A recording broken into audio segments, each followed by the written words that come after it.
God's in his heaven, all is right in the world. Just hum hallelujah on my way through hell.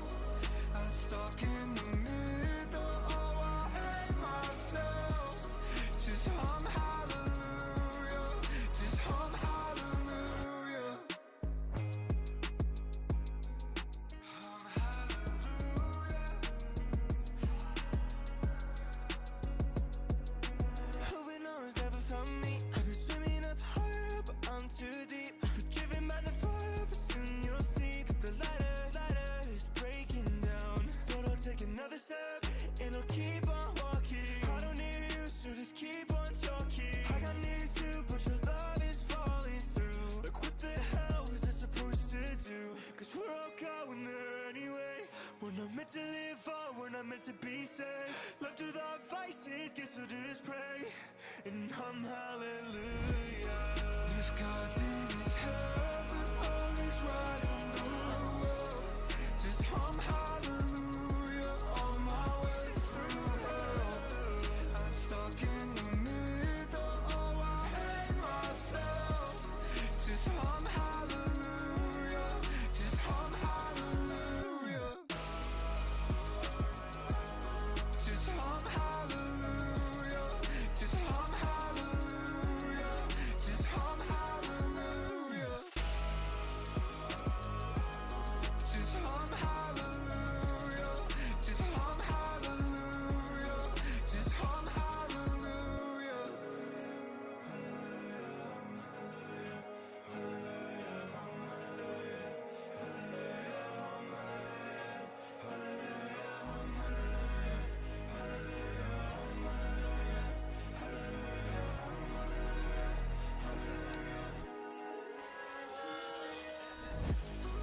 If God's in his heaven, all is right in the world.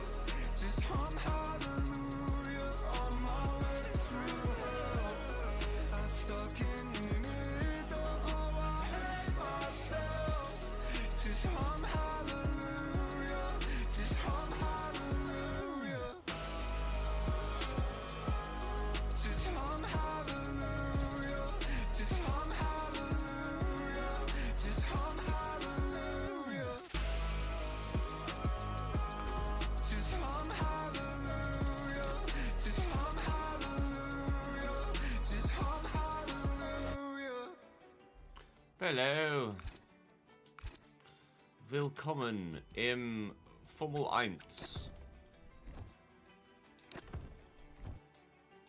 I need to get a setup for Hungary. So that's where we're headed first. No, not 125 cars, thank you very much. 126, Dankeschön. Red Bull. Hungary.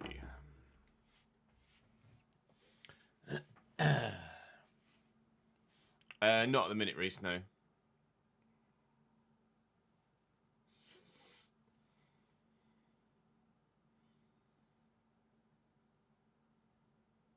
Started a fresh saver last night with Lawson, did you? Nice. How's it going so far? Yeah, good, thank you, Corey. How are you, mate? It would have been a better Sunday. For certain something hadn't happened. Actually, I wanted to, let me do one as a default. Would have been a better Sunday if certain something hadn't happened on Wednesday.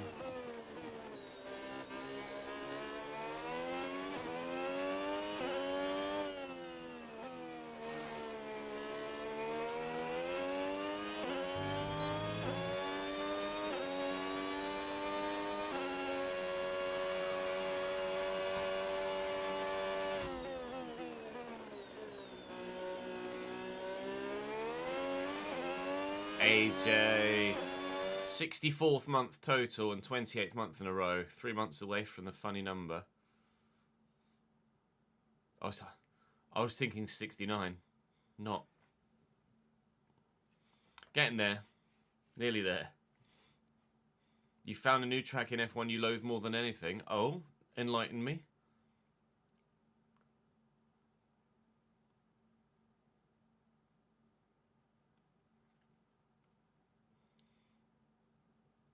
Yeah, Kimmy's just turned the wick up, hasn't he? in FP3 so far. Is he the only one in the 45s to this point? He was fastest in FP2 as well, wasn't he, with a 45.9? I think it was a 9.94 in FP2. He's now done a 9.90.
Yeah, that's not great weather for Hungary. For you, Daniel. I just saw your tweet. Wet, mate. Wet. I don't know what my weather's going to be yet for Hungary, so we'll find out in due course. 50-50, damn.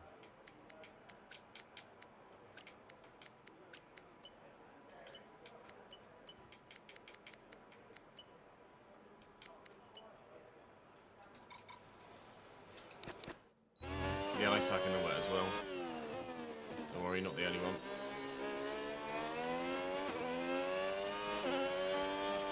That's a lot more responsive with the front end, blimey.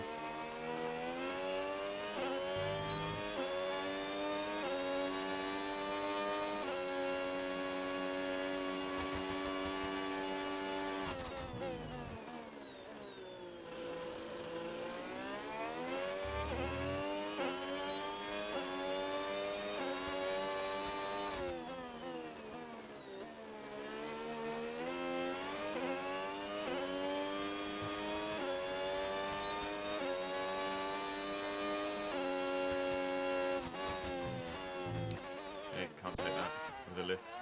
Need a bit more of a break.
I'm not sure about this setup.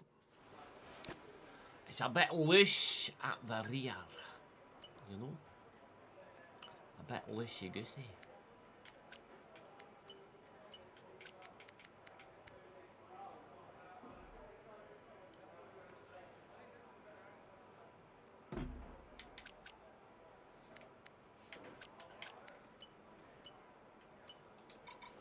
That's the plan, Daniel, yeah. Cat Spite Me, thank you for the follow, mate. Welcome to the channel. I'm sorry to hear that.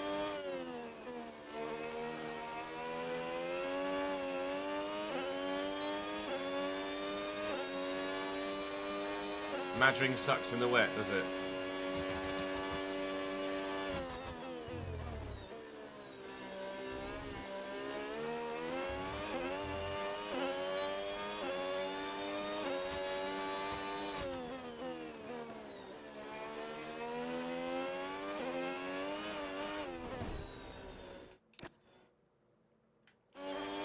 traction seems a bit hard to come by at the back.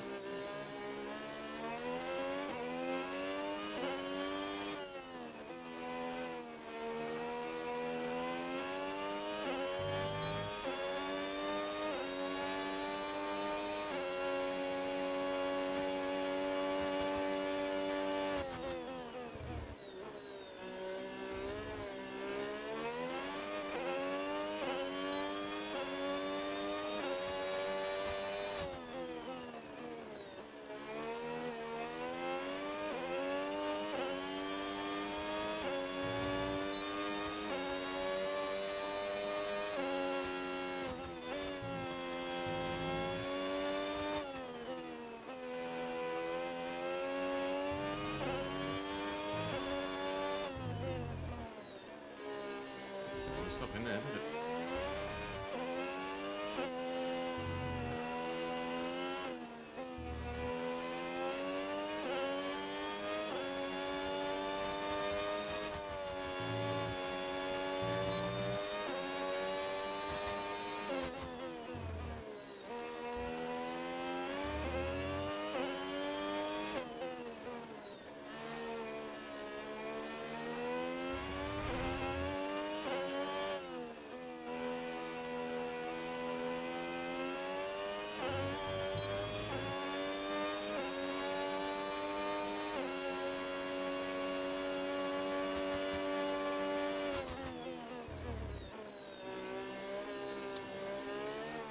Terrible turning. I really like Singapore.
Some time. Still fucking miles off anyone that is anyone, but you know.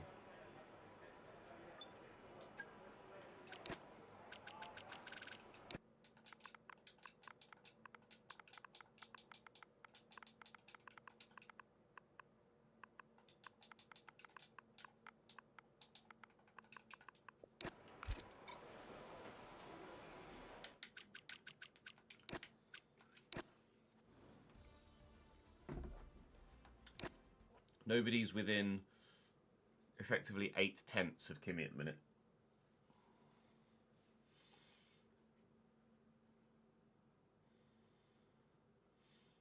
Lawson and Alonso, nice.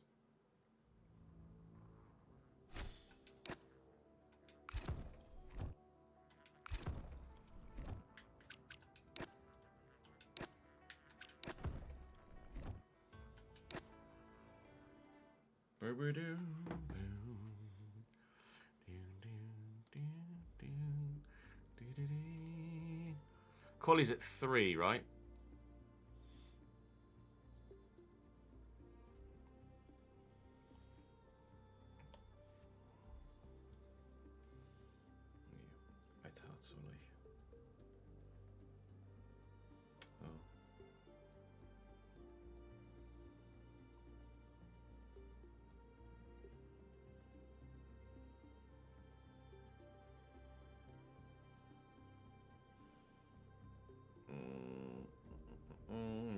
Austrian Grand Prix, as that says. Does the Hungarian Grand Prix?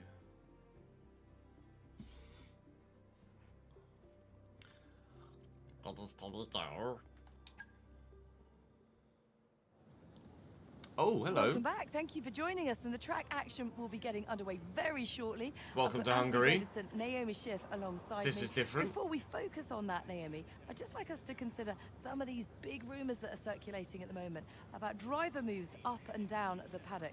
Just how distracting is it to focus on putting in strong performances at the same time as negotiating a future? Well, it can be a really big distraction, particularly for the drivers who are out of contract at the moment. And for them, it's going to be the challenge of managing what they're doing off track and compartmentalizing that from what happens on track, because we know that this next decision in their career is going to be a big one. So that can put a lot of pressure on your shoulders, but you don't want that to put so much pressure on your shoulders that you start overdriving, making mistakes, because you know in this sport, you can go from hero to zero in an instant. You know, easier said than done, Anton. As we pass by a driver now who's considering their future, even if you've got a That's contract, me! they're not necessarily even worth the paper Isak. they're written on. You've got to keep putting in really big, impressive performances. It's an industry that demands perfection from not just the team, but the drivers as well, first and foremost. So if you start to relax in any way, even if you have a voice multi-year deal capture in and place, like you say, not worth the paper it's the written on, graphics around the- you can be kicked out before around you know the mouth it. when they're If the talking. performances start to slip. Some of the best that I've seen in a video game. So Genuinely. no room for complacency. Let's see who can put in some Not big that, okay, performances no, on that, track today. actually, All the talking action like they up would do next. in real Don't go life. anywhere. Thank you, Pinks. Thank you, Naomi. Thank you, Anthony. I don't know as I ever recall seeing that cutscene on F125, but here on F126, welcome to Hungary. It's the Hungarian Grand Prix weekend.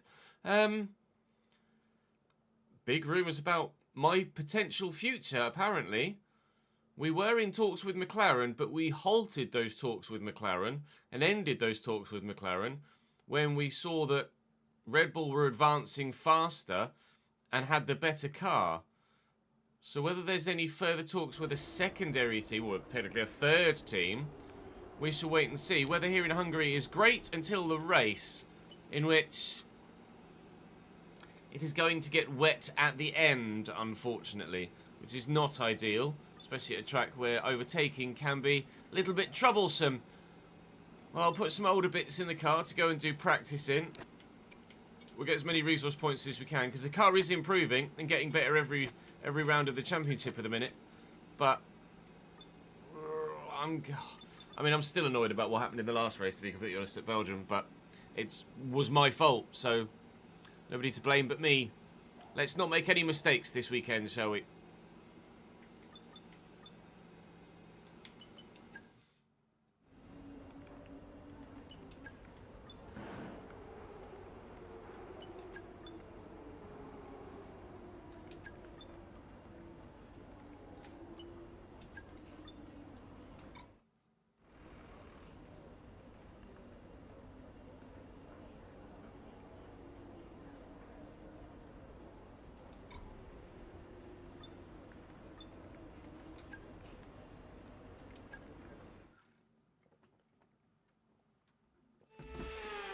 That sucks.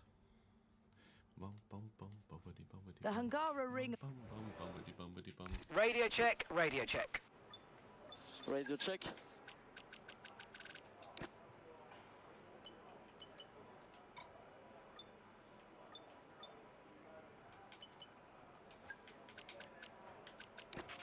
I've had a chat with the old... Yeah, we did think the same with Oscar last year, didn't we?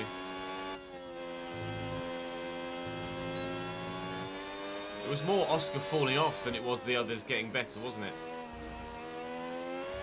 The results didn't go according to plan. Crashed in Baku. That had a massive impact.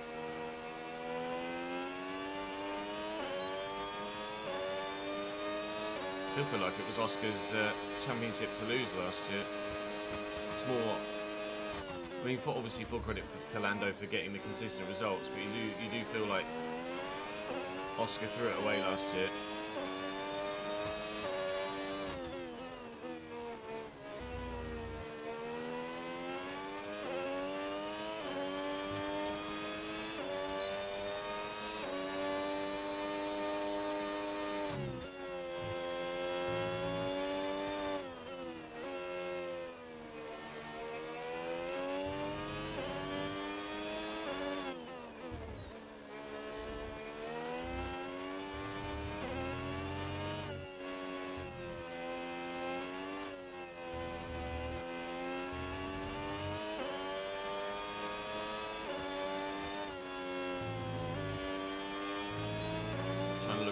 tyres rather than the time through that.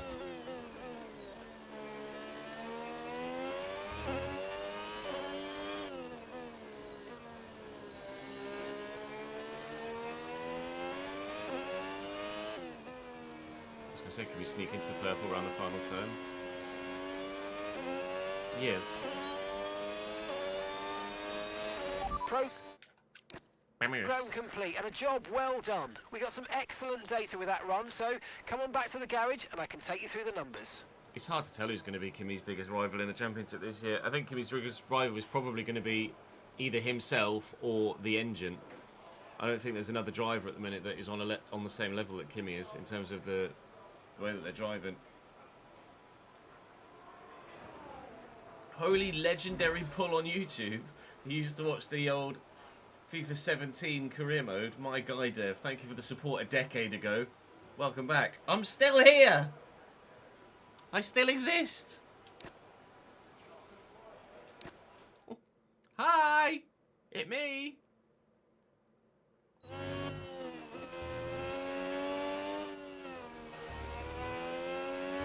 Evening, Luke. How are you, pal?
Commonly known as wide.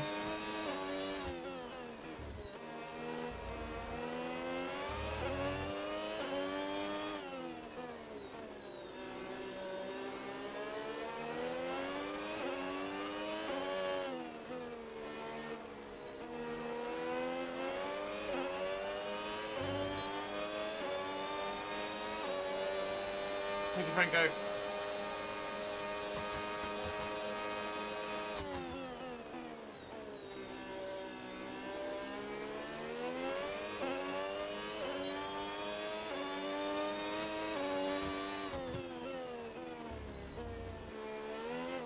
Steady. Oh, steady.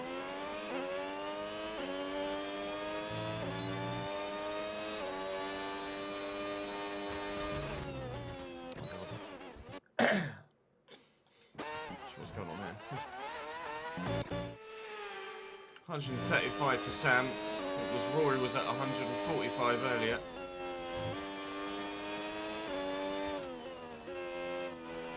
I think it was Rory. Rory, was it your streak that was 145 earlier? Or was it someone else's? Apologies if it was someone else's.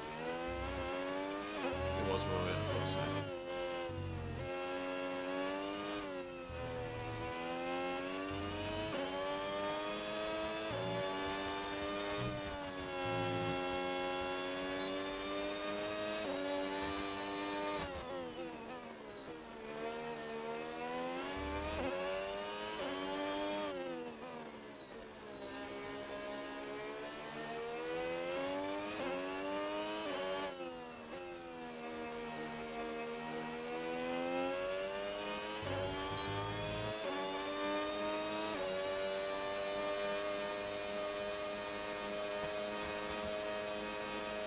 What sort of position are you looking for in League One?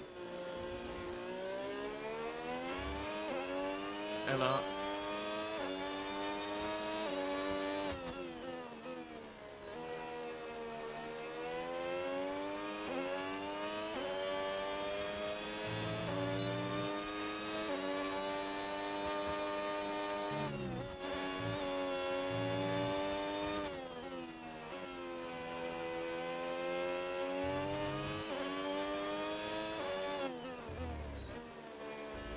Central midfielders, wide midfielders. Let's be a bit more specific, pal.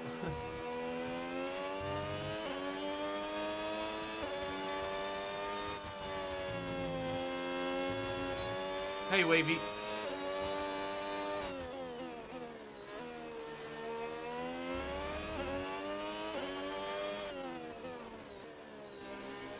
Tyre wear's always high around Hungary, so I'm not expecting anything less here, to be honest. With the 26 cars.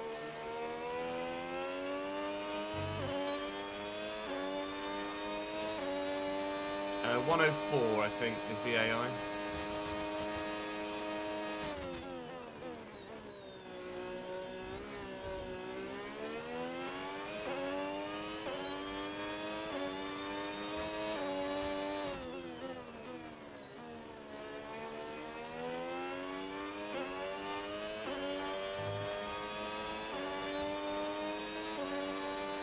Leicester got Connor Chaplin, nice. That's a great signing for League One level. Already not looking forward to playing against him with Cambridge.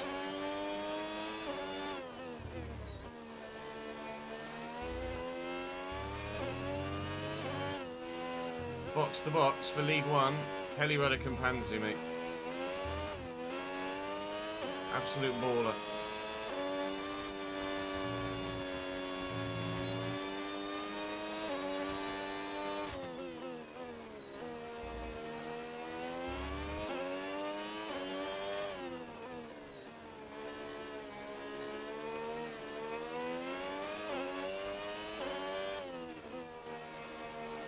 Cam Brannigan, maybe?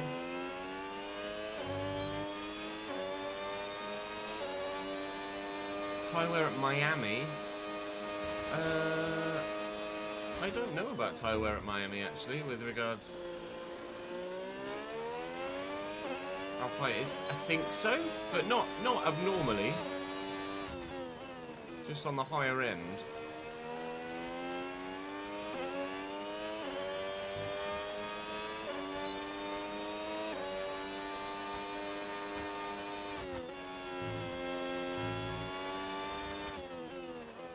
No, we never said that, Matthew. Said we weren't prioritising it because it wasn't getting enough views. I didn't say I was stopping it entirely.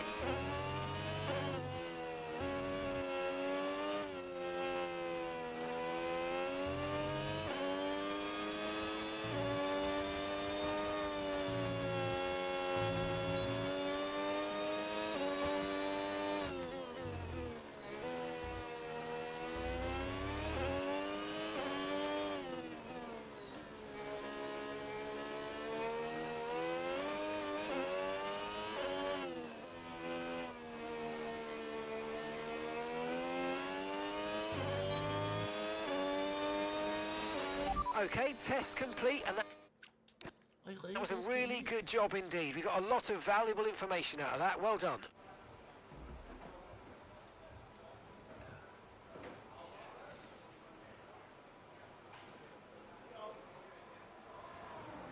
Lewis got a puncture.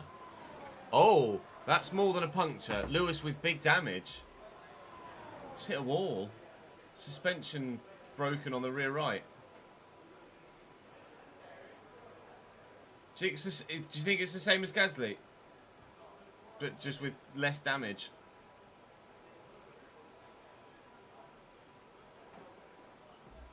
Is he going to try and bring that home? It's going to do more damage, isn't it? It's got to stop. It's going to have to stop, yeah.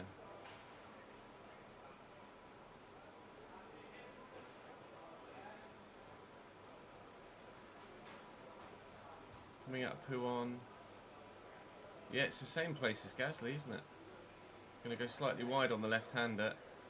Oh, yeah, that wall that juts out, that's done Lewis and Pierre now this weekend. Gets a snap on exit, takes him wide, and then there's that wall. It is almost identical. Lewis, I feel like Pierre just kind of ran a little wide, whereas Lewis has had a snap. I might be misremembering, but I feel like Gasly just understeered wide, whereas Lewis's hit the had a snap and then made that's big damage. Not as big as Gasly's obviously, but it's not going to be doing his chances of getting out and qualifying any favours.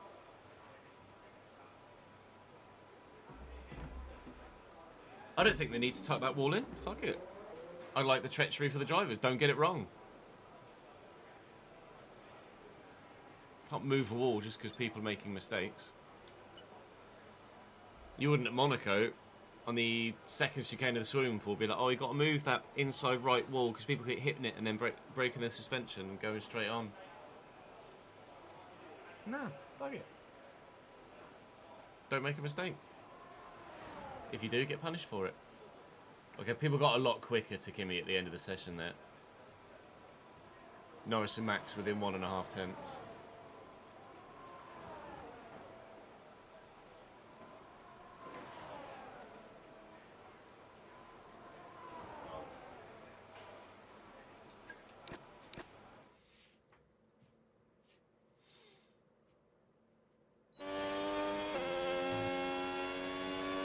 Rear tyres full of normally ice, 15% after 7 laps. But fronts are 8. Your rears will be higher at Miami. Rear tyres are higher wearing at Miami.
Still gaining time, apparently.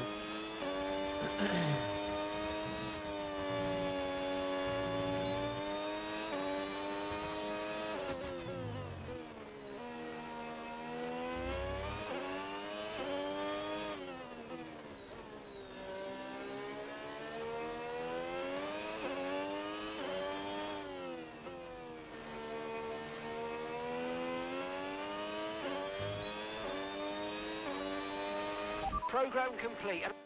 He reckons I'll qualify on pole. Job well done. We got some excellent data with that run, so come on back to the garage and I can take you through the numbers. We're not that strong here, are we? I'm not going to take the actual times in session as a marker because it's FP1. Sadly, it's time to say goodbye. The qualifying pace practice program reckoned that I'd qualify on pole. We have had a pole this season in China in the rain, but I don't know, that's with worn parts in as well. I don't think we're going to be that quick when push comes to shove. And we maxed out every practice program in FP1, so we don't even need to technically go to these other ones, but we'll go in and out just for completion's sake.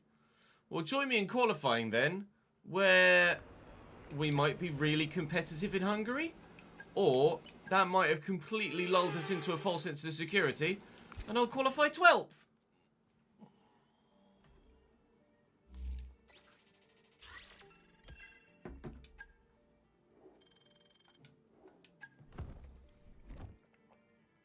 Have you guys found that the AI are slower in Hungary than they are anywhere else, or that the practice programs aren't quite where they should be?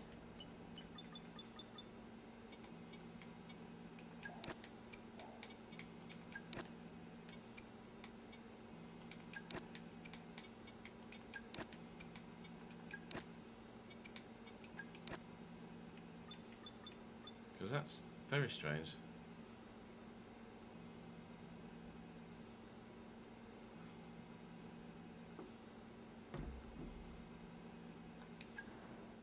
Yeah, Baku's not great for tyre wear either, especially rears. No pit stops, no strategy. It's all about the pace today. Qualifying day. You never do Here at the Hungary because it Hungaroring ring smells. for the Hungarian Grand Prix. Stinky track for you, huh?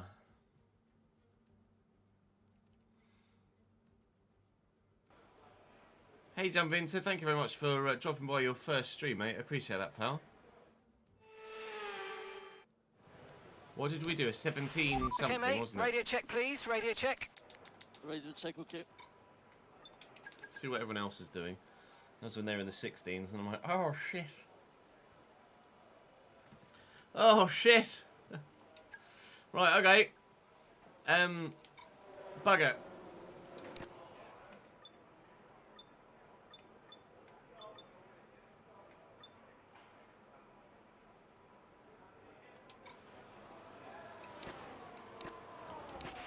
Everyone ready? Time to pull the finger out. Okay, let's go.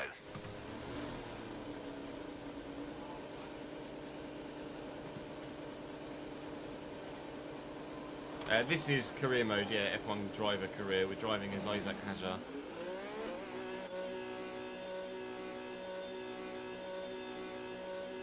Isak Hajar, depending on how you want to pronounce it.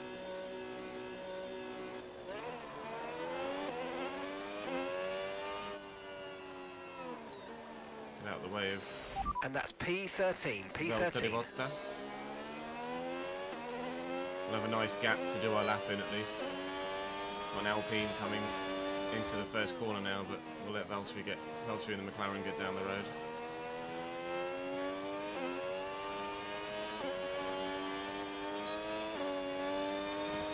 No plans to do on my team on 26, but 27 I think we'll do on my team.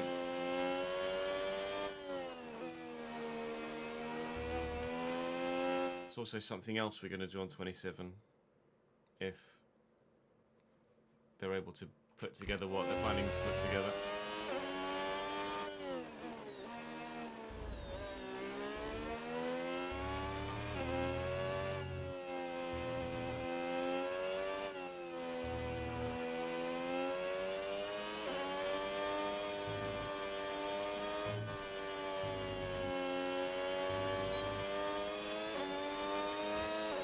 So with a 16-0.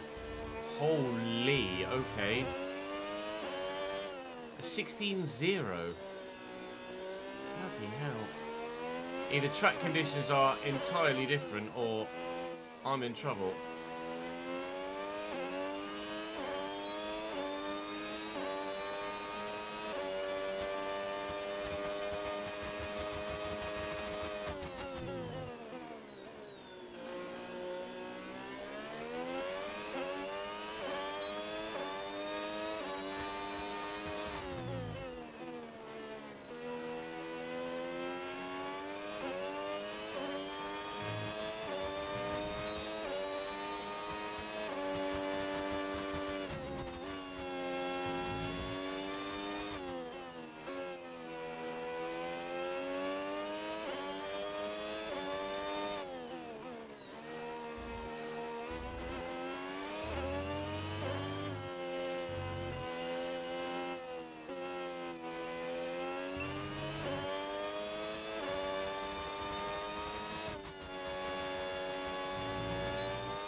Well, it's felt like a decent lap.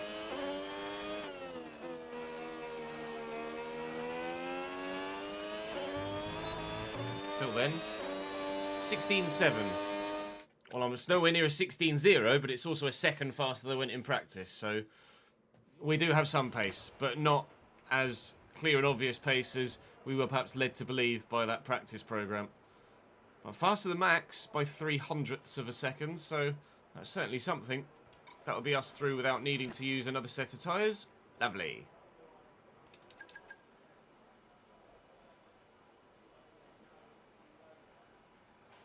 For F1 controller, Janvinta, but for other racing games, wheel. I would be on wheel for F1 this year, but I've had some technical issues with either the game and or my wheel.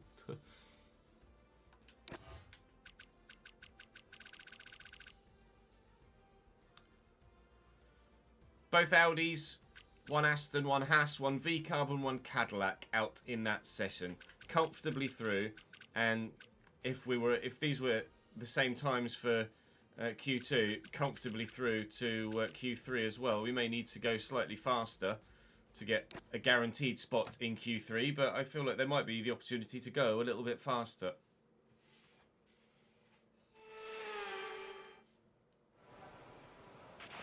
Radio check, please. Radio check. Radio check.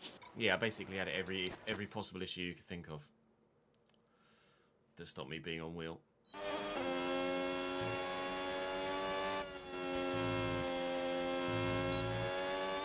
But initially, Sainz would have been strong because the Williams car had the wrong chassis.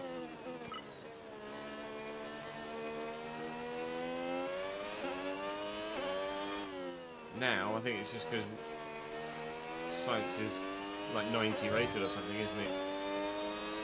Yeah, they were very depressing times, weren't they?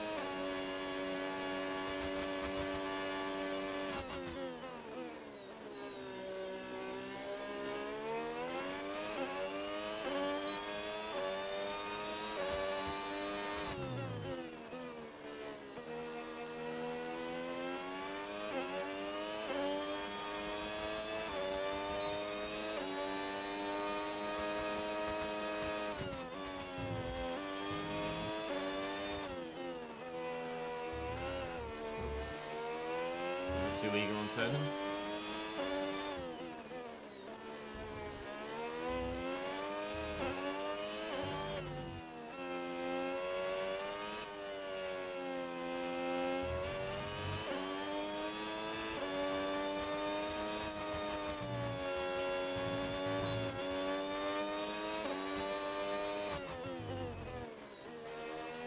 Not use the battery at all here, or rephrase, not use the boost button at all on this lap.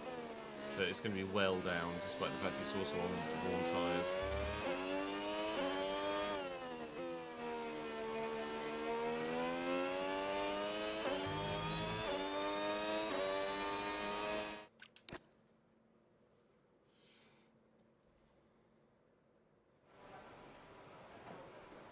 You're in Slovenia, are you? Oh, so is your name Jan Vintar rather than Jan Vinter? I read your name as Jan Vinter thinking it was South Asian, but is your name Jan? Seems as you're in Slovenia.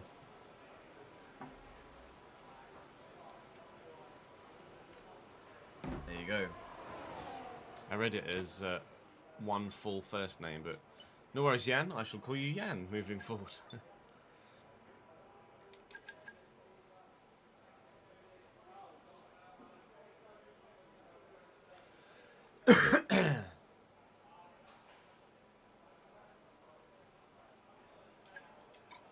Out we go. All clear the garage, please. Cars ready to leave. Cars ready to leave. Game on.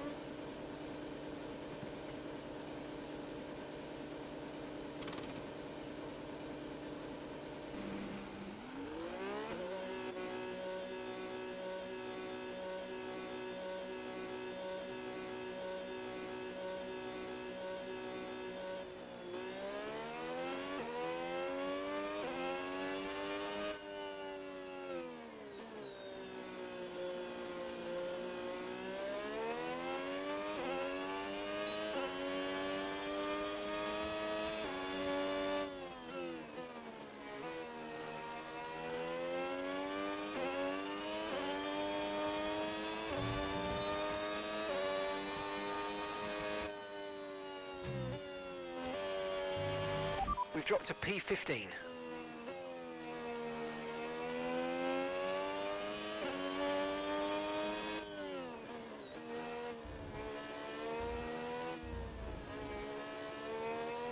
glancing at the minimap coming out of this chicane. Shouldn't really do that.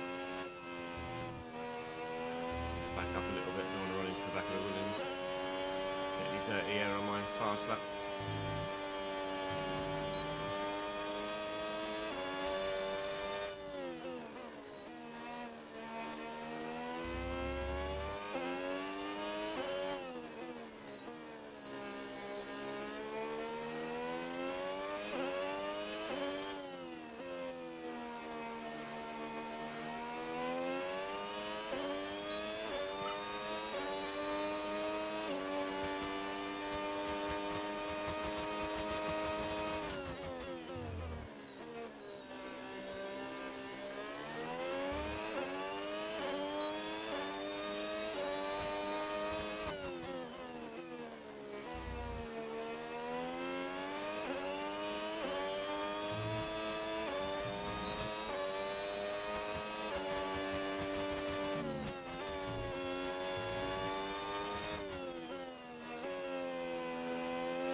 We're significantly up through 2 sectors, although obviously that's on people's earlier times. Everyone's crossing the line now. That's a 1:15.9 from Charles. Probably shouldn't have looked up to that in the midst of a braking zone, but still, distractions are distractions.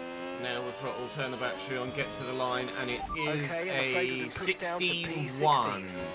16.1 for P2 in Q2. We do have pace in Hungary. Into Q3 we go.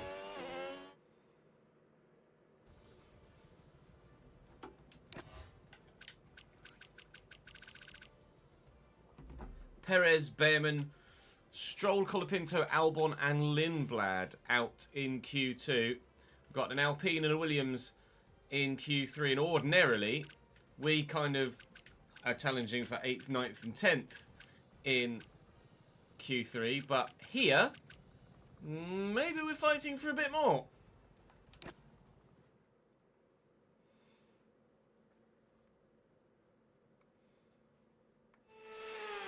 I've been watching Formula 1 since 1995. Okay, radio check. Radio check. And playing the games since 2000. So a while. Watching Formula 1 for 30 years.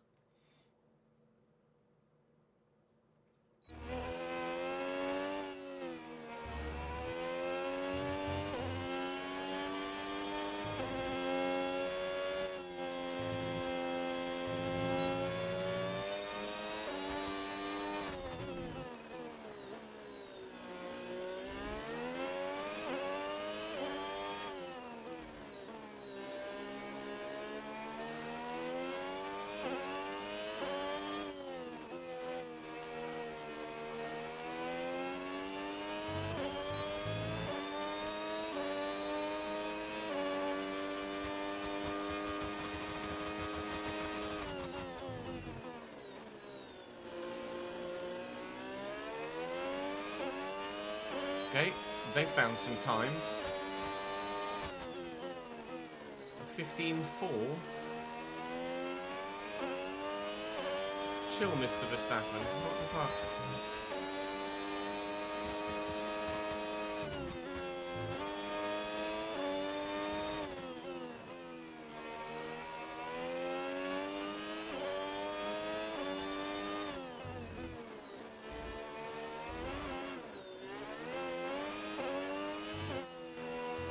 Just a bank collapse, so it's fine.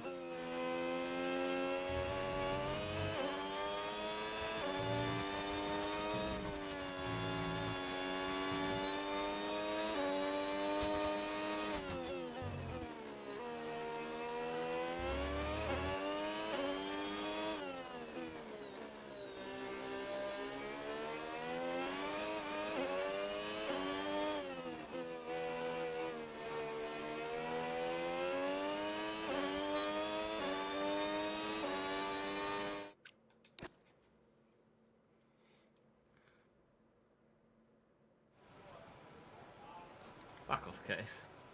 I'm not a dinosaur.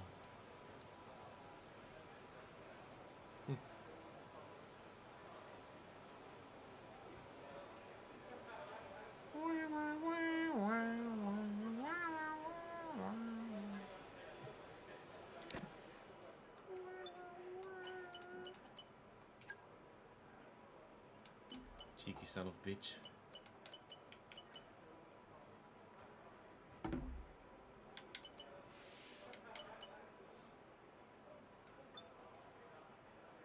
So my 16.1 would actually put me 6th at the minute. They found well over half a second, apparently. Okay.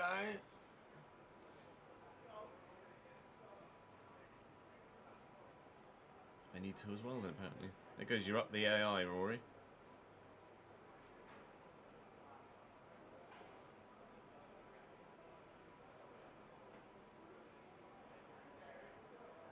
Has Bruno Senna aged at any point in the last 20 years? Because he doesn't look like it.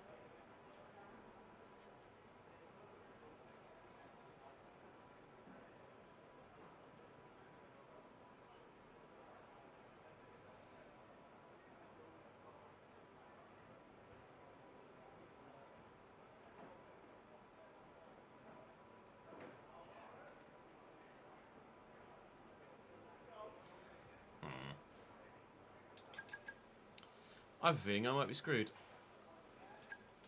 Out we pop. Okay, engines fired up. We're set. I don't necessarily have a favourite driver per se. Formula One's not as tribal as football for me. I just enjoy the sport. I don't mind who. I don't mind specifically who wins or loses.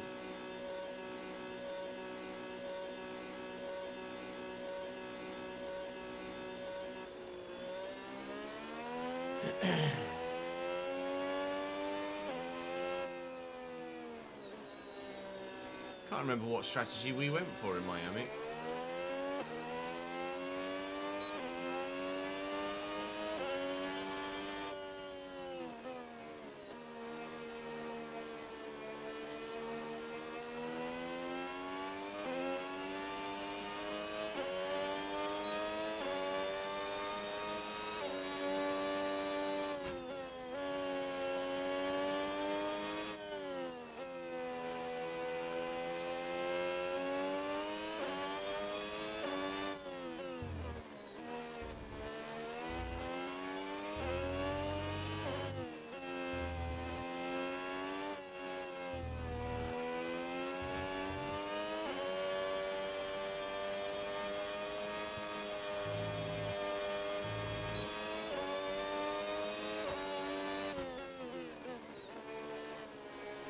Oh, there you go. Let's solve that then, isn't it?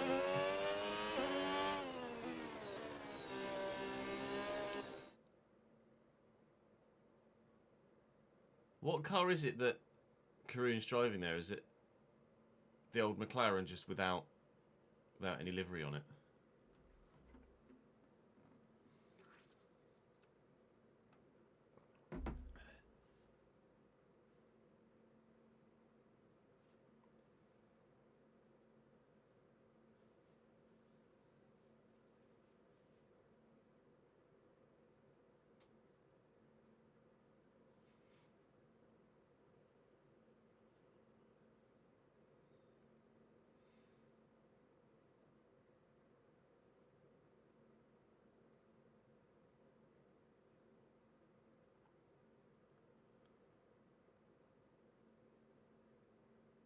I've obviously not got the audio on, but I bet that sounded fucking incredible. What engines were in the cars back then? V12s or V10s?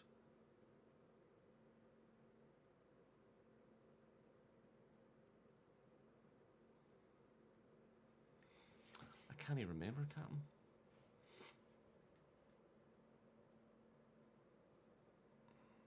To be fair, I keep the V12s. I do keep doing a Scottish accent. I'm from England, Jan.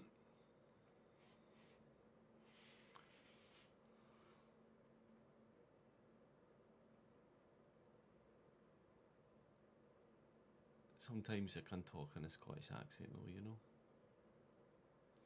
I can't even remember, Captain. That comes out some teams. I think it was the 88, but not sure.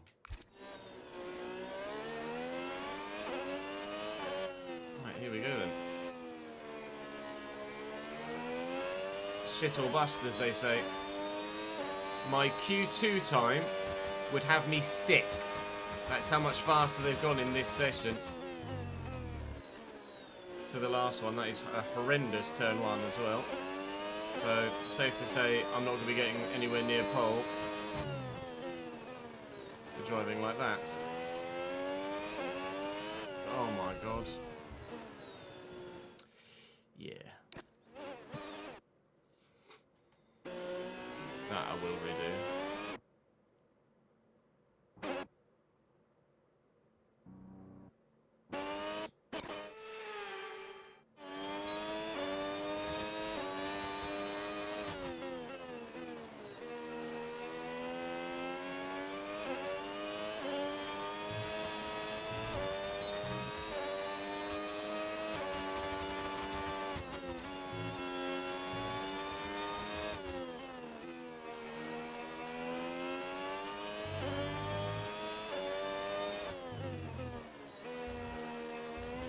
I'm overdriving it a lot.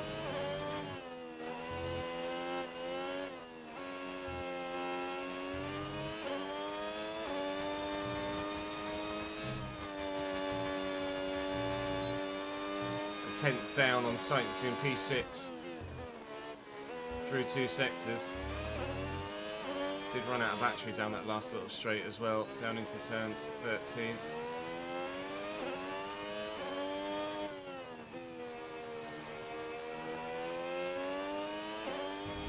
Everything to the line. No, it's a 16.5. It's not a very good lap at all. Very, very nice. Well, after all that, I end up P9 anyway. I was terrible in turn 1. Wraps up qualifying, but don't worry. I mean, if my 16.1 from Q2 would only have had me at best P8, because I certainly wasn't a 1-0. They just found lots more time in that session. Pierre Gasly P10. And I know I've got more pace in the car than that. I was poor on that lap, but... They just went significantly quicker in Q3 and I couldn't.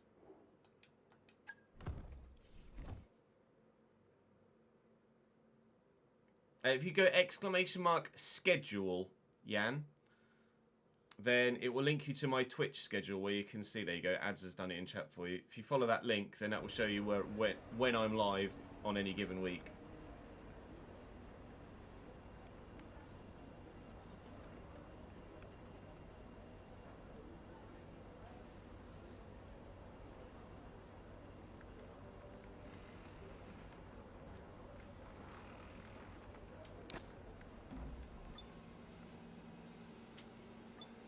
Rain expected about halfway through the race here is going to be intriguing.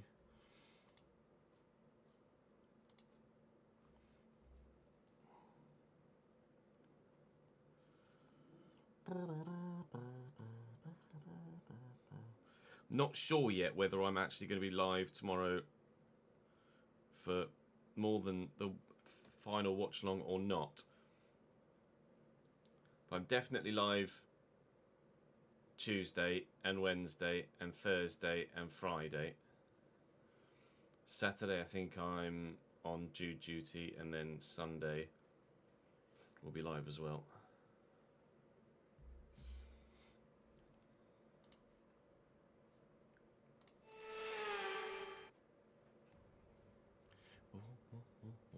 It's race day in Budapest as we get off the back of a fantastic qualifying session. It's time to see how our starting grid looks like for today's race. Max Verstappen put in a fantastic lap yesterday. 15.3 is very quick compared to where we found ourselves. Moving on to I feel like I actually did quite well in maximising the battery in my Q2 lap. But I was nowhere in Q3.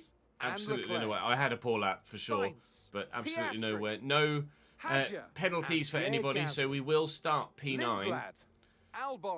Albon behind will be troublesome from the start. I'm sure there'll be plenty to talk about this afternoon. We know that there is rain coming, The question is, when is that rain coming? Okay, let's have a comms check, I reckon please. I can do Radio the one check. stop that's expected of me. Okay. But I don't know whether to go mediums and hope that it rains. A lot of the other front runners are going on the hard. A lot of the other front runners. It might be... I don't know whether... Because if that rain... Okay, here we go. I know what you can do. Don't let me down. That rain doesn't come... Hungry's a bit of a drinker, actually. I'll go half a lap over. If that rain doesn't come until when it currently says it's going to come, then I could... I think we'll all have to do a stop anyway. I think everyone will have to stop anyway, so I think I'd rather get a quicker medium stint in and do a little bit on the hards than do a full hard stint and do even less on the mediums. I think I'd rather do it the way that it's currently down. Mediums and then to hards. So long race, 35 laps. Obviously, even at 50%, it's still a long race. 70 laps normally here at Hungary. But it's a short lap. You just do so many laps, it's nearly a 50-minute race. I think I'm going to stick with that. It's contrary to most of everybody else around me. Although Max, my teammate, is also on a medium. Lando's on a medium. Both McLaren's on mediums as well. I'm going to go on a medium. I'm going to start on the medium.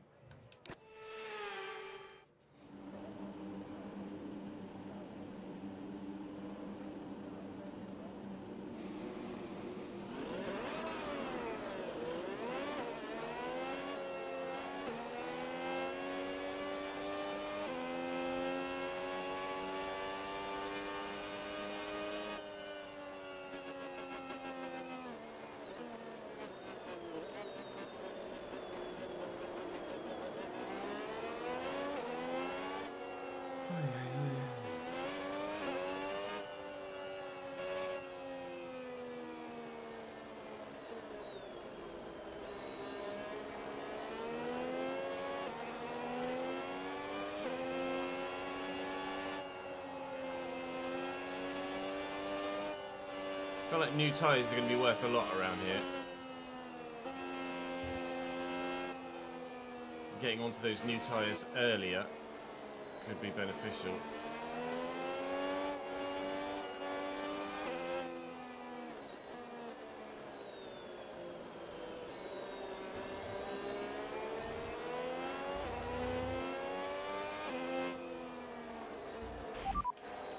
Rain is forecast in just over 10 minutes' time. Rain in 10 minutes. Okay, dries seem like the best tyre for now. Okay, I'm glad we started on the mediums then. Rain in just over 10 minutes. That's not halfway or over halfway through the race, is it? Really? That's significantly earlier than anticipated. Absolutely the correct decision to go onto the medium tyre if that is the case. It might get pushed back a bit. You can see there's some darker clouds over there starting to form. It's more blue skies this way. So the rain is going to come from the first corner effectively, from turn one. We are going to be starting on the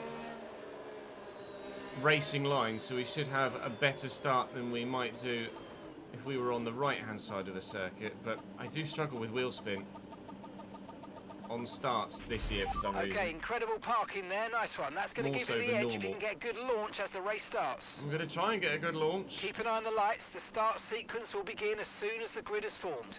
Be ready with the clutch. So I don't know whether that means that the rain will last to the end of the race, or whether it will dry up a bit. Oh, I got stuck down in the gears there, let alone wheel spin. Dropped to 10th behind Gasly for now. I don't want to get caught here, so I'm going to go around the outside. Try and get up the inside of Albon, which we've done. Oh, they're not using their battery there at all. Could be sneaky here. This is going to be dangerous. We're around the outside the Ferrari, contact made, but we survive.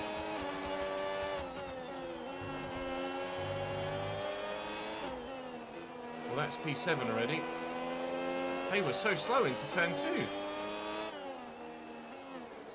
Surely after just 2 turns, you're not trying to save battery already or recharge the battery.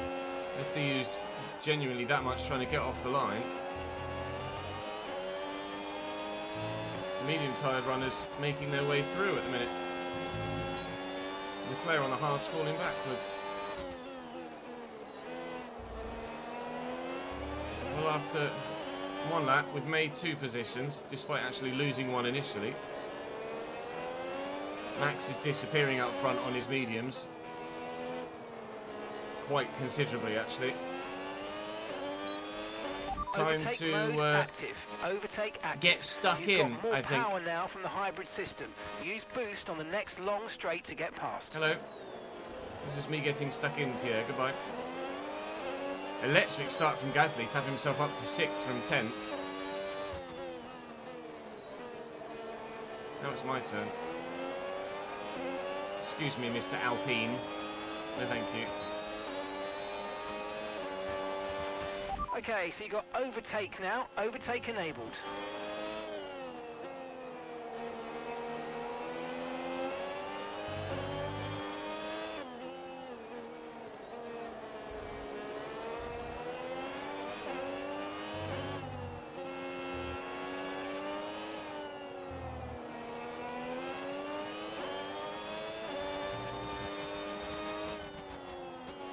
Heavy car.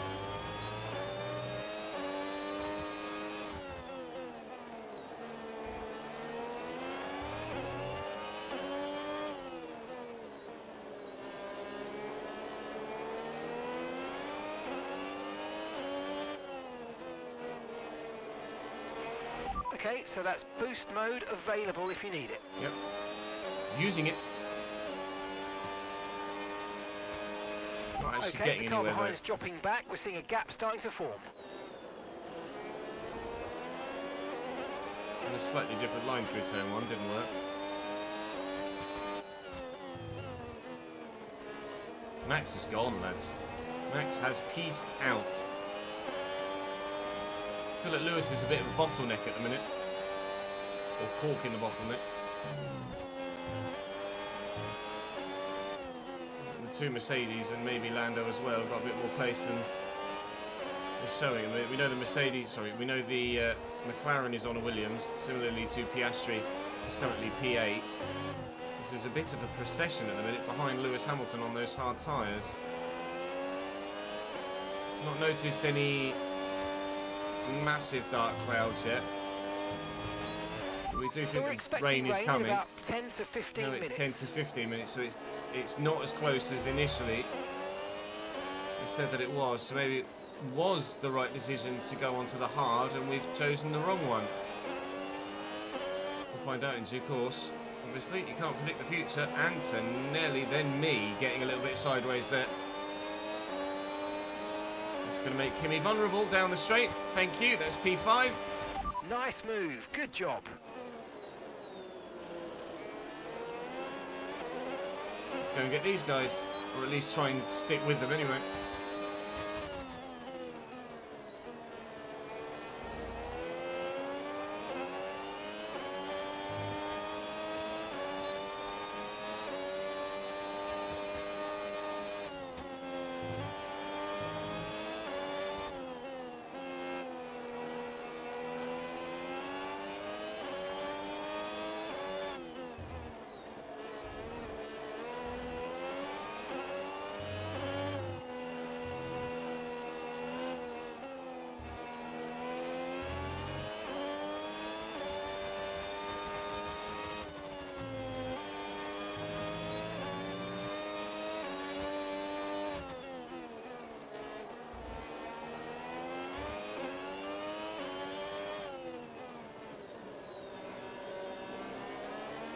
Still comfortably within a second of those in front. Still going to get the overtake mode. Gasly's doing a great job of holding up everyone else behind The him. gap to the teammate ahead of us. 4.2 seconds.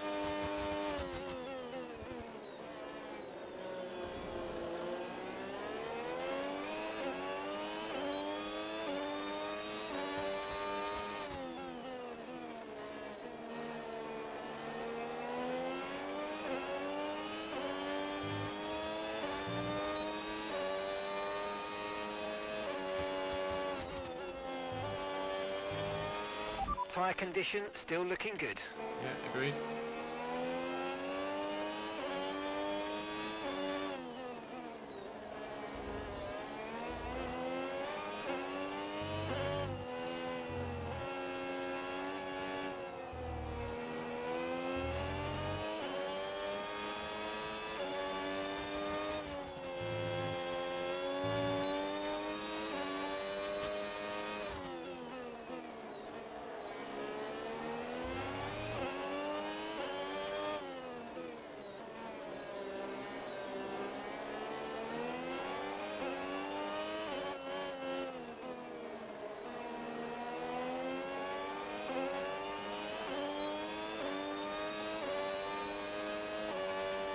Two races gonna get underway soon.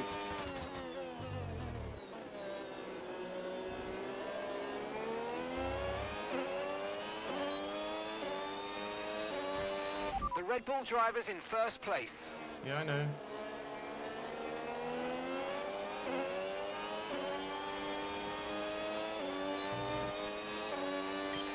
Okay, Isaac. Okay, Antonelli behind. It is critical for our race that we keep them behind, please.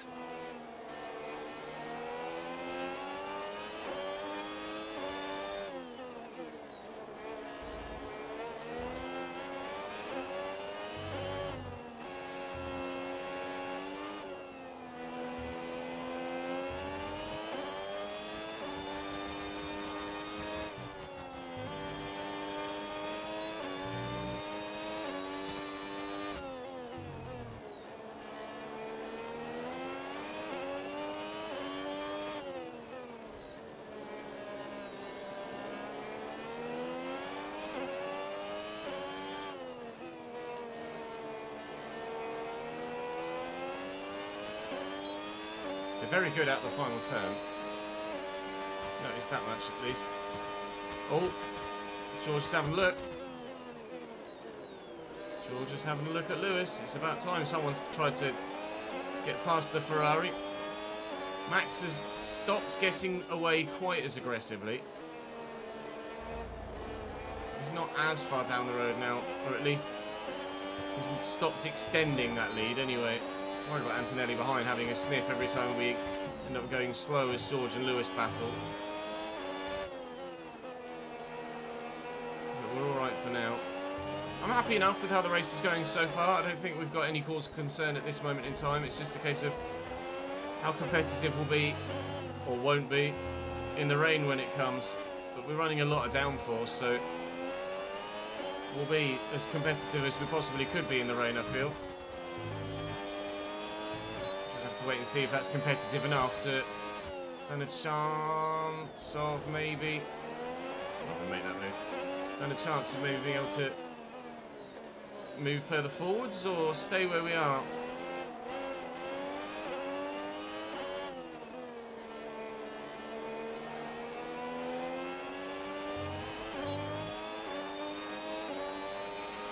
Okay, be aware the car behind is catching you by 0.5 a lap, 0.5.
League, thank you for the 10 streak, mate.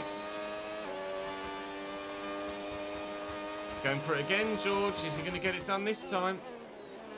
It's at least the second, if not third time he's tried to get past Lewis. Lewis again with a better exit. George hanging it around the outside of 2 though. I think he might just have gotten it done this time. Then up the inside into 3. George Russell finally past Lewis Hamilton. It's taken 8.5 laps for him to get the job done. But the move is made. Is he going to start closing in on Max now? Are we as a group going to start closing in on Max? The medium tyres definitely coming towards the end of their peak, that's for sure. Only really hanging on to the back of this train because of slipstream and the overtake button at the moment, which means that Max is going to come back towards us, I would imagine, over the next couple of laps. Don't know what lap he's set to stop on, but I'm down to stop on 16. At one point, the gap to teammate was 4.2. When we go onto the main straight, I will ask what the gap to teammate is again, and we'll see if it's maintained itself or maybe even come down a little bit.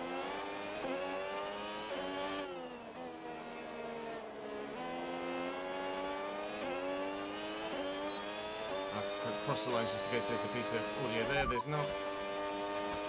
Teammate, Gap to your teammate 3.5. 3.5 seconds. It was They're on 4.2 a few old laps ago. They're in first. And the time last lap, 1 minute 20.9. Max is coming back towards us. The fight for the win for all of us in this gaggle right now is still on. Leclerc is closing in P7. Piastri's just gotten past Gasly as well, so he's going to start to close in now, although he's on a medium tyre. So he might struggle to close in quite as regularly as Leclerc has on Norris his hards. is out in front. I know. He's in front of me, he's not in front of the race. I need to concentrate on my driving for a second because I'm starting to fall away a little bit here. I lose overtake on these 3 in front, then we get swallowed up by Antonelli and then closed in on by Charles Leclerc even more so as well. Got to make sure we stay with this group, otherwise any chances we have of a potential podium or win today are gone.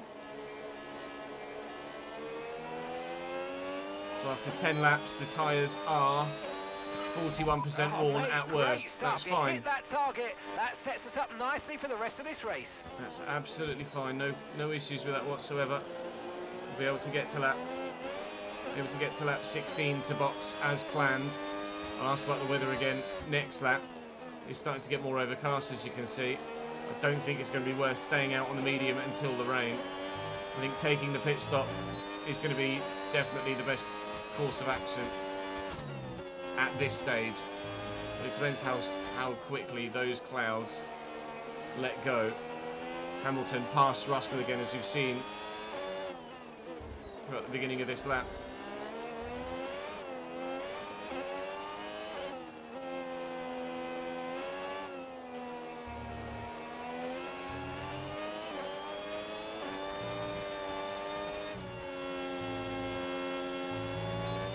The Red Bull driver has the lead.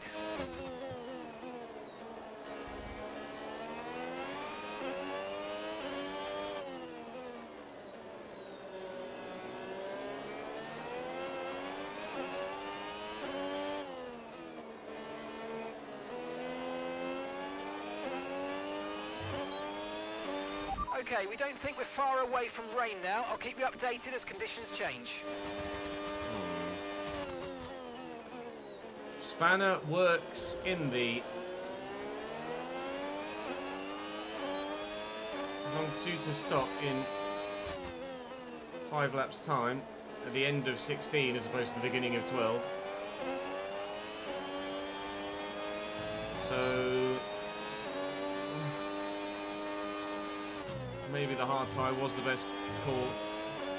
Unless the rain comes for a bit but doesn't rain hard enough to warrant a stop.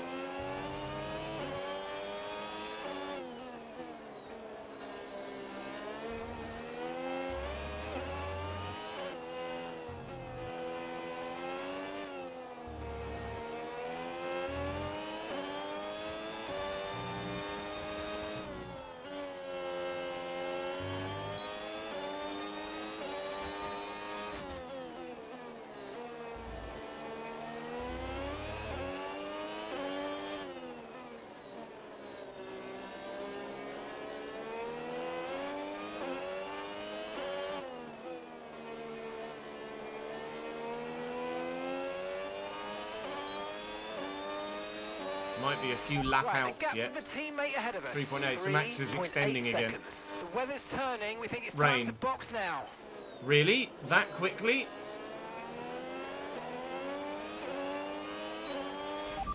I'm going to go to Inter's next lap. Okay, mediums was the call then.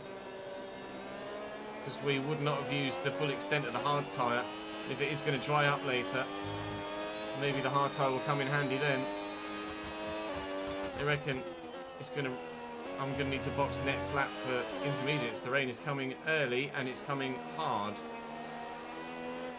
I'd be tempted to box this lap.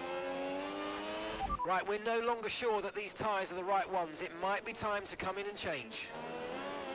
And I think they might be telling me to come in this lap as well. Pitting this lap then. I'm Come into the boxing. pits at the end of this lap. I've got no grip right now on these medium tyres. I'm just dancing around.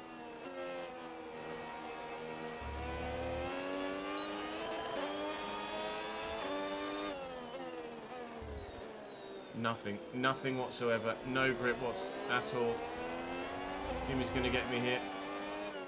Trying to stay ahead of Charles as well, but I'm struggles. Got nothing whatsoever. This is worse than driving on ice. Stay on form. This is like driving without tyres, it feels like. Kimmy goes another lap. Max is in the pits. Max in the pits. That's a horrendous decision, I feel. Max is in the box at the minute. He should be out of the pits though by now. There he goes. A little bit of a hold up, but not horrendous. Okay, oh, and I'm being held for George. No, I was held for a Williams. We're delighted with that. So George is even further down the road. So much spray here. Terrible decision from Antonelli to keep going. Look after Horrendous these tyres decision now. to We keep want to finish going. the race on this compound. We don't know how long this rain is going to last. Because the forecast on paper ended in rain. So we might be like this for the rest of the entire Grand Prix now. I've lost so much time in the pit stops there. The double stack to Max, then getting held for the Williams. 5.4 seconds up to George. Not yet figured out who's faster in the rain, me or the AI. But you can probably put a large bet on it being the AI.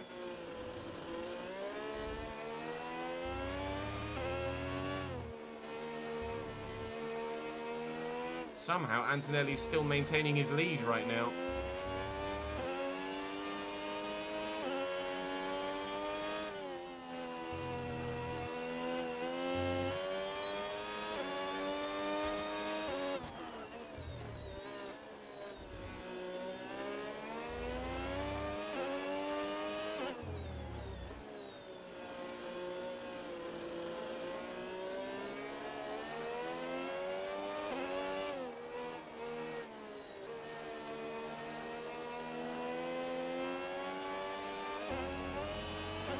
Antonelli's in the pits.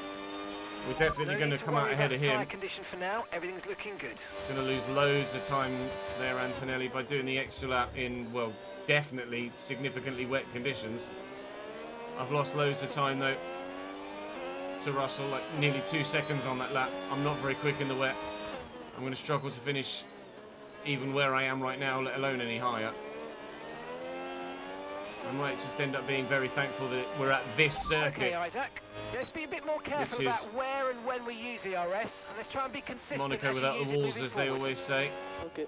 So it's hard to overtake here, and that might be my saving grace. We might be able to hang on for a P5, but it's going to have to be 0 mistakes between now and the end of the race, if that's to happen.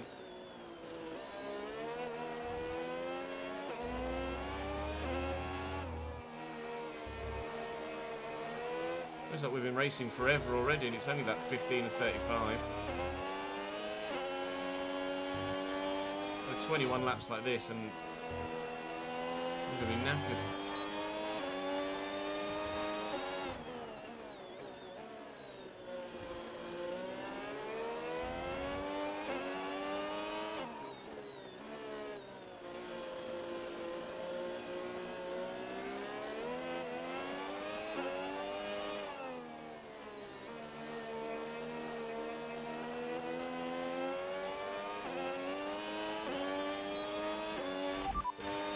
Okay, mate, that still wasn't quite what we needed, I'm afraid, but look, let's move on. Get your head down and chin up and focus till the end of the race. Gap to your teammate ahead, 12.9 seconds. 12 seconds.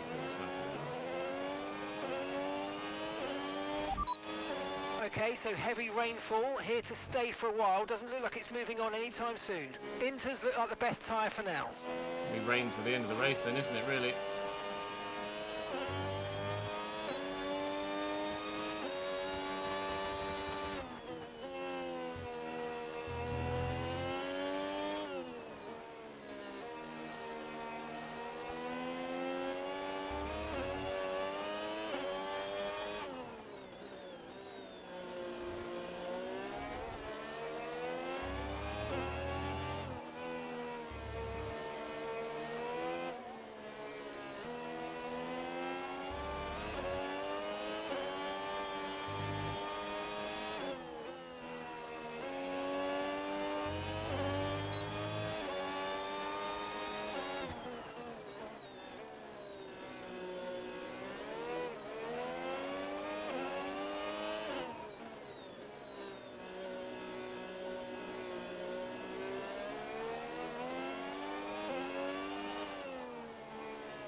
Norris is in first place. I mean, he's not.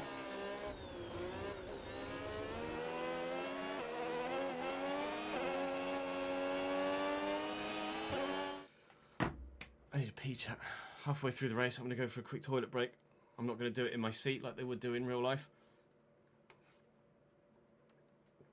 Yeah, I thought that as well, Curtis, actually. Max looks like he's strong for a win here. We did indeed get a little bit wet, yes. Just going to go for a quick toilet break, chat, and then we'll finish this Grand Prix. BRB.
got something in the F1 gaming chat when you get back. Okay, let's have a look. What did you put in the F1 gaming chat?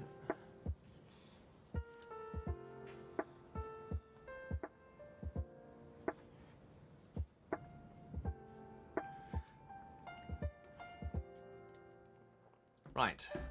I see what you did there. It's not very kind.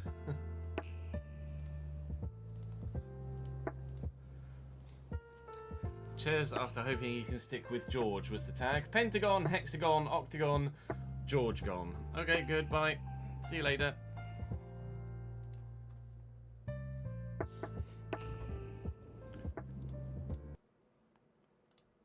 Rip. Rip me. Anyway.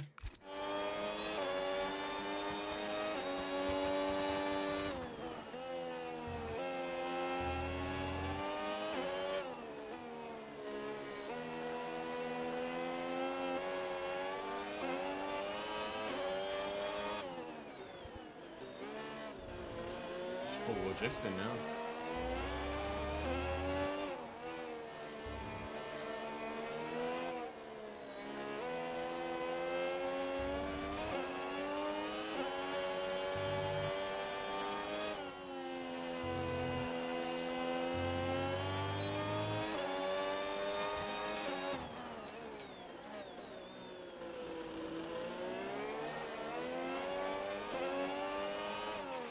Okay, no issues with tyre wear for now. Keep taking care of them.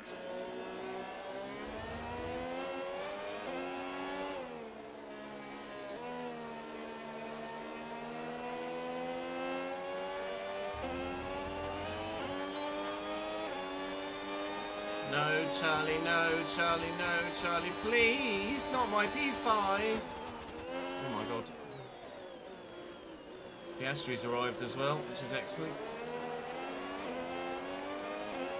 Who's got the bigger balls, Charlie? Me.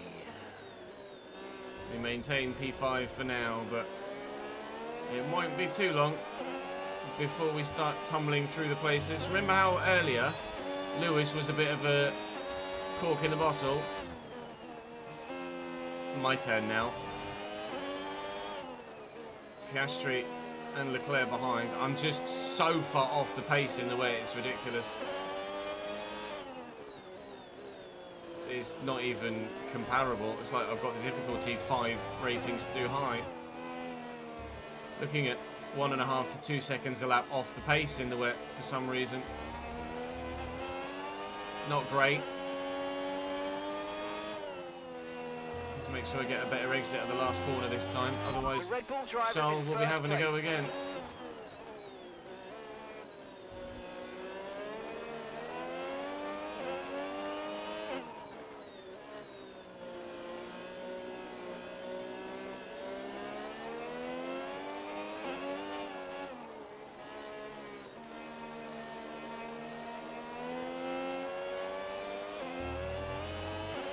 Okay, I think we're still on the right tyres for the time being.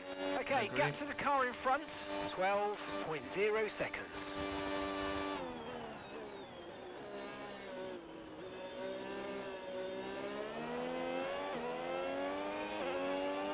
"12 seconds to the car in front at the end of that lap.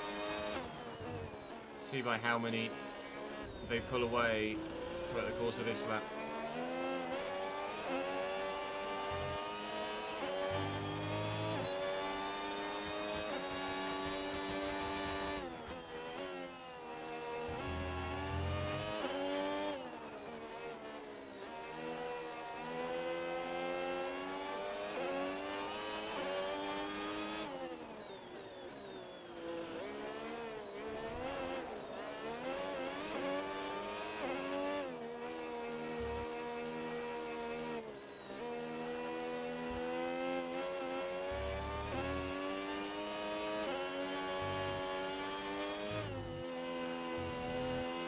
Horrendous through that middle sector.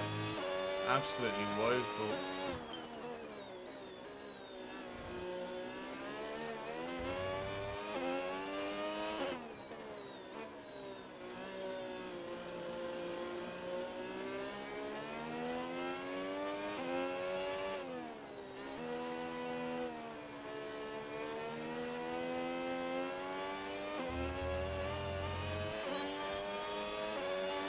Right, the gap to the teammate ahead of us, 19.9 seconds.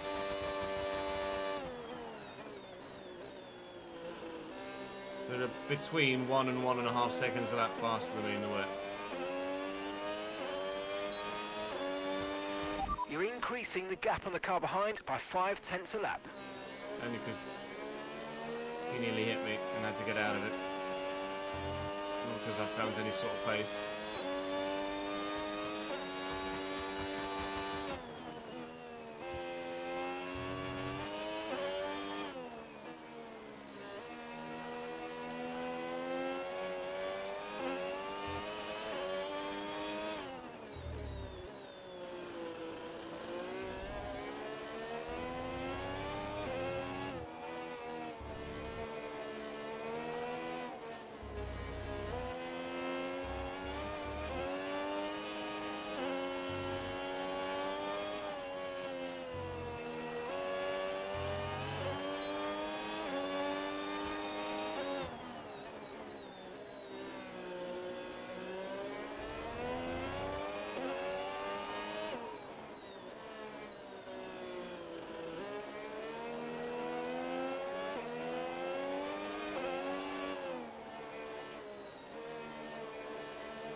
The rain looks like it's going to be getting much lighter over the next 10 to 15 minutes. There should be more grip, but don't expect a dry track yet.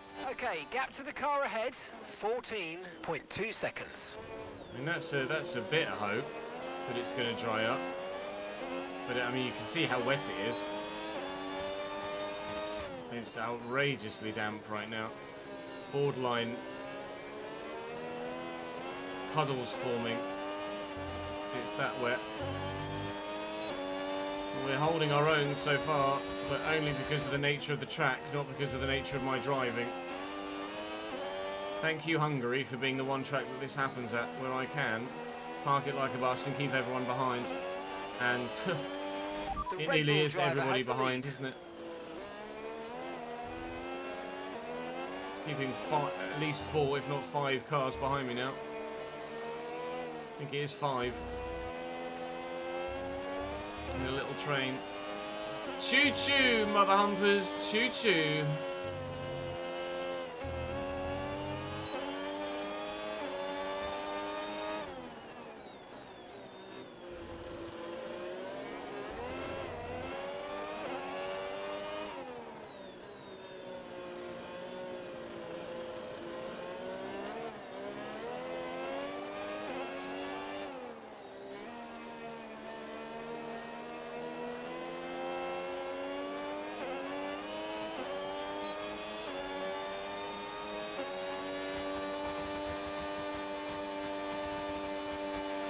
Weather's changing now. You might want to review our strategy. Okay. I think they might be wanting us to put wets on. You could just see, actually, the rain is falling a little bit more intently right now. Copy that. I think they've said lap 23 there, similar to how they did when we went to Inters. I think they want to box Max this lap and box me the lap after. I'd be tempted to just stay on the Inters, quite frankly.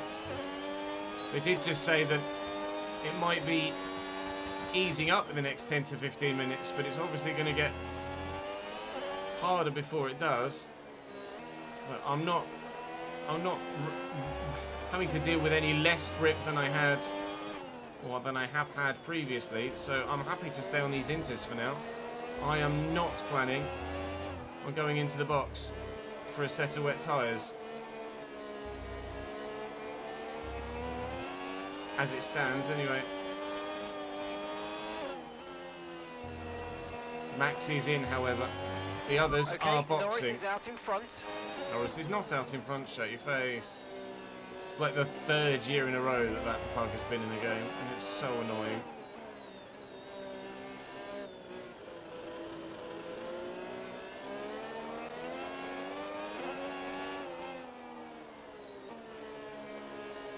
Seems almost everyone behind me has stayed out here. The cars are definitely kicking up a lot of spray at this point. I doubt we're quite ready for the full wet, but we're not far off. Okay, the pit window's open, so let's box this lap. Box this lap. Verstappen and Hamilton in for a wet tyre. I have stayed out, as have Lando Max is and coming in for George. his stop. Max has come in for his stop, he's out for his stop, and he's already down the road, pal. So you're having a real moment right now, aren't you, Mark? I think I'm still okay on the inters, You've though. lost some time to the car behind. I'll ask about the weather again in a minute, because they did say something about it clearing up, but then it got so heavy that it needed, or potentially needed, a change in tyre. So you tell me, sir, what's going on with the bloody weather?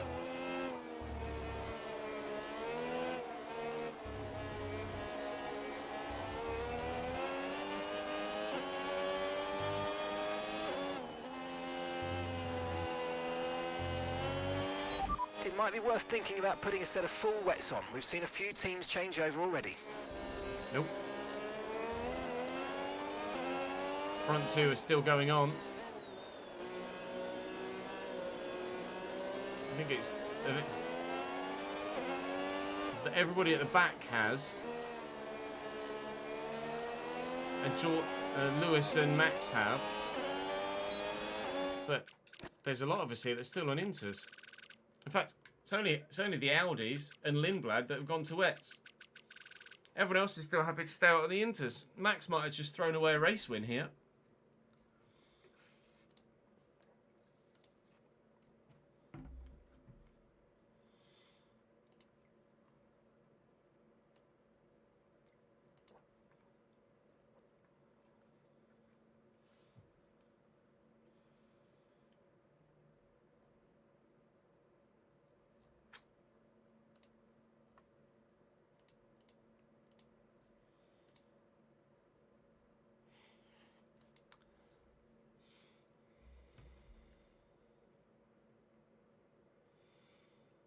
Bear with, just trying to sort something with that.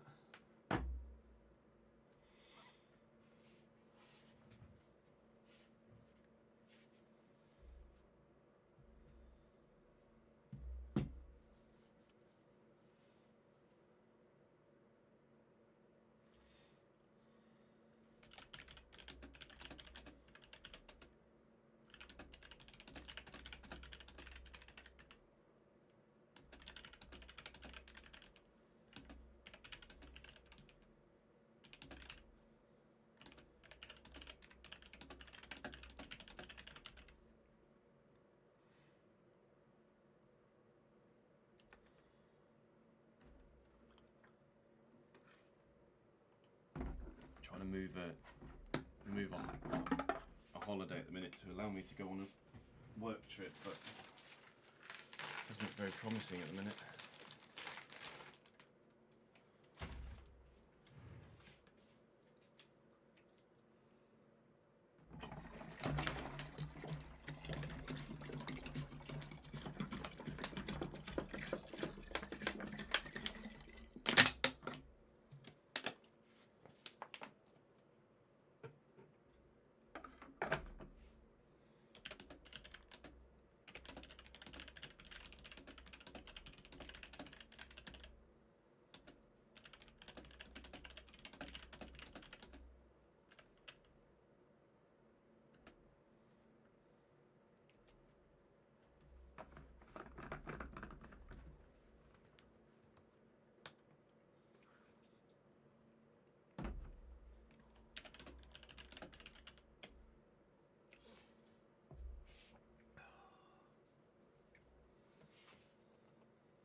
Yeah, the wets is still useless, aren't they, in game?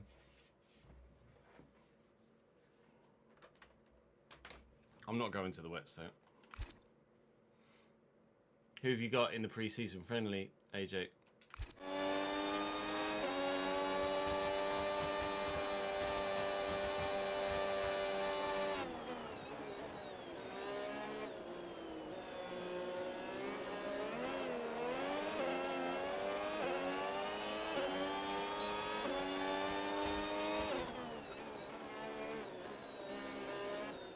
Put my phone here actually, so we can see if it goes off again. Sorry, lads. Wiggled away, that's not a bad result.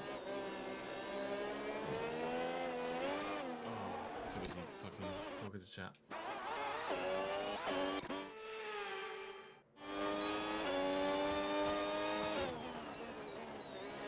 Wigan are our first fixture of League One next year. Wigan at home.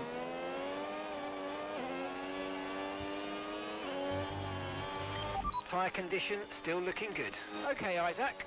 Right, we've got a full battery, which means we can use more of it to gain performance. Let's go. They have no control over the battery, pal.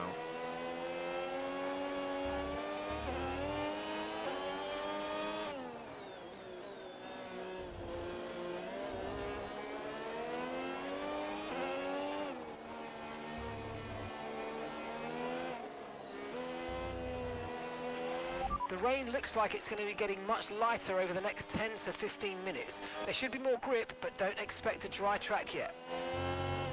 I don't know whether it's going to dry up entirely before the end of the race at this moment in time. It might, but it is very wet still. But there are still 11 laps to go when we cross the line. So it could. It's unlikely, but it could.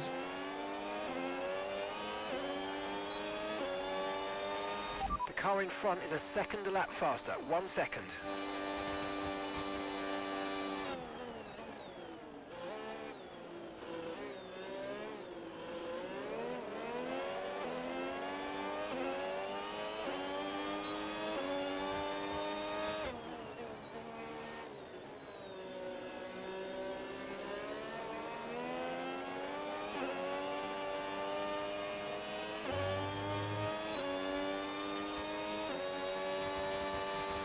Okay, here's the gap that we're trailing the car ahead by.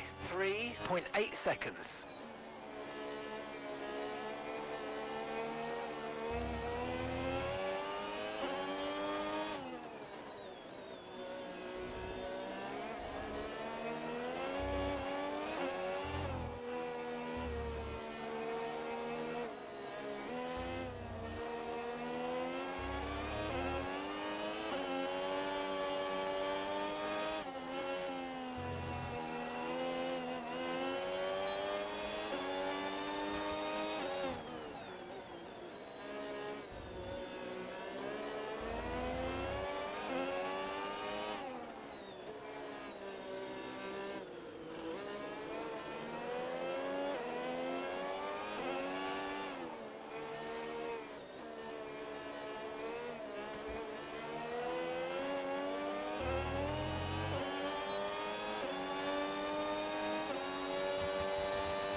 They replaced their rear wing in real life, didn't they? Neil. Sorry, Yugi. Because Max had 2 accidents, they've gone back to their old wing this weekend in Spa, haven't they?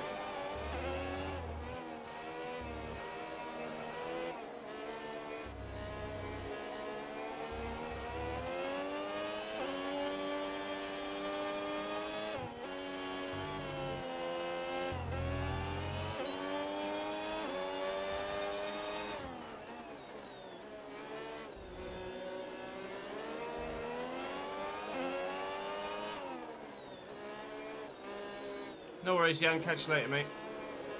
Thank you for dropping by, pal.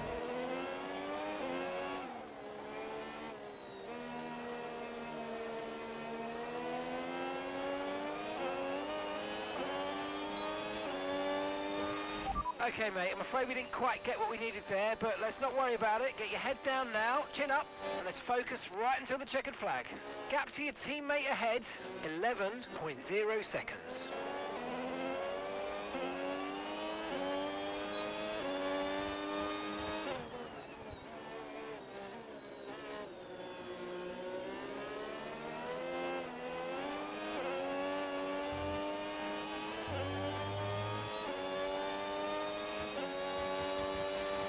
Still not a perfect situation, but I don't think we've got cause to move on to a different tyre yet.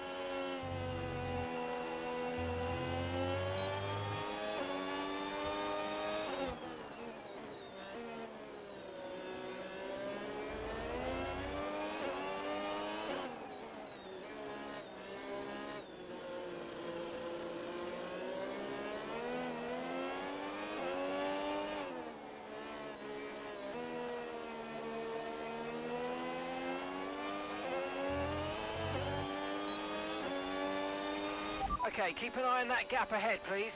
8.4 seconds. Oh, they sound decent, actually, Jamie. They sound really good. I've not seen those anywhere. Didn't know they were a thing.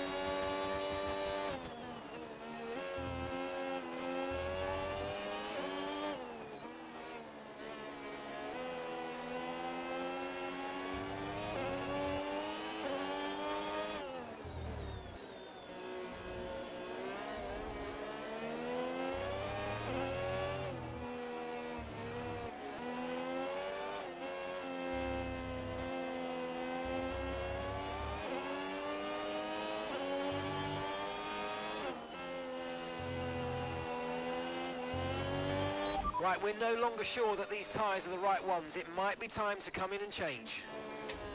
No.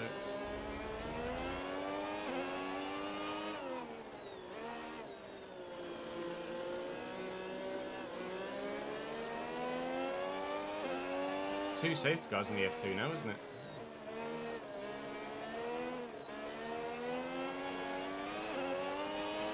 So the rain's easing off a bit, but the track is still going to be wet for a while. Be careful.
Okay, so gap to the car ahead, 11.5 seconds.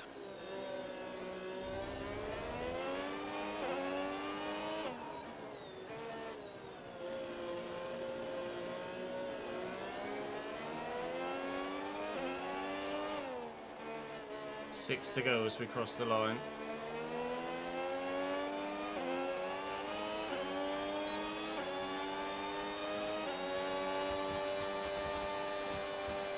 Some boxed again, Rory.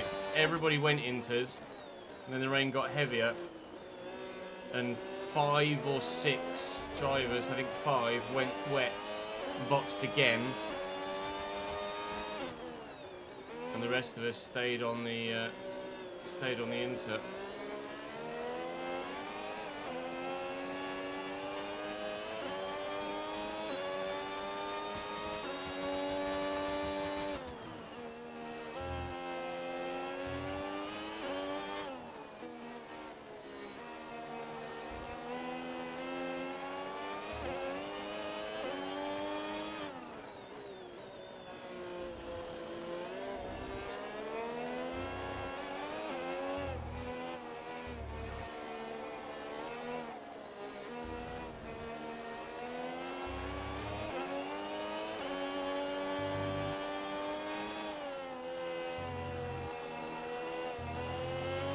No need to worry about the tyre condition for now. Everything's looking good.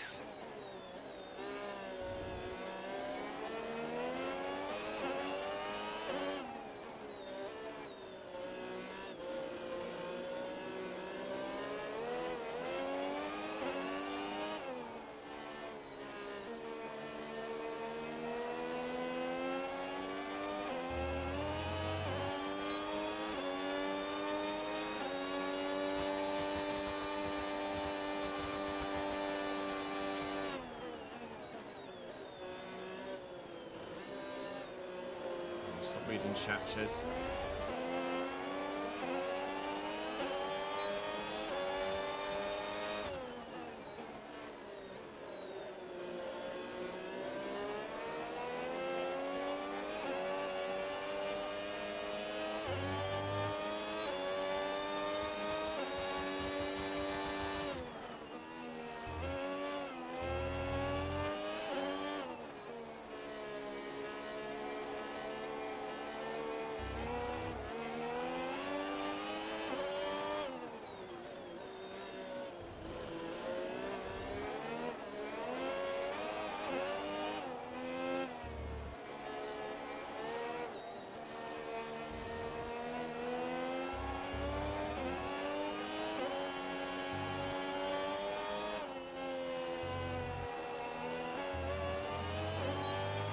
Remember, box this lap. Keep an eye on your distance to the speed limit line as you approach and make sure you don't speed. No, don't want it. In fact, they're still telling me to go to wets now. I don't think it's going to dry up before the end, do you? 4 laps to go, 32, 33, 34, 35. The Hajar train is still chugging along, but Charles Leclerc does keep getting a little bit closer and closer. Trying everything I can to keep him behind, but it's been quite a tame final 20 laps to the race, really. Or certainly final 15 for sure. Just high concentration and trying my best not to put it in a wall and end up in a separate country. See how much faster the wet tyre runners are, though. Perhaps Hamilton and Verstappen grown massively, or that might just be the case with everybody, really. I don't know, as they've really closed in on Antonelli and Lando out front, who are still on the inters, of course. Strange decision to go to the wets, considering so few people did. You can see actually the rain has eased off a little bit here. It's no longer raining as heavily as it was. And my tyres are quite worn, 32% rear left. And I am kind of four-wheel drifting around a lot of turns now.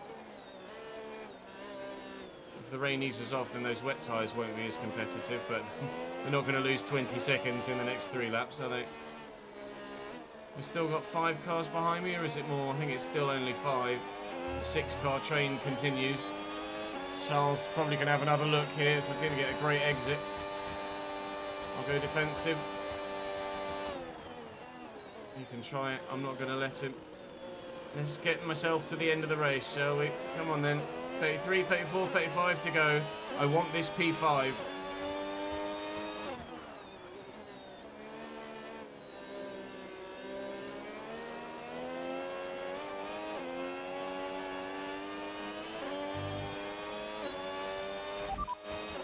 Inters and wets will probably have very similar pace at the moment. And gap to the car in front, 18.2 seconds. Neither of which is what I asked.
Very much so, Charlie. That's what the episode's going to be called as well. When it goes live on YouTube.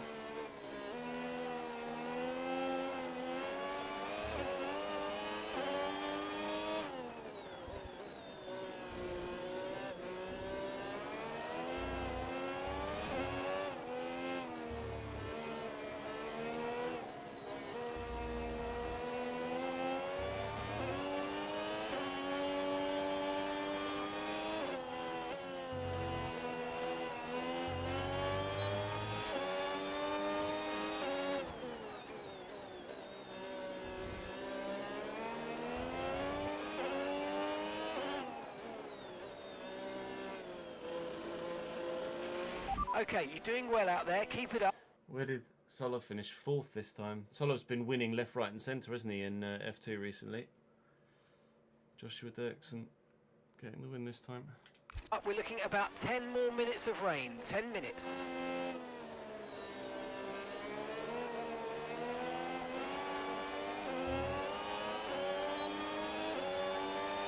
Final lap. Final lap. Keep catching the Push, push. headset turning the volume down.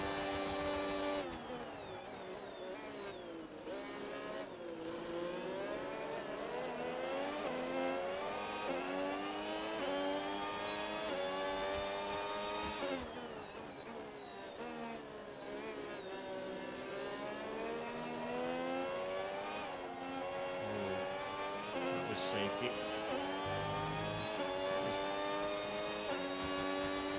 Not great at all. Okay, gap ahead, 21.2 seconds. Has been all aboard the Hajar train since the rain. We had pace in the wet. Sorry, we had pace in the dry. Not in these conditions, or even close to it. Upwards of a second, a lap slower than those around us. Lando Norris ends up winning the race. You do feel like Max Verstappen threw that away by putting the wets on and not staying on the inters like the majority of others did. But it will be P3 for Max and a podium for the team and a P5 for me here, which is still a respectable position, especially after the way things went towards the end of Belgium. But it could have been more if it was all dry. We could have forced our way into the podium ourselves. So, even though we have to be obviously absolutely delighted with the P5, which we are, it's a shame that the weather unfortunately denied us the chance of a better result. But it is what it is. I'm so tired, man. It's so hard. It was indeed. Lando gets driver of the day. Lando P5? Certainly wasn't in the front two rows, I don't think, Lando Norris, when we first got going. I think it was Max on pole and then the Ferrari and then both Mercedes, wasn't it? Lando started 5th indeed. He went 5th to 1st, I went 9th to 5th. Unfortunately for Kimi, he went 3rd to 8th, which sucks for him, but sometimes it sucks to suck, and we didn't suck today. We just weren't great in the wet, but for some reason, I don't know why I'm so weak in the wet. Okay, I just got a really loud achievement on the Xbox that came through on the PC for some reason. So I don't know whether it's because the AI are too strong in the wet or that I just don't know how to drive in the wet in-game and I'm super slow. Regardless, we are at Zandvoort next time out for the Dutch Grand Prix, which is a sprint weekend. So an elongated weekend next time out in the Netherlands, which hopefully won't see any rain, but does have the history of some rain being there. We got an accolade. 25 race starts apparently. Thank you. 25 race starts. There's 24 races in the season. Don't know why I've got that. Complete 3 sessions without damage to go. We'll go for that one. So we're gonna push into the gate in the race again in Zandvoort with minimal expectation. It's another track where actually it's hard to overtake. So if we find ourselves with inclement weather again, then we might well be in a position where we're doing what we did here an upgrade that's passed on the engine. I don't have enough resource points to put anything else on at this stage, and it's the season break where teams and drivers and personnel aren't allowed to work on the car anyway, as the whole factory shuts down for the summer. ECU research is complete though. We get our weekly resource points here, and the Dutch Grand Prix is on the way, and that's where you will join me next. I'm going to go with a balanced tyre allocation there, although it is very high tyre wear in the Netherlands, and I'd be sorely tempted actually to go to the harder allocation, especially with it being a sprint weekend as well. Regardless, it will be in the next episode. So thank you for watching today. That result for us has moved Max above Leclerc into third in the drivers. We are still 57 points away from Ferrari in the constructors, and very much solidly fourth. And that's this guy's fault for some poor performances this season. I haven't been horrendous though. 8th, 11th, 9th, 10th, DNF, 1st, 7th, 1st, 7th, 7th, 11th, 8th, 5th. I'm regularly in the points, occasionally getting a win, occasionally out of the points, but I'm doing as good a job as I feel I can right now. 5th in Hungary is our third best result of the season, so don't be too disheartened by that. We'll see if we can go better in the Netherlands next time out. Drop the video a like if you've enjoyed. Subscribe to the channel so you don't miss out on any more, and I will see you in the next one. Yeah, I don't know why that achievement came through on PC. That's very strange.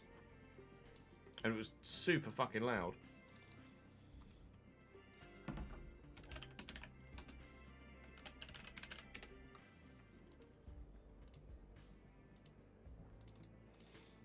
Apologies for that and your eardrums.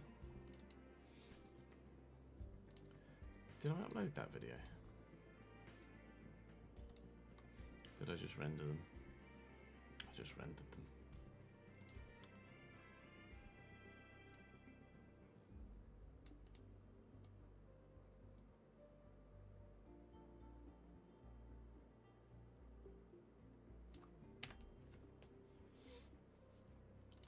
Right. I'm going to go and grab some lunch quickly. You got a secret meeting with Ferrari. Oh. I'm going to go and grab some lunch quickly, and then we can head to Zandvoort after we've eaten. Back in a sec.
Shall we gen football? Whilst we're lunching. I might be signed in on the Xbox app, but I don't think I am. Well, I'm signed in on it, but it's not. It wasn't open on my PC.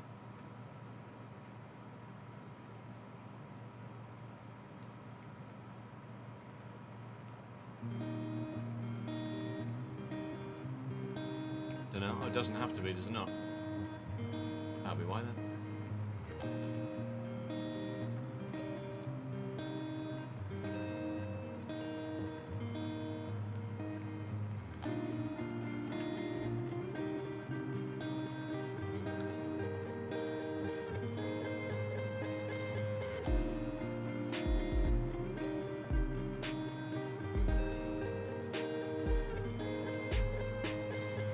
That's gen football, shall we?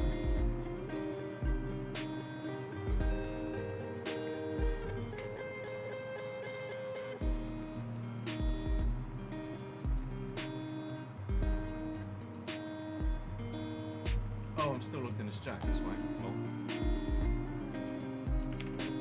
Log out. I was like, why can I not? Why is it offering me different options? Championship appearances for English forwards.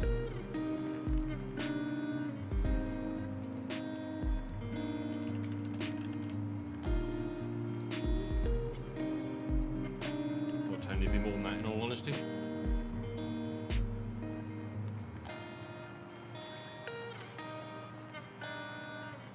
Or I must have been League One when he was there.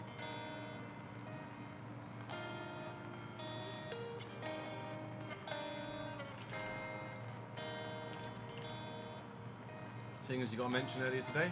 Oh, 162, that's a good one.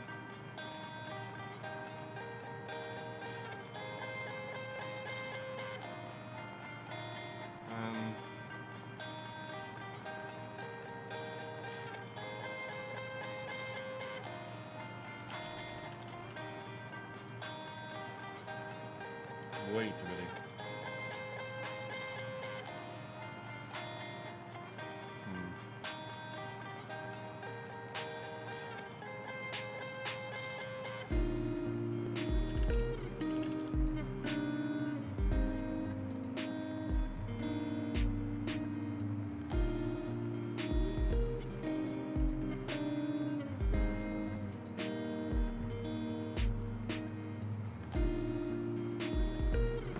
Tammy's got one season down there.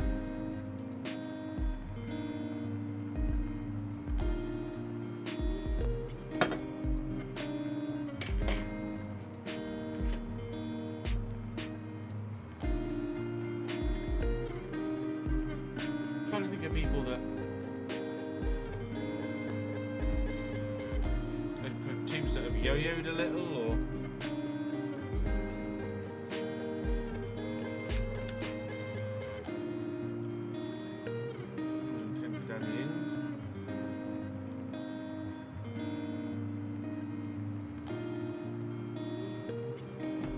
Tammy's only like 40 something. 78, oh shit. Must have had more than one season. He obviously had his season with Villa. Must have had another season down there.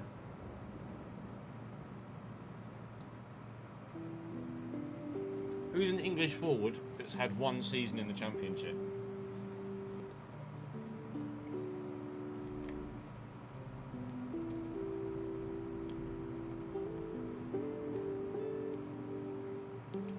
Would Shearer have played down there with?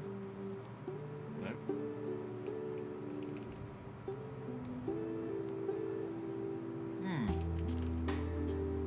Thanks, Shearer might not be a bad shot.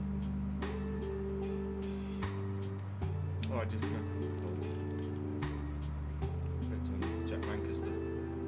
55 piss.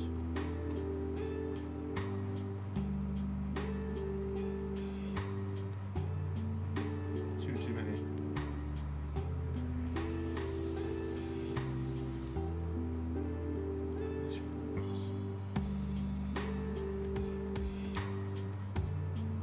Bowen would be way too many.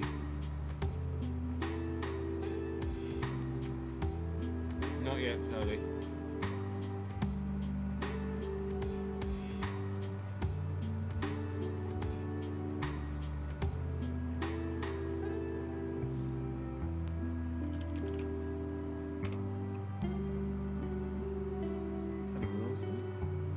Hey, Callum Wilson.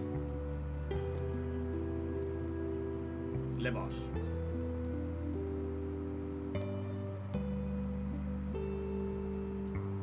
'22, '23. Liverpool player. 2020. Oh. Sad.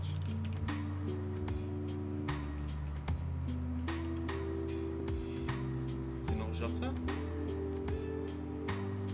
It's Diogo, isn't it?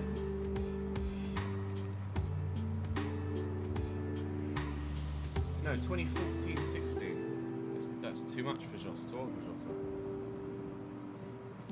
It's not. Is that not Diogo?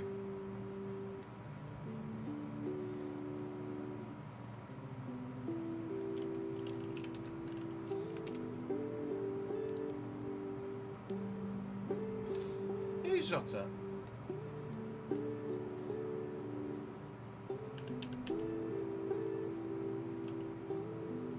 Just won't find him. Freelance at Diogo Jota. That's weird.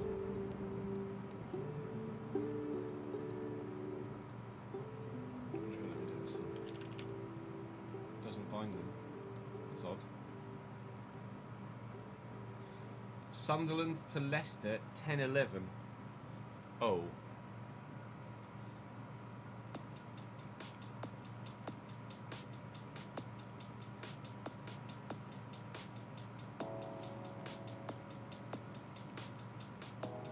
Watkins at 132 would have been a great shout.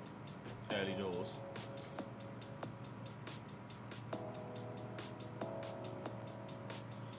Sunderland to Leicester in 2010-11.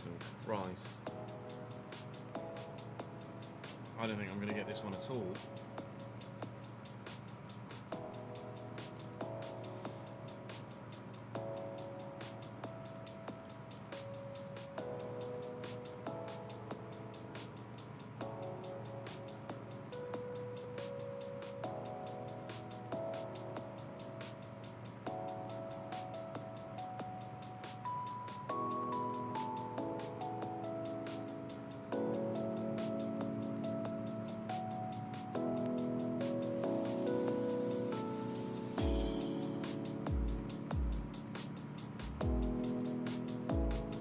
Think you know it.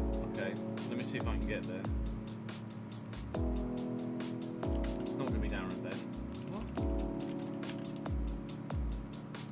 What's it doing? It's not letting me search for anyone.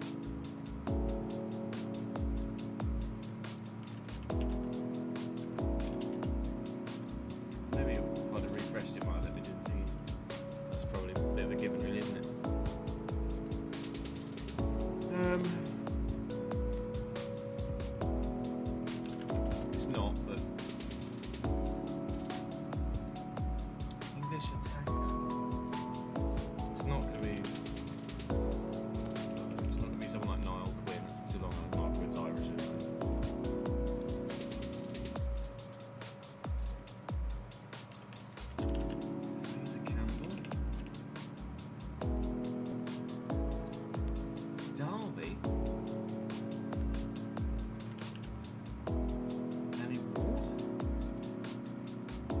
Waghorn, wow.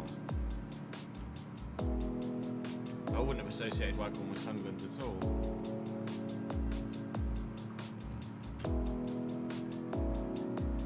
Derby, yes,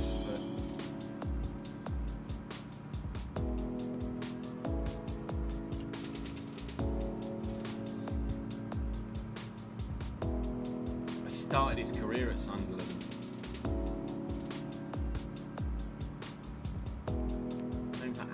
Nomads, the Southern League Premier Division. Wow. That's a fall off, isn't it? Did he get injured? Retired from professional football and then came out to playing again.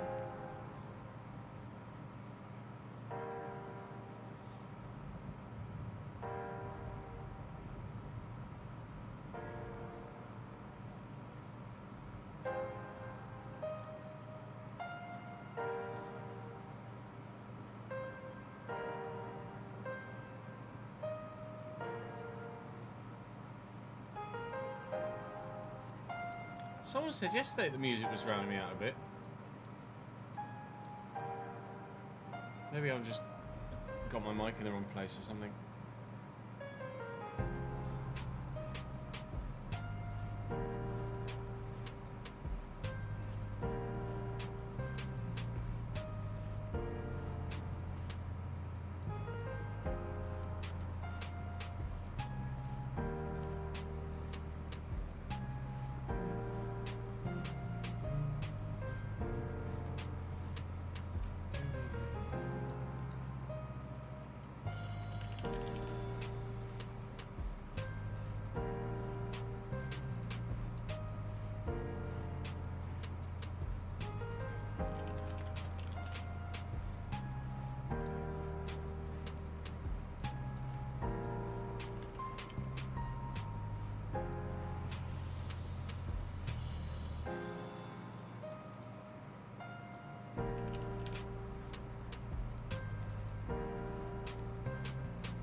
Is there a Cameroonian Samieto?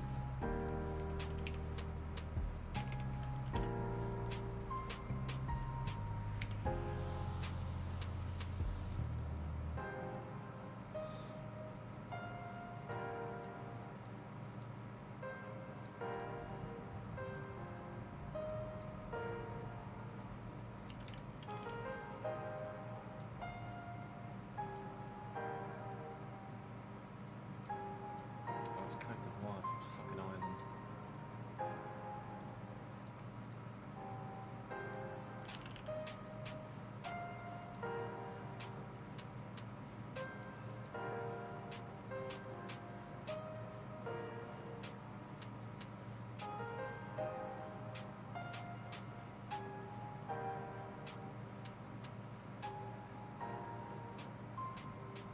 I didn't automatically put McTominay. McTominay didn't come to mind. Liam Henderson I played against in the Brescia save the other day, so that's what made me think of him.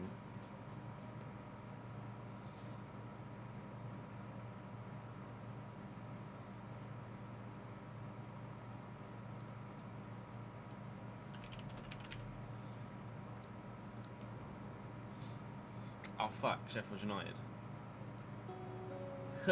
Piss. I'd not noticed that. Balls. Well.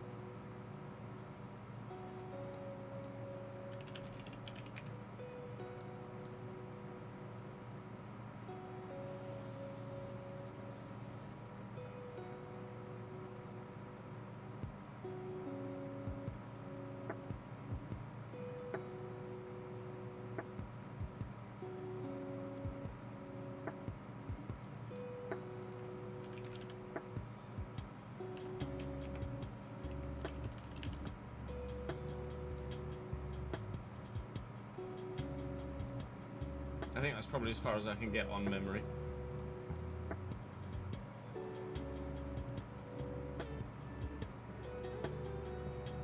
There's a triple that allows you to get it. What? Is it the left back?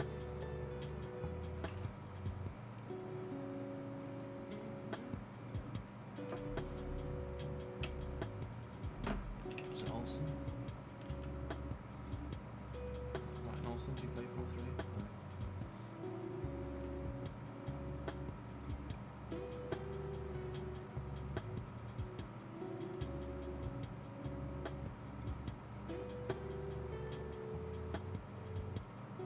Is that the triple?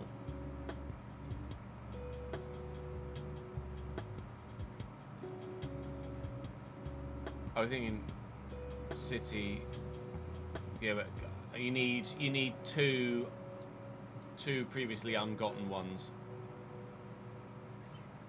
You can't just have one. You need to do two. Sunderland Leon is doable. Did Traore play for? Was there a Bertrand Traore play for Sunderland? Yeah.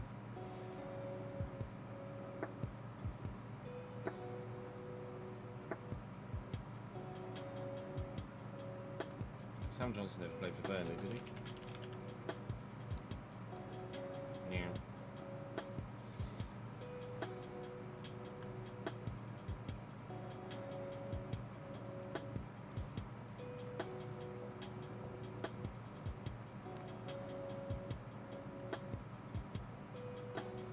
that's probably as far as I can get on memory.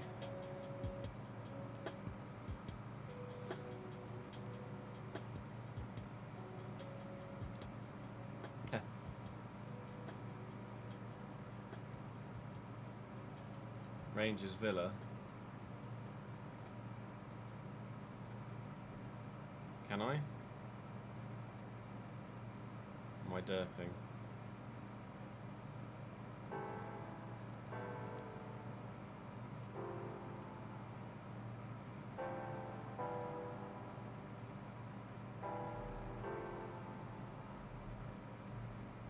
My brain's telling me one the tavern. James Tavernier, but.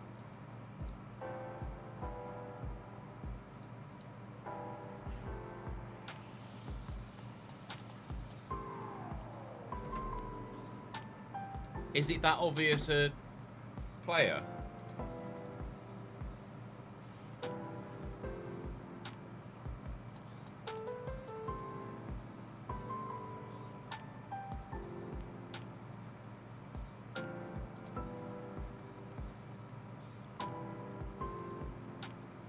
Obvious for you? As a spud man?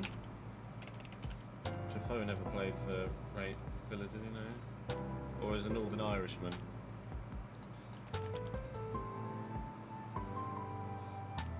Stephen Davis.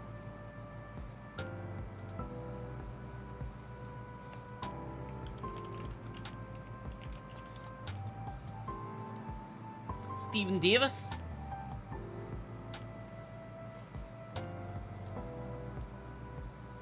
First one you think of is a manager for Rangers and Villa. Oh, Alan Hutton. I wouldn't have thought of Alan Hutton.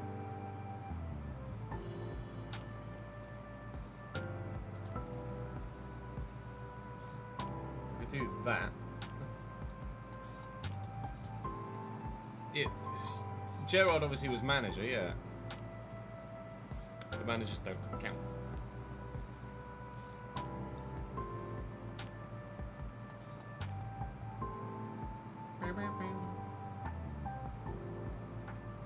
I feel like West Brom Burnley should be relatively obvious, but I can't think of anything for West Brom Burnley.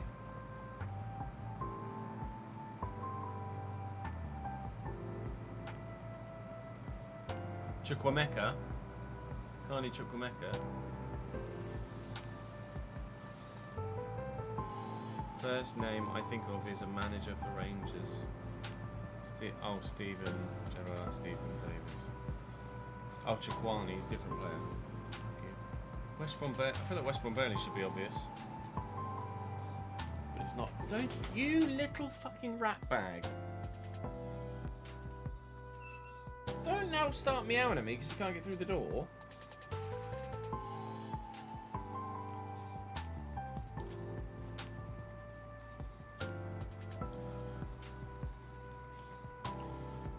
One second. Fucking. Yeah, what do you want?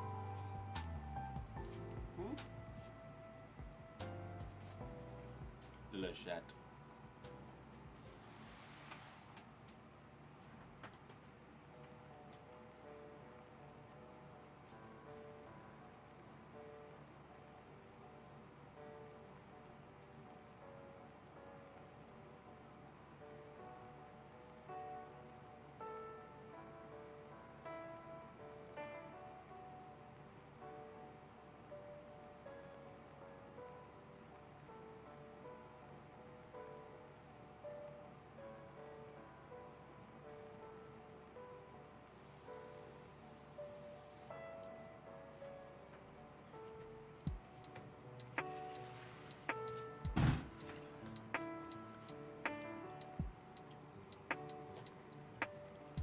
No, Shadow, no names. Did Jeff Horsfield play for Burnley? No. A striker for West Brom and Burnley.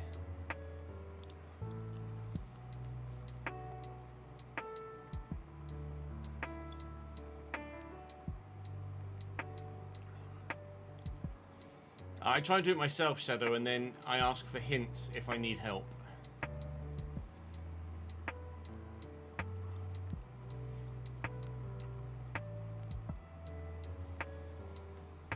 English forward. Didn't Lukas Jukovic play for both of them as well? Oh, Lukas Jukovic is English. What?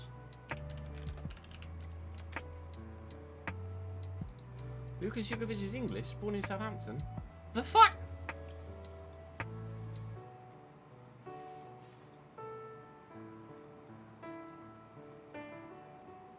Lukas Isaac Paul Jukovic. Did he have Polish parents? You don't need to apologise, Shadow. He didn't do anything wrong.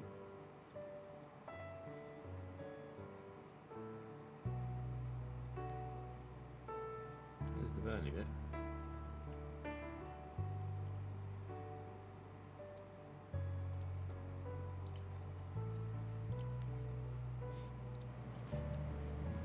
English striker who scored a decent amount of goals. Burnley and West Brom. Marcus Bent, maybe?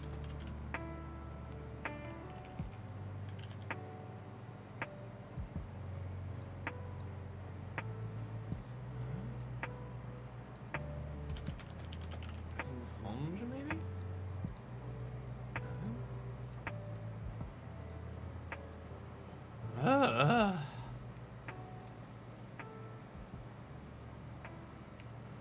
Danny Ings has never played for West Brom, has he?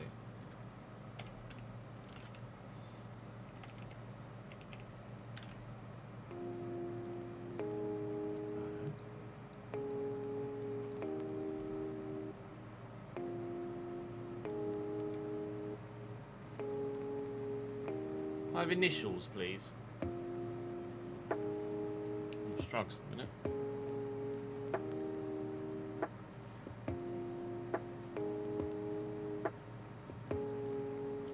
CA?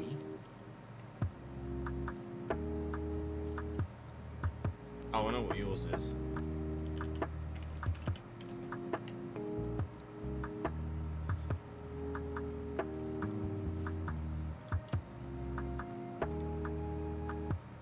Who's the CA? Oh, Charlie Austin. Charlie Austin played for Burnley?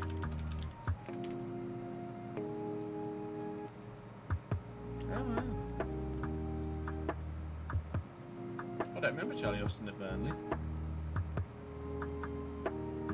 I remember QPR and Saints and West Brom.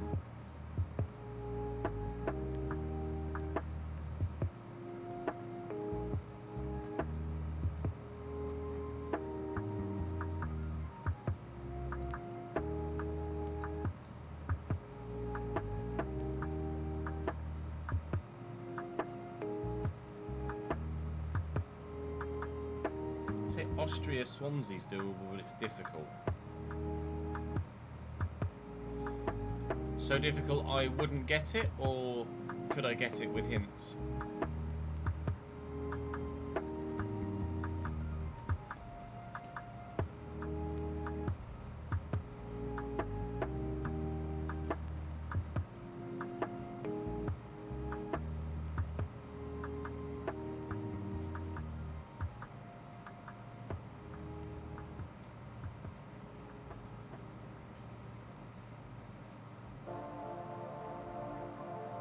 Unless you know Swansea inside out, unlikely.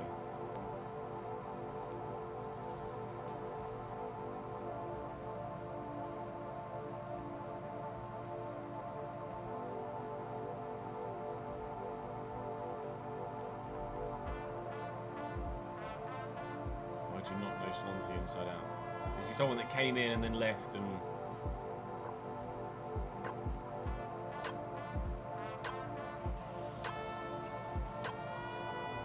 never did anything else?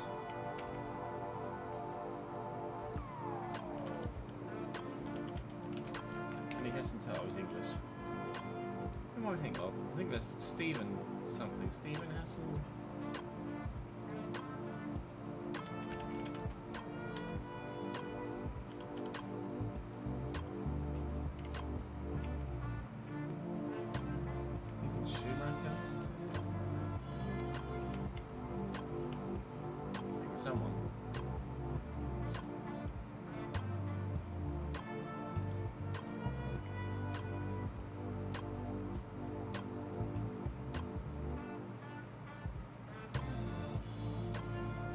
loanee that played for both Red Bull clubs.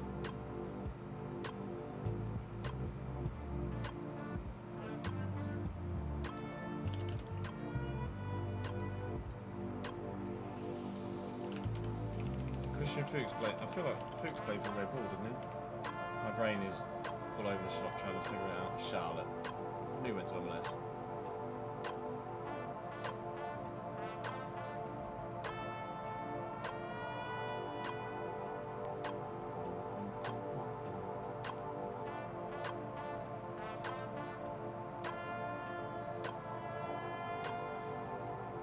Can you give me initials and a position?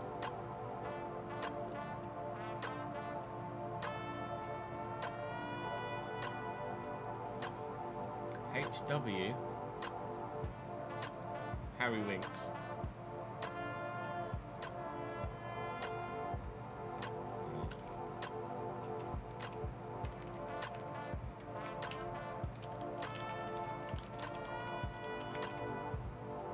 Hannes Wolf.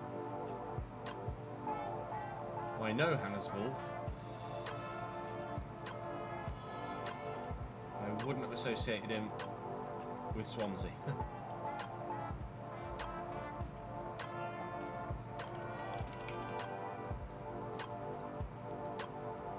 Has anybody played for Birmingham and Juventus at once? Not at once, was it? Idiot. Hey, we're at Red Bull New York.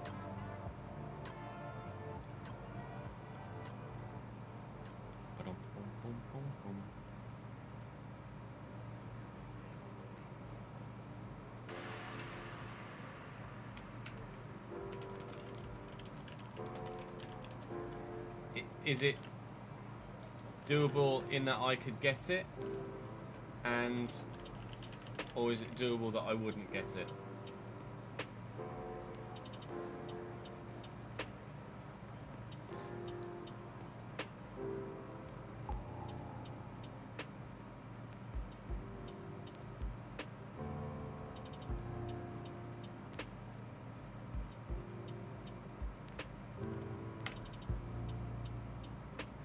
Jeremy Boga, wow.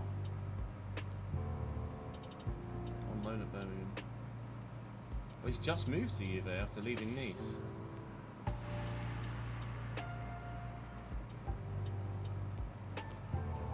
Blimey. I would never put Jeremy Boga at... I didn't realise he was at Sassuolo and Atalanta as well.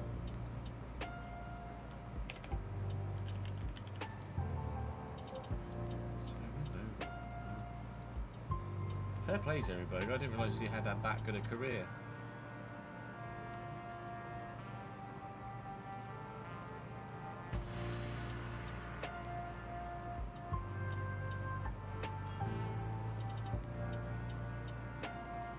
No, I can't believe he's only 29 either.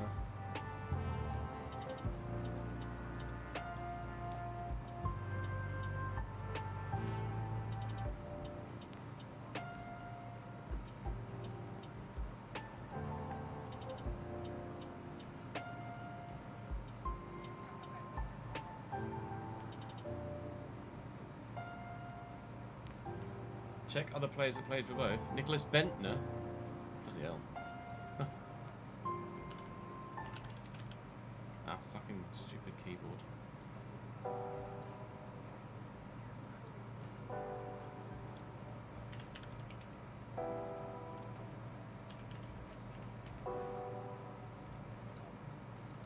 That picture will forever be associated in my mind with Nicholas Bentner.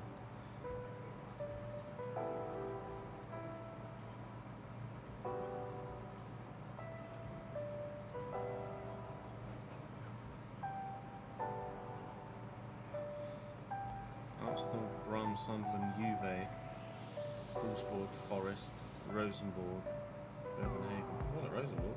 Found his level. He scored 9 Premier League goals that year, Christ.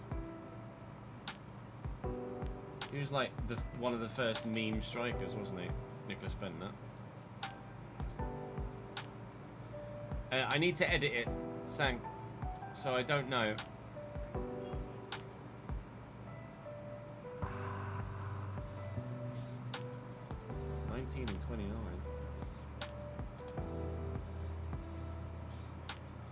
Damn. Dying.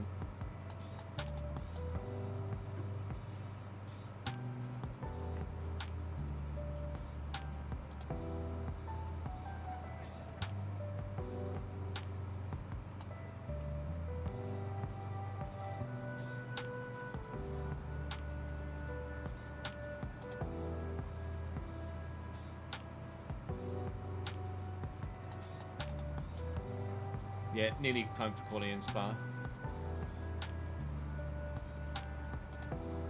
I haven't seen the new Salford Away kit, no. Feel free to enlighten me.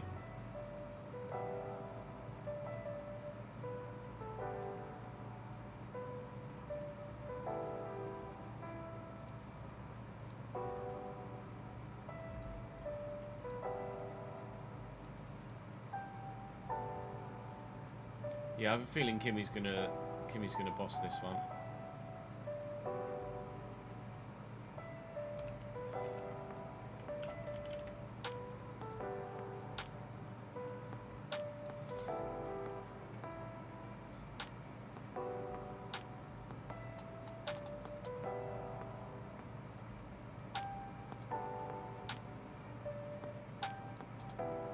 Kimmy's 2 to 5 to get pole. Max 9 to 2, Lando 15 to 2, Russell 8 to 1, Lewis 22 to 1 for pole.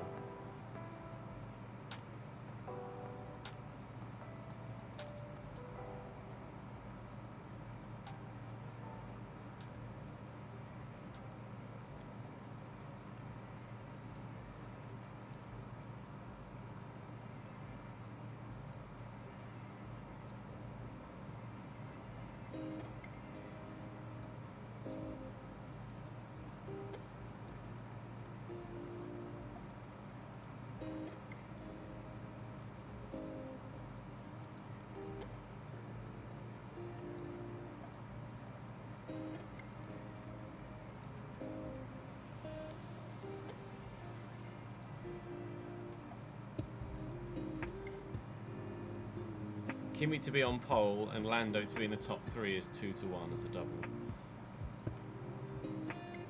Pole.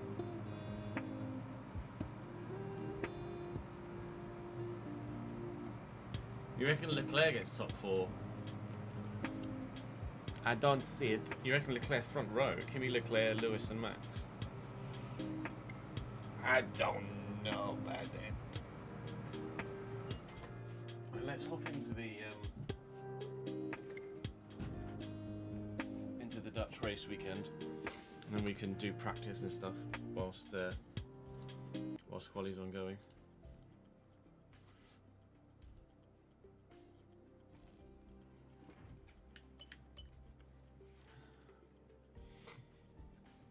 Don't pick Aston, Simon, is the general consensus,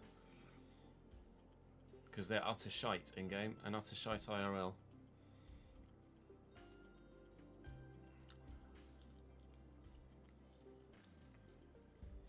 I'd say pick Audi, probably.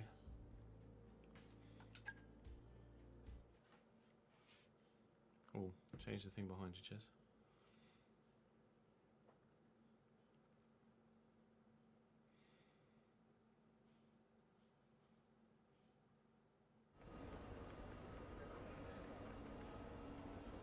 Dutch Grand Prix.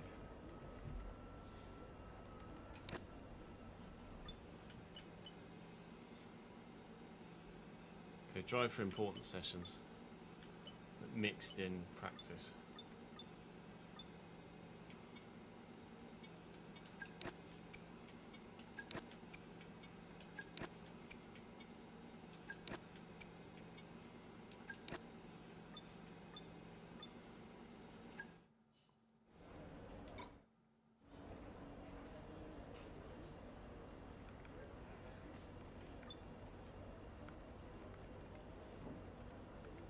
Qualifying starts in 30 seconds.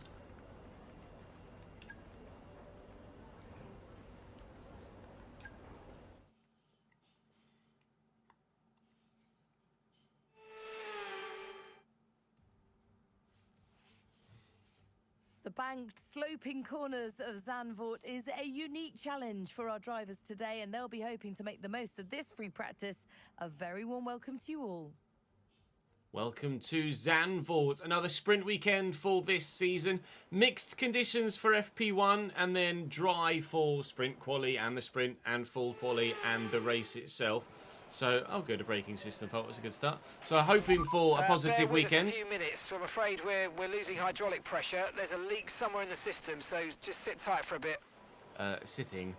Considering we had a really good end result in Hungary last time out, regardless of not having much pace in the wet, I'm hoping to have similar sort of pace in the dry here at Zandvoort. So it's a free-flowing circuit that limits overtaking opportunities, just like Hungary. And if we can show pace at the Hungaroring, then surely we can show pace here at the seaside. That's the plan. Drop the video a like if you're enjoying the F1 content, of course. Make sure you subscribe to the channel so you don't miss out on more of it. And do please come and join me on stream so you can see every lap of every session. I'm going to go and try and earn some resource points in the one session I've got to do so.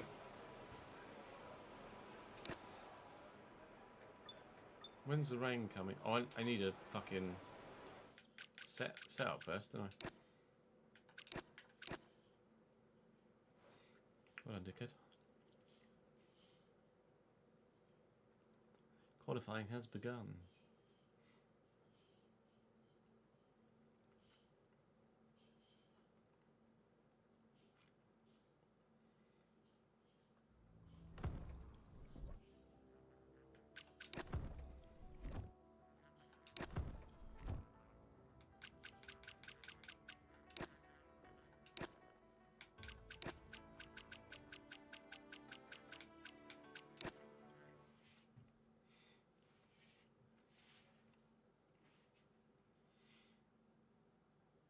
Everybody's still in the garage after 2 minutes of quality. No one's gone out yet.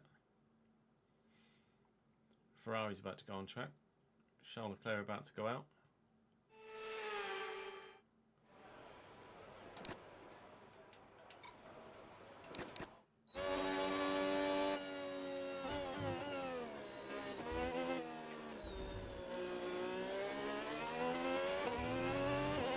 This can be a weird one for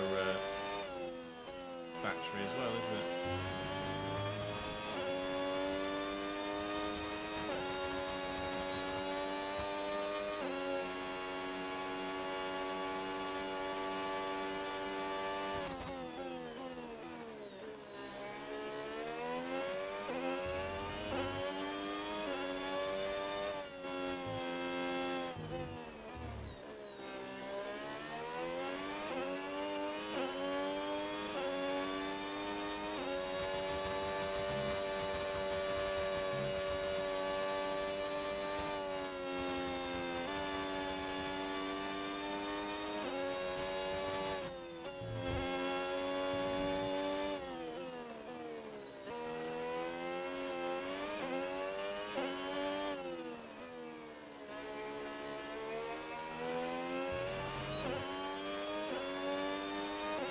Sergio Perez purple in sector 1, let's go.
Yes, Jamie, VR is an option on F1.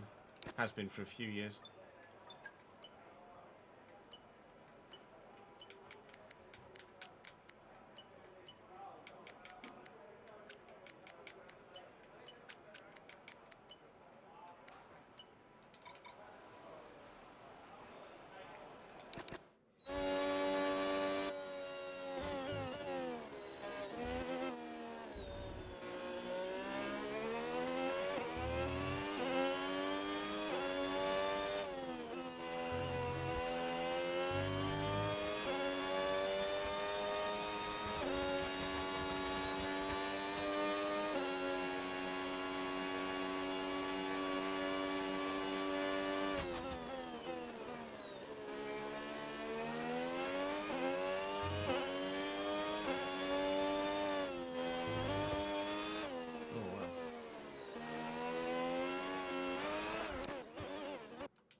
Max is only green in Sector 1.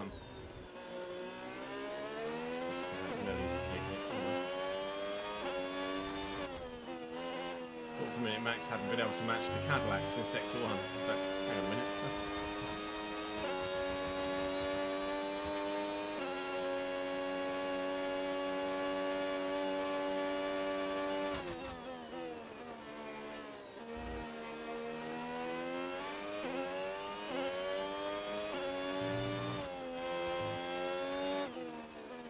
Really loose around there on that switch.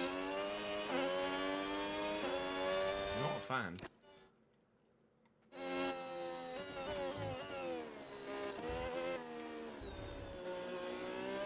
I'll take a bit of front out.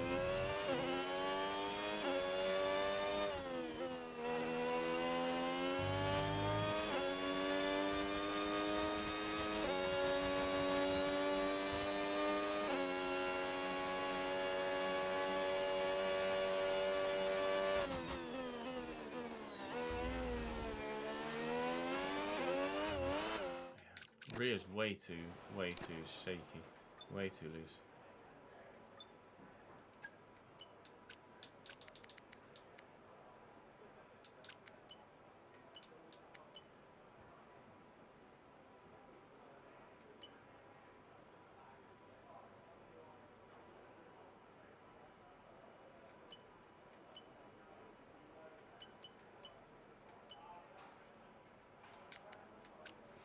Yeah, it's PC only, isn't it?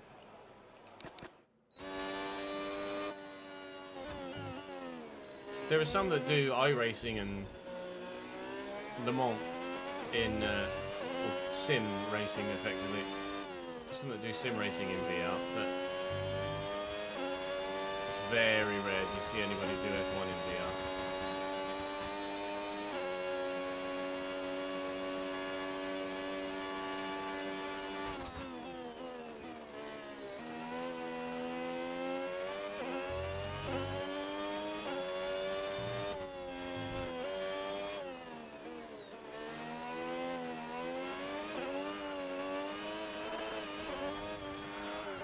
Jesus Christ.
diff a bit has massively helped.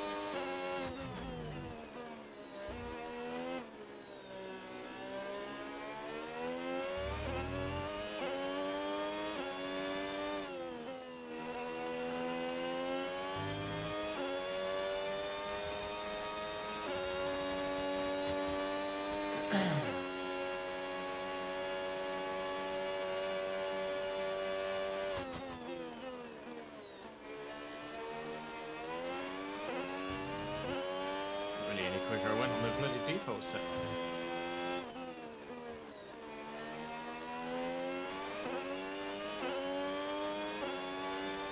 Never mind. Found some time.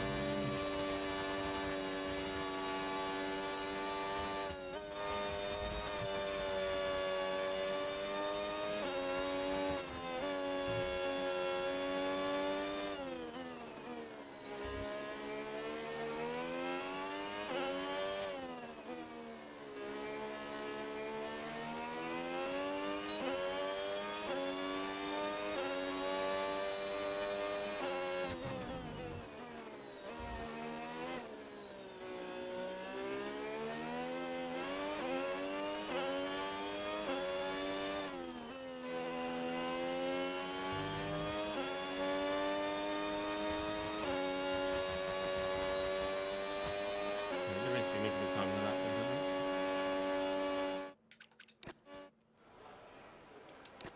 This'll do as a setup.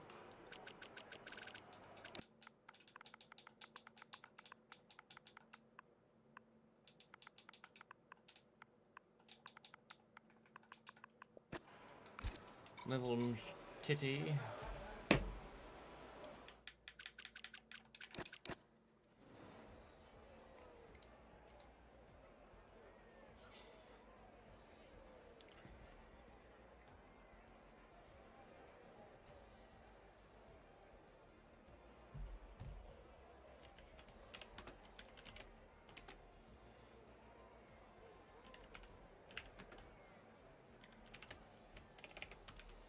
Bear with just sending that a message.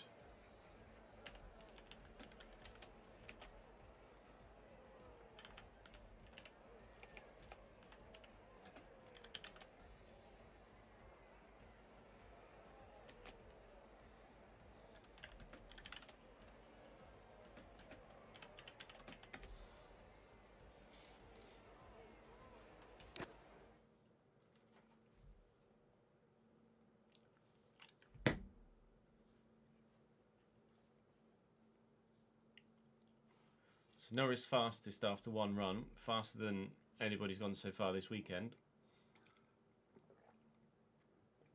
Currently, as expected at the back, it's Aston Martin, Cadillac, then Colapinto, and then Ocon and Colapinto. Ocon's been off it recently, hasn't he? The Haas has just fallen backwards in general, hasn't it? As a package on the whole.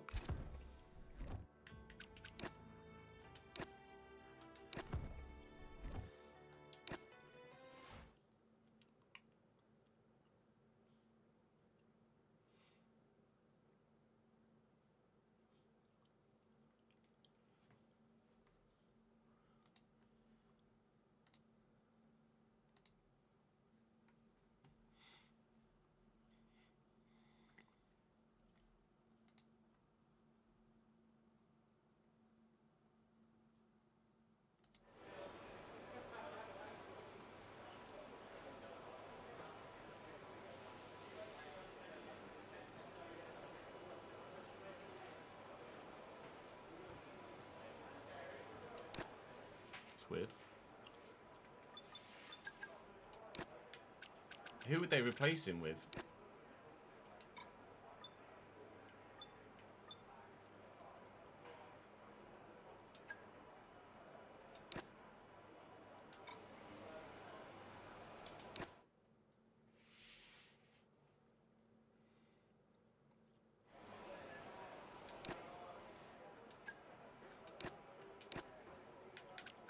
chains expected, fuck's sake.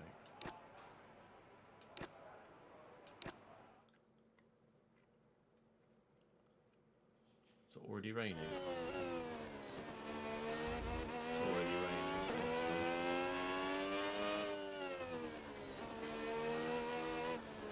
A Toyota behind it. What, a Japanese driver?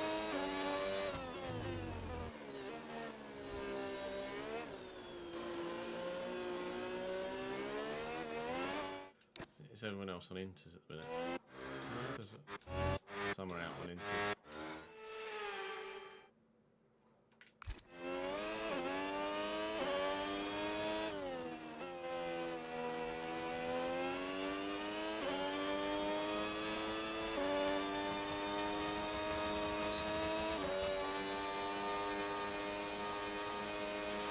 Okay, let's have some nice steady laps here, please. Just a managed pace, like you would in the race. That's what's going to give us the best data.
Right, let's have you in at the end of this lap, please.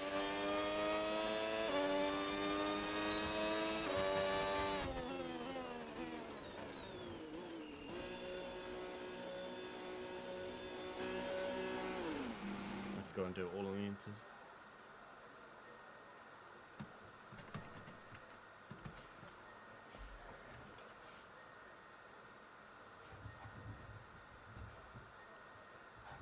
Norris from Verstappen, from Hajar from Hamilton at the minute. Gasly gets up to P12. Colapinto's improving to go P13. Stroll improves, Okay, but radio check, radio check. Radio check. 4.3 seconds off the pace.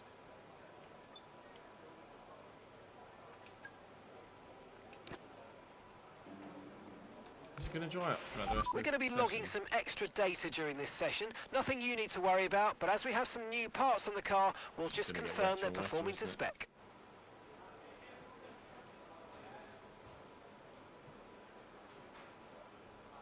80%, 83. It's just going to get wetter and wetter. Okay, excellent. Let's go out now then. It was.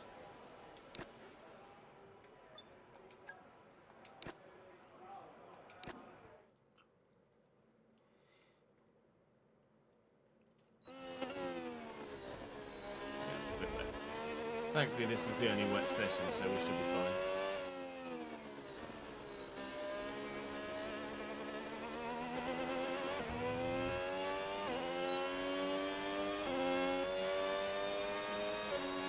Andre Santos is actually quite well thought of, isn't he? I'm surprised that Ocon and Albon out. Williams are just nowhere this year, aren't they?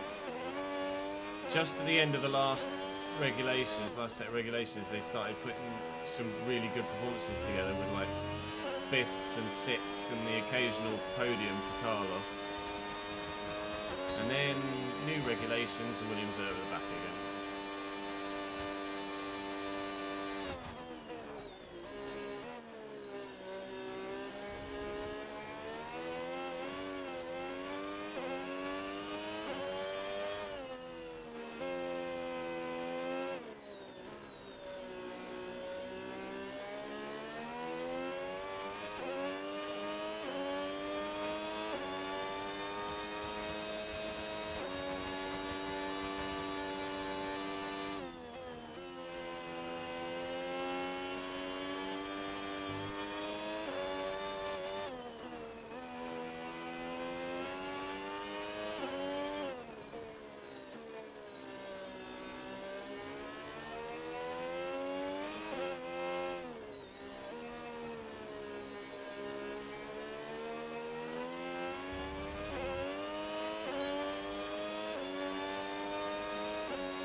They got the initial stuff all wrong for the car, which led to wrong upgrade paths.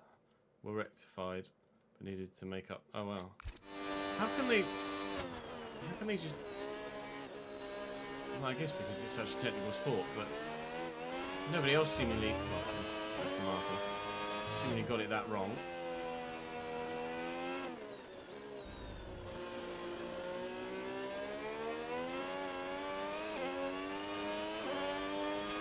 These conditions are only getting worse. Watch out for standing water.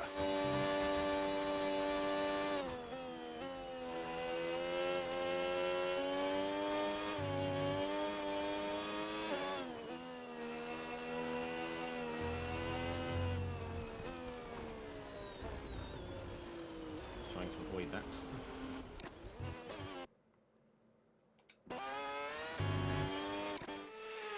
They've hired some more staff, have they?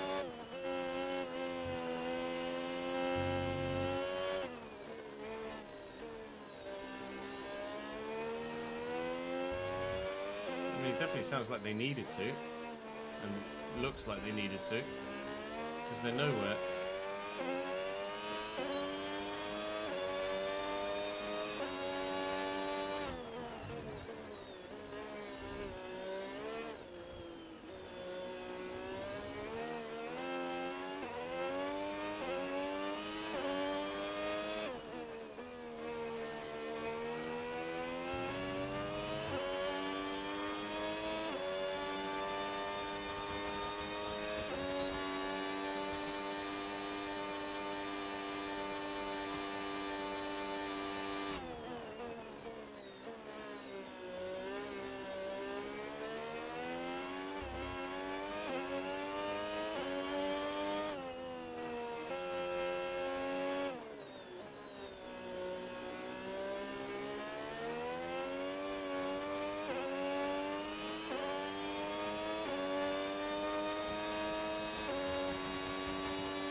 Q2's about to get underway.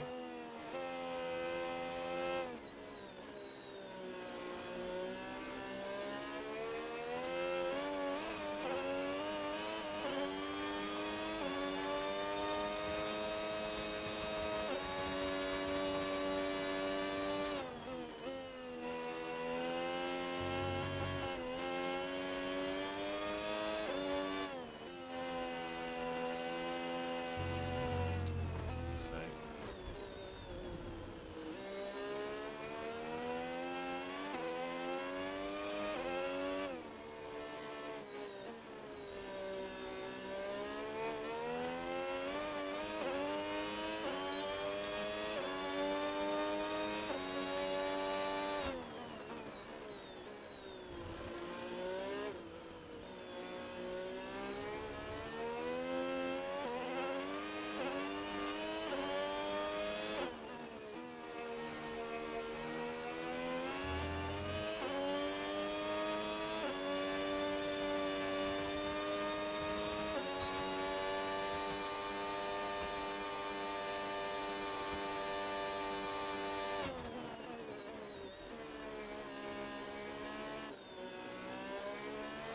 we're in the politest possible way to Franco, Rory. Fuck him.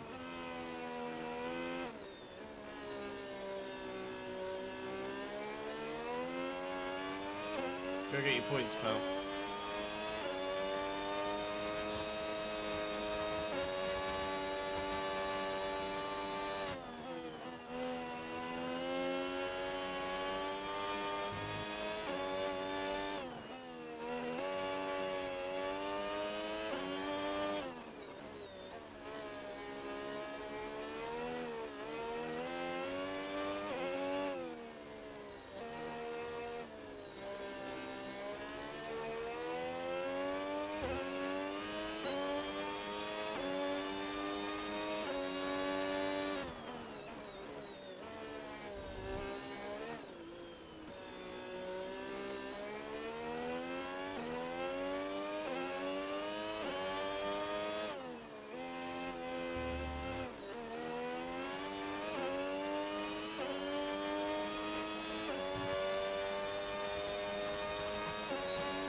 Okay. Test complete, and that was a really good job indeed. We got a lot of valuable information out of that. Well done. Tyre's good. In the rain that we're not going to be driving in.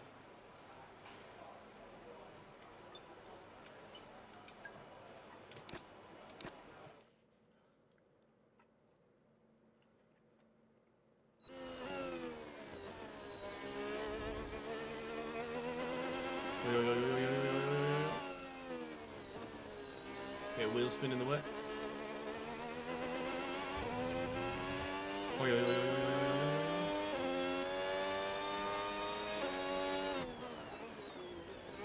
Yeah, I have a funny feeling you're going to be overtaking more than just Collar Pinto, alright?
Purple, give me purple, give me purple, give me purple, give me purple.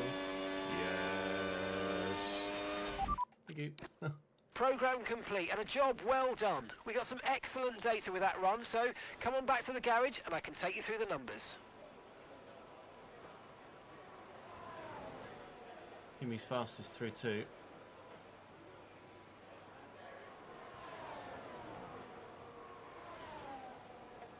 The bust up chicane is so clumsy, isn't it?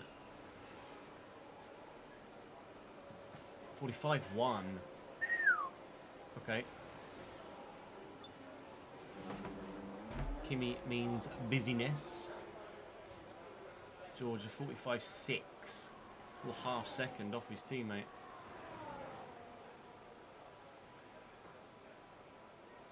Been 2.5 seconds off. What the fuck? Kimmy's that wasn't that good, was it? Verstappen's just gone purple sector 2, so probably not. 2.2 seconds for Williams.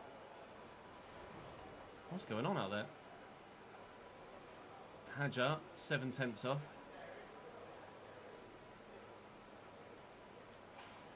Max, 4.5 off. Kimmy is on fire.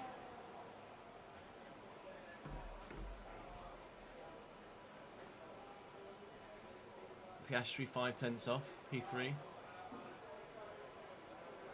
Blimey.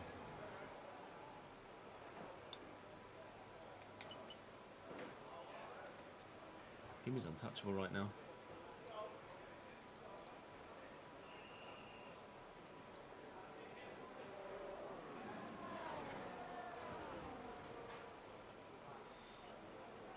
Lando 3/10 off in P2.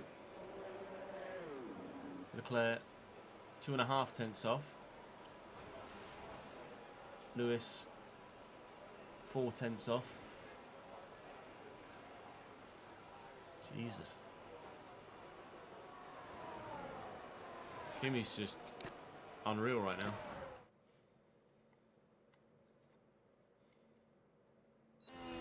Russell's P8.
Forecasts suggest the rain's going to be lightening up over the next 10 to 15 minutes Oh, good. or so. You should start 10 to 15 minutes. Wow. finding more grip as we clear the standing water. No, thank you.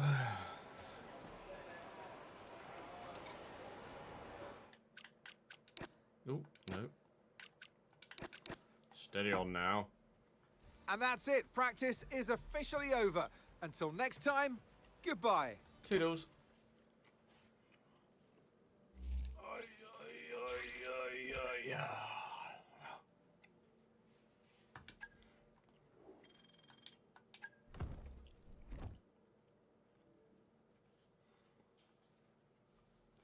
I have to take a grid pen somewhere at some point.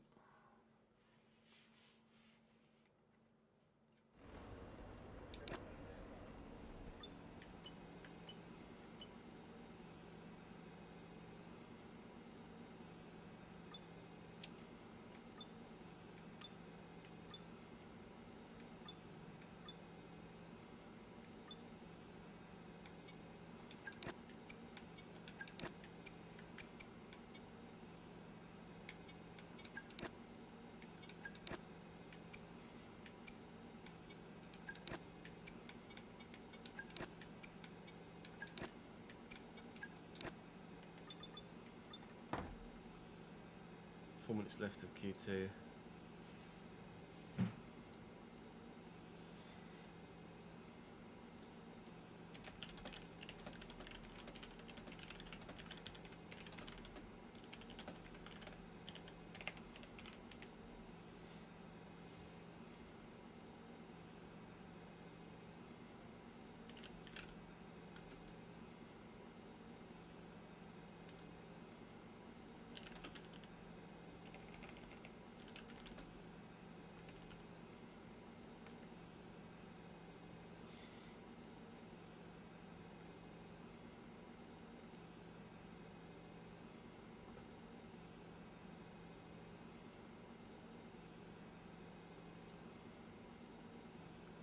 No, I'm just watching.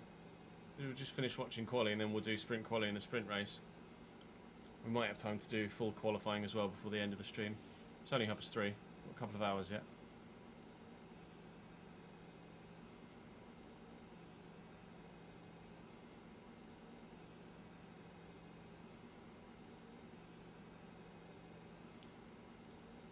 Hope we get actual proper pure F1 back soon. It just I guess it's like they're interested more when F1 race weekends comes about. No, I agree. Yeah. Yeah, best. I agree. Best chassis rigs we've had in a very long time.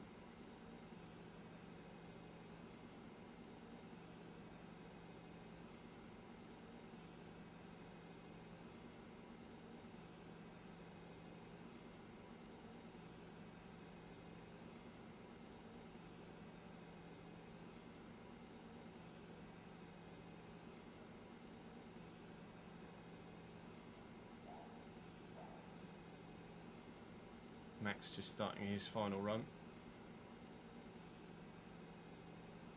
Oh no, Max is in the pits, sorry. It's Hajar. Antonelli, Norris, Lewis and Max are all staying in the pits. Everyone else, including Leclerc in second, are going again.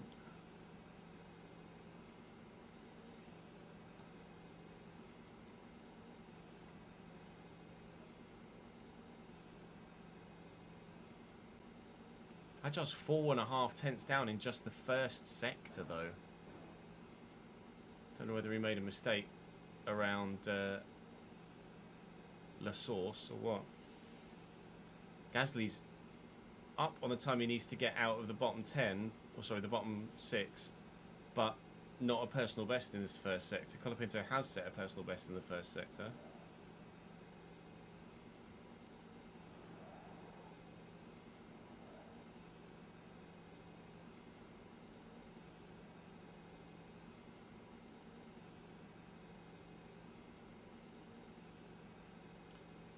What's Hajar like through 2 sectors?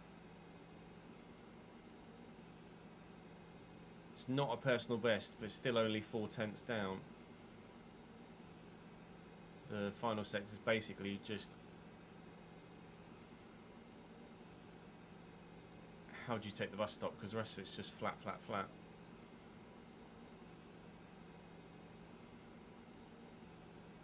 If he's only 4 tenths down at the end of the lap, then he will gain a few positions. Hajar currently 9th, 7 tenths down, crosses the line 6.8-ish tenths down and stays 9th. He's got 4 tenths, he's got 3 and a bit tenths in the pocket for elimination, but it's not great. Gasly's 12th only. Colapinto is 13th only.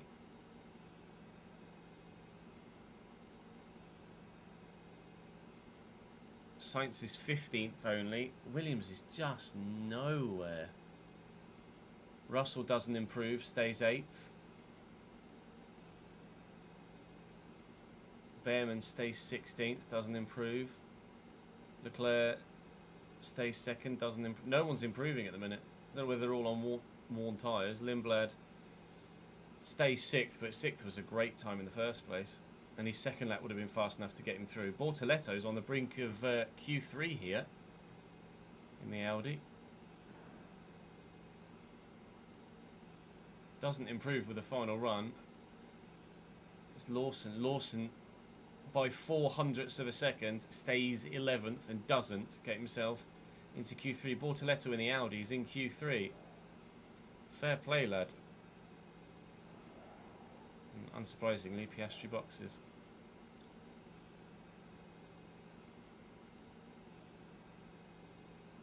Hey Ambrose, good, thank you mate. How's Japan, my dude? I saw the DM on Insta. Right, we go for a quick toilet break, then we can watch Q3, can't we?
Today was stonking hot as well, was it?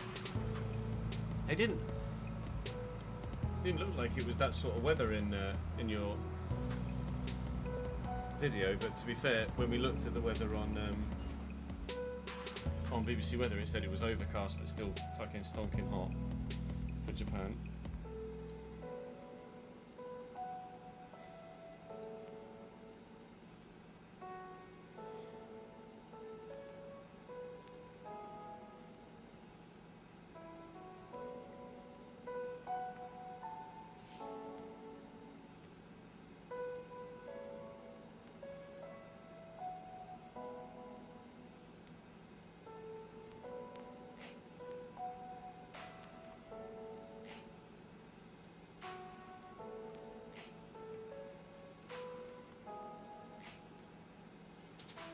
George make a mistake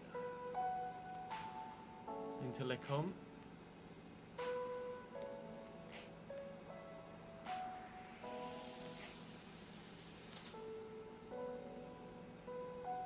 Doesn't necessarily look like it. Pause the thingy and see what. Let's switch to this screen. It's not a World Cup watch long, it's F1, but still.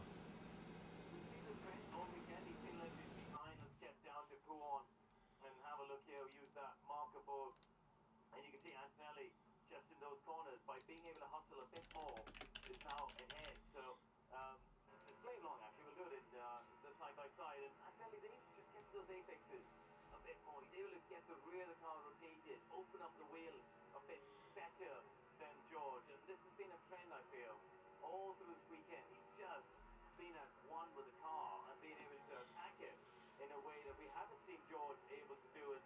This kind of reminds me of Miami, doesn't it? Where he was behind. Look how far behind, using that curve on the left, how far behind now George has dropped in that middle sector of the lap. In the last sector, it really is just the bus stop. Didn't get out of bed till 6 p.m. You still have to think nowadays. In the past, it used to be you just drive along, comfortably flat out. Now they have to think about the deployment and the way they go about it. And I think Antonelli, again, is just got a better way with this car. And he's got this challenge. I think for George, the challenge is Antonelli's growing so much in confidence. Just look at the way he gets on that Anthony really attacks that first curve, doesn't he? With George, in the way he turns the wheel. Antonelli walks straight in there. He's just got tremendous confidence to hustle this car around, and it's really paying dividends. I spoke with Mercedes about Q1 because we were a bit confused, weren't we, about why he was a bit down in Q1. He was in fact 4 tenths slower, Crofty, than his pre-practice speed time, I should say. He was actually slower in Q1. They say it was to do with the track temperature being different. The rear tyres were a bit too hot in Q1. They found a way to build them up for Q2, and that is the result. Thank you. Brilliant analysis on the side-by-side there to show the difference between the two drivers, and no more so than into that final chicane. You know, and Kimi's just like, yeah, we'll give it everything. I know exactly where this is going, and the momentum goes with it as well. George has always had quite a smooth style, very gentle, buttonish, I would say, in terms of how he likes to sweep the steering wheel. But Let me set an alarm on my phone quickly. back as well as his playing Kimi and Tony back, and I agree with you. It was a very nice analysis. 1.5 minutes just under until qualifying resumes at 10 to 5 local time here after that slight delay while the marshals did a super job to get rid of Hulkenberg's Audi, which will be delivered back to the pits at some stage. So here we go then. Time to go for pole position. Someone's got a Fernando Alonso flag to go with the Bernie Collins flag. The saintly similarities are all there, to be honest. So Pole hasn't won here in any of the last 4 Belgian Grand Prix. But as I say, that stat a little bit skewed by the fact that Max Verstappen had grid penalties, despite being fastest in Q3 in 3 successive years. Oh wow. Mercedes have taken every pole position in I didn't realise they'd done that here. and are looking pretty good. 3 successive years. Max Verstappen would like to be there right at the end. Obviously, he had that big crash at the end of Q3 in Austria. Lando Norris, by the way, in Q3 again for the 41st consecutive Q3 appearance, which I think that makes it now the 5th equal longest streak in the history of this format. And Arvid Lindblad being told about Gabriel Bortoletto's times, and there is Gabriel Bortoletto over the team radio, has just said, I don't really care about Bortoletto, we're fighting for something a bit more special today. I think he's right. I mean, Bortoletto Lindblad's got now confidence, has hasn't he? to be at least 8th on the grid, isn't he? When Leclerc and Hadjar take, Norris and Hadjar take their penalties. But we know that Lindblad won the Yeah, Hadjar's going to start from the very back, isn't he? Lando's got Lando's got a 10-place grid penalty.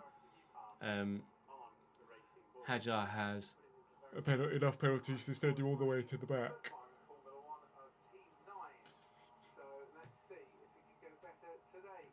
We're waiting in the pit lane with Lando Norris to get out onto the track. So while we do that, Bernie Collins, what you got for us? Yeah, just quickly on tyres and Crofty, the 4 drivers that have a used set or 1 new set for this session, those 4 are 3 that you would expect. So Arvid Lindblad, Hadjar and Bortoletto have only got 1 new set, so expect their first run to be unused.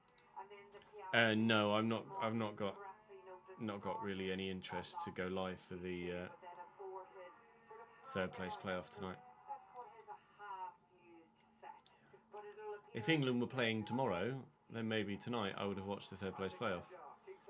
But can't say as I'm feeling it, to be honest. Has reached it in every single round so far as he disappears down the hill through the Fania chicane. This man, Max Verstappen, is the car directly behind him on the track. So no surprises there whatsoever. And I would imagine as he makes his way up towards... Hadjar's going to give Max a bit of a... slowing down to keep Max in touch a bit now. Gabriel Bortoletto, did he have the right there?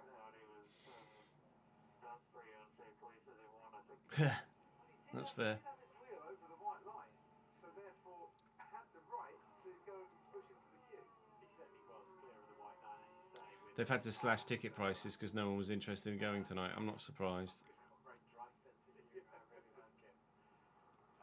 So, let's see what You'd have to use your boost to keep the lead, but the middle sector is you'd be able to build some battery for sure.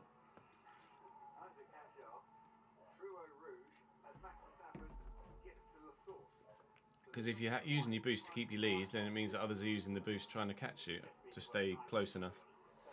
you can try too hard to choreograph a slipstream and just mess it right up, but Hadjar, we know, will be on the back of the grid with a lot of new parts that he's had to take in, power unit and battery store and what have you. Yeah, let's see if they try it next time around. Interestingly, both drivers 30.5 through that first sector, but that's about 4/10 of what is the best first sector time and 3/10 of what Kimi Antonelli has just put in for Mercedes. The interesting thing for Mercedes is that George Russell was also at 30.2.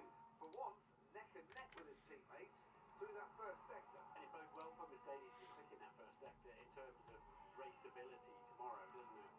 And that's where a lot of the overtaking is done. And Hadjar slows right down then. So he's going to give the toe through after Curva Paul Frere all the way up to the bus stop chicane. So that's where they decided is the best toe. Max has got the momentum coming out of that middle sector, and they think Red Bull that they can get more advantage. There's Hadjar got going now to give him the toe here, and this is a really nice toe that Max Verstappen is getting, and this is where teamwork really could pay dividends here. No disruption for Isaac Hadjar because he will start at the back of the grid, so he's done his bit for his teammate here, and Max Verstappen will cross the line with a couple of tenths, I think, extra pace. Is it going to be enough? 44.9, it's the fastest lap we've seen so far. This weekend into the 144s, and it's Max Verstappen. Antonelli crosses the line. 44.8. Never mind then. Huh. Russell 45.1, which is much better than he was previously. Lindblad 46 flat, 4th for now. Will drop. Wow. Charles Leclerc 2nd.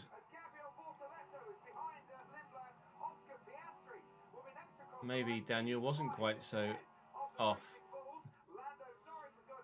Hamilton 4th. Antonelli, Leclerc, Verstappen, Hamilton. That was your prediction, wasn't it, Daniel? Lando. Oh! Lando Norris spoils the party. 44.801. Takes a 10-place grid penalty, but that's a stonking lap. From Lewis Hamilton in the Ferrari, judging by the distance they're apart. So, game on.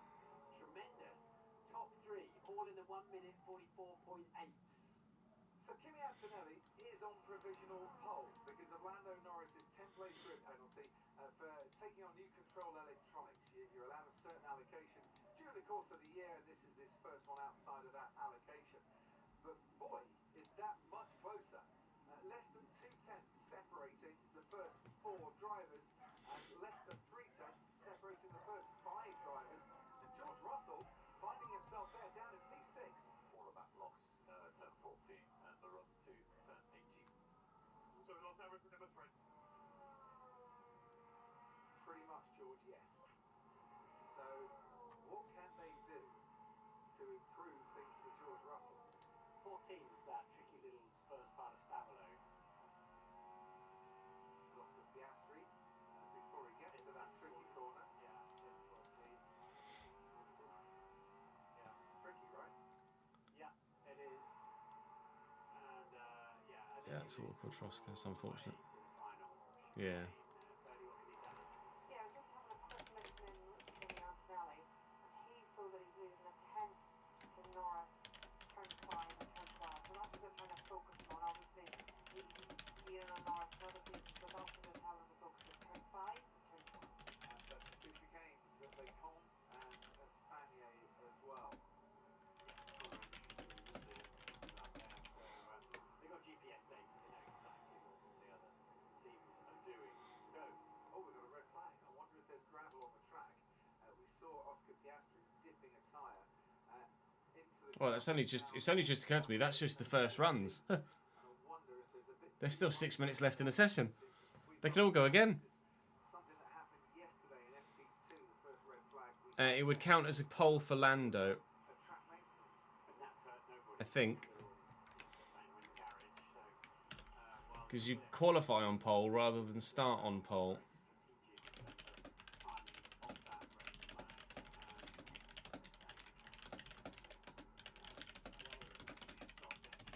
Gravel on there. So people with brooms assemble Uh, and get that gravel swept away. And what you don't want no, the driver who starts the Grand Prix from P1 on the Sunday is the one officially credited with pole position. unexpected through So Kimi would get the pole position for his stats.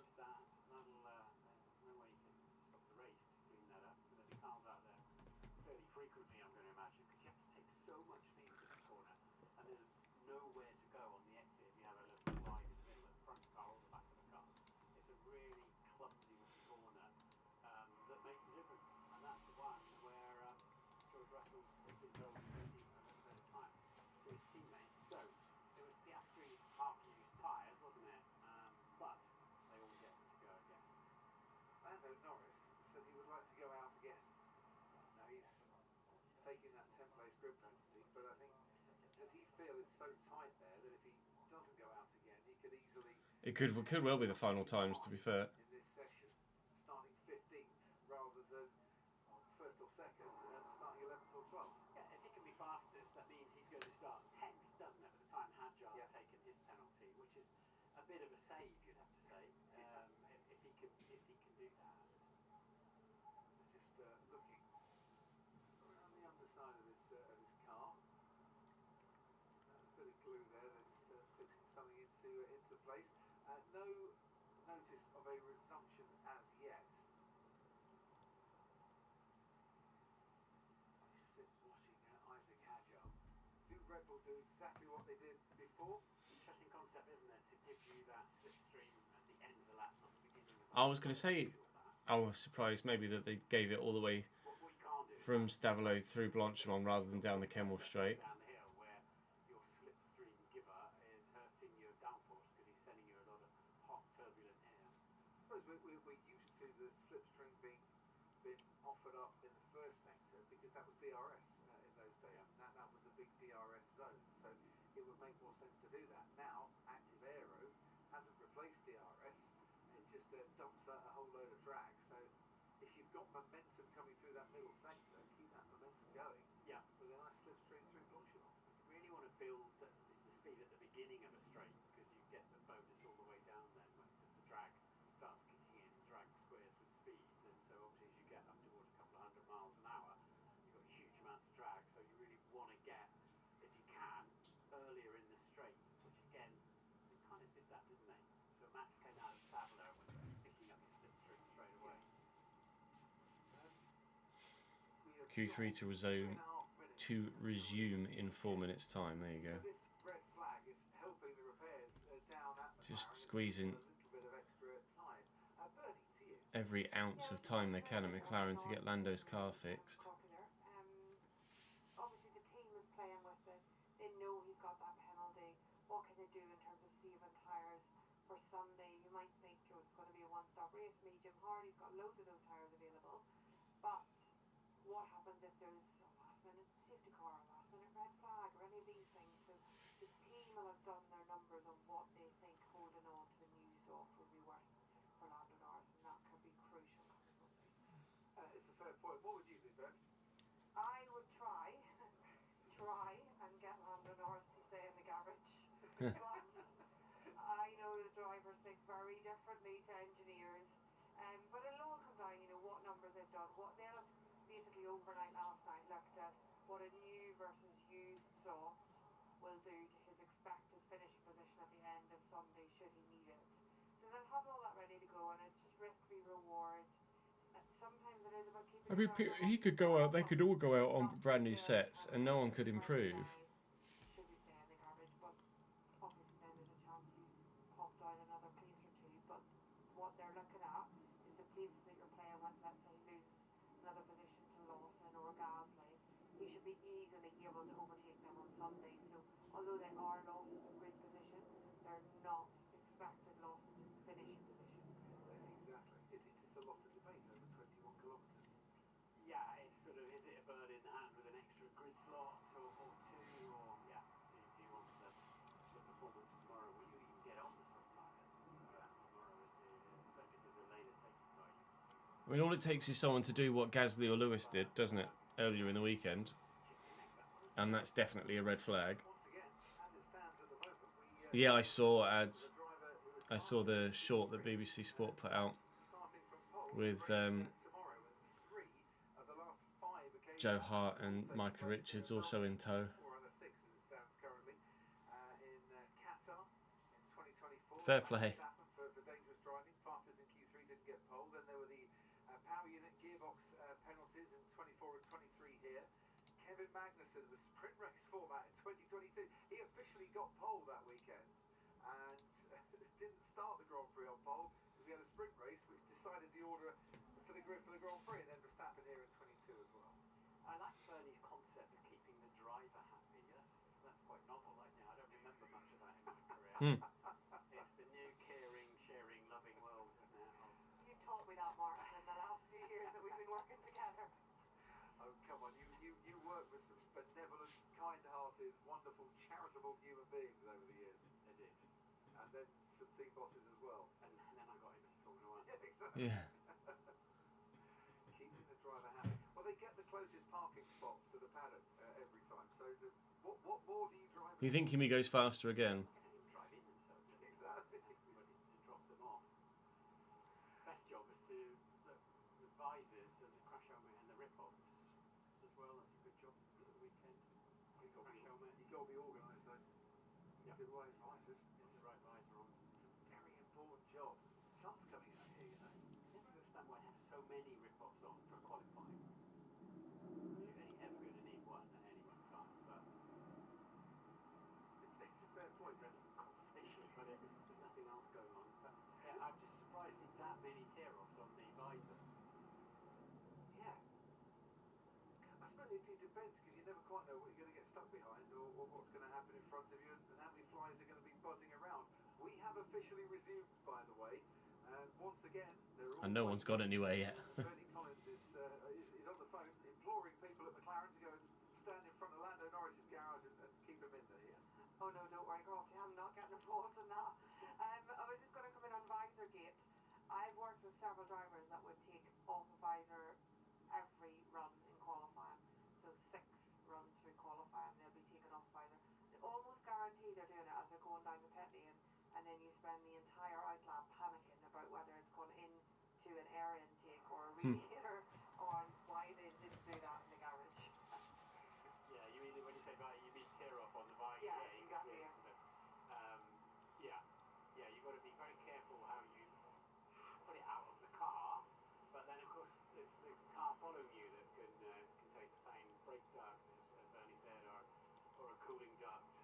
They used to have a little bag, didn't they, in the cockpit where they used to put tear-offs. I don't know why they stopped doing that and just make them throw them away. Like, surely that's A, not very environmentally friendly, and B, just not very competitive friendly, not very sportsmanlike. Into the sunshine. We've got a few qualifying clouds that are hanging around the circuit, but the sun is very much peeking through those clouds currently. Track temperature's just gone up by about a degree, which you think make no difference whatsoever. But watch this space in case it does. Yeah, obviously, less traffic, plenty of traffic. Lando's out. Wonderful, wonderful experience to go out and qualify here. Your car's as light On a new set, they couldn't convince him. turns up to 11, as I said. Track is bone dry, fighting as Eau Rouge and other corners look in these conditions. And the last driver to cross the line will be Lando Norris behind his teammate Oscar Piastri. So the man who is fastest... I guess if Lando goes out last and no one else improves, then he can just abandon the lap and save the tyre life, right? to do their final qualifying run. Hajar's out in front of Verstappen again, so we can expect presumably the same service. Now Bortoletto has got in between Antonelli and Russell here. So the Well, Antonelli's not going to be giving Russell a tow, is he? seem to have worked, and if George Russell thought that he was going to be following his teammate around, he's actually going to be following Gabriel Bortoletto, so he might need just to hang about a bit. Although, just looking at the times here between Russell and Bortoletto, it's about 1.3 seconds. He might be able to pick up a tow behind Bortoletto in the way that Verstappen is picking up the tow behind Hajar on that run out of Curve Paul Freire at turn 15 towards the bus stop chicane. I mean, Bortoletto's tucked right up behind Antonelli at the minute. And not get too disturbed by the Audi. Watch this space if that comes to fruition. But there goes Isaac Hajar to start his final flying lap. And here comes Max Verstappen. Max is quite a bit closer this time. You can just see Hajar disappearing around the source momentarily there. So Max is closer than he was last time around. And again, No apex there. a bit reluctant at the source, but he'll have that grip later on. 4.8 G's under braking there for the source. Distant toe from Hajar here.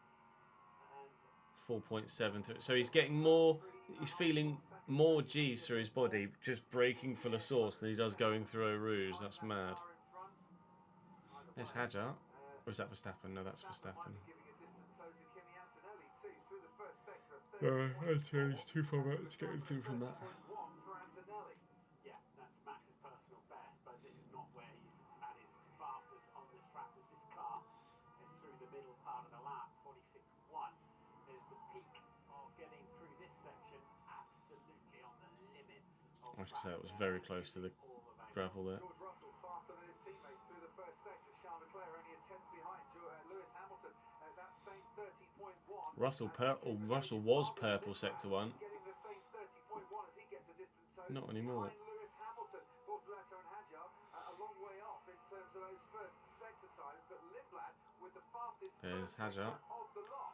Purple middle for He's Max. only 8/100ths off through the first 2 parts of the lap. And now This comes could the be toe huge. behind Isaac Hajar, and he's getting a really good slipstream now, and actually might need to overtake his teammate. Does so. Did that cost Verstappen a bit of time? Did he have to check? I wonder.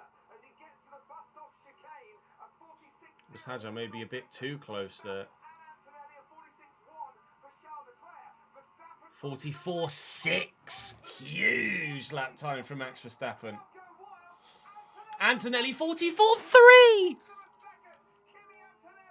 Where has that come from?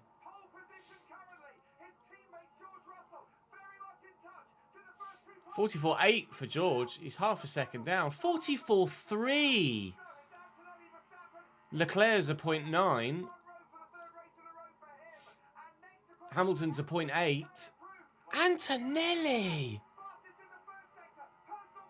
Lindblad P7. Faster than Piastri at the minute.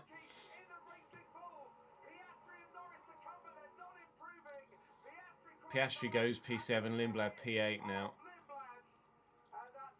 So Lindblad will start 7th because he'll start ahead of Lando, and Lando's abandoned the lap.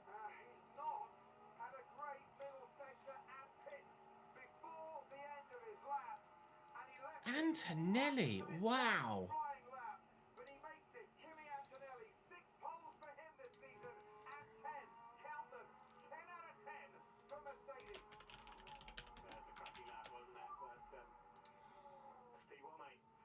That's a stonking lap.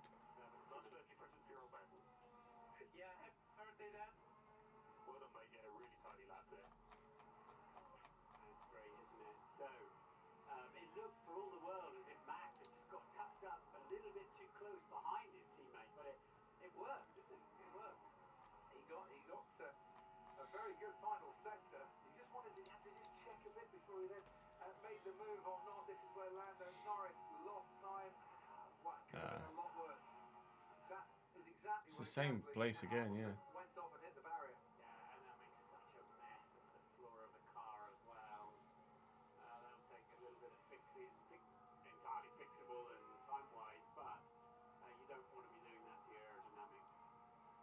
So, Lando Norris will start P13 for the race tomorrow. And Arvin Lindblad will start P7 as he moves up. Isaac Hadger at the back. Great start for Lindblad. Russell qualified fourth when... That was 12.5. Hold on. Okay, mate, that's PT. You can thank Isaac for that. It's a couple of... Yeah, well, they're celebrating that at Red Bull, and so worked perfectly for them. George Russell qualifies fourth when no one... That was a disgusting lap from Kimi to just pull out 3 tenths. He manages to pass that unfortunate buck over to Charles Leclerc, who will start P4 for this race. Antonelli and Verstappen on the front row. That'll be good down into the first corner, pretty short run. Norris will start 12th, won't he? Because Hadjar will go to the back of the grid. So not too bad for Lando Norris having to take a 10th-place grid drop for a fresh motor. That was a hell of a lap. Well, he was the form horse coming into qualifying. Right, let me change that. Over his teammates and the rest of the field since the start of FP2. In the end, teamwork at Red Bull kept it a little closer, but even they, by working in tandem, couldn't deny Kimi Antonelli. And that's a fabulous lap, a 1:44. Maybe I just get it to say World Cup final. For Kimi Antonelli to take a 6th pole position of his Formula One career. Yeah, he was flagging a little bit, wasn't he, in Q1? But then just the confidence he shows now, the maturity he shows by pumping. Doesn't need the exclamation marks, does it? To seize that pole position. Because the last letter's an L. A very happy young man. Largest pole margin of the Let's do season that. as well. 0.317. Yeah, that's a monstrous lap from Kimi. Just sat in the background there thinking, oh,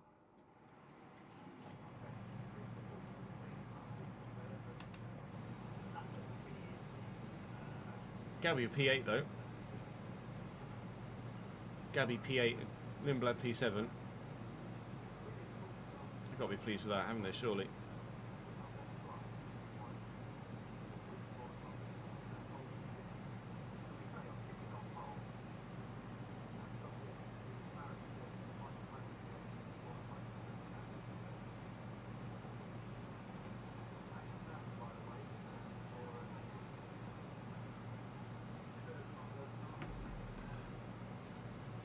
The kids are quick, huh, Rory? Turns out the kids are quick.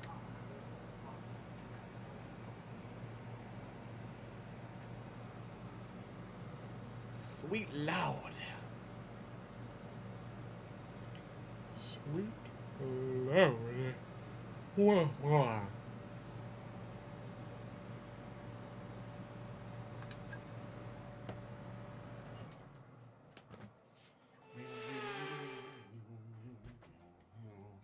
It's a sprint weekend here at the track, and before we can go racing, we need to go qualifying. Who will be on pole for the sprint to come?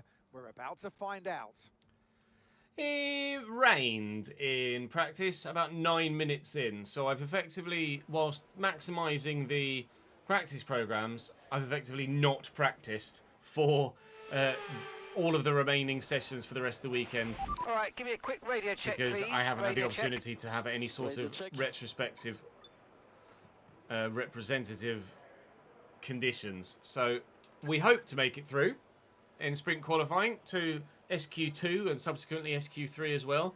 But I've no idea whether we actually have the pace to do so or not. Obviously, with it being sprint qualifying, you get a brand new fresh set of mediums for SQ1 and SQ2, and then one brand new set of softs for SQ3. They're doing 110s at the top. So anything in the 11s at the minute is going to get me through. So let's go out. Do an 11. Okay, guys, everyone be aware, the car's ready to go.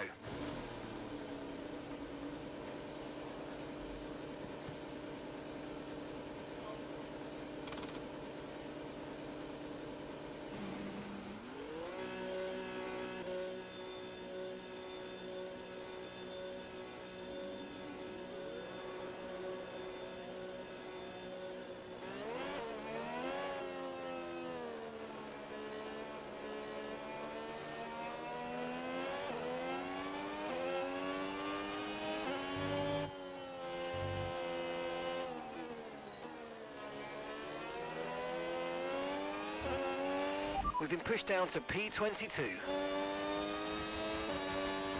that mic a bit further away from me. I thought that was in my face.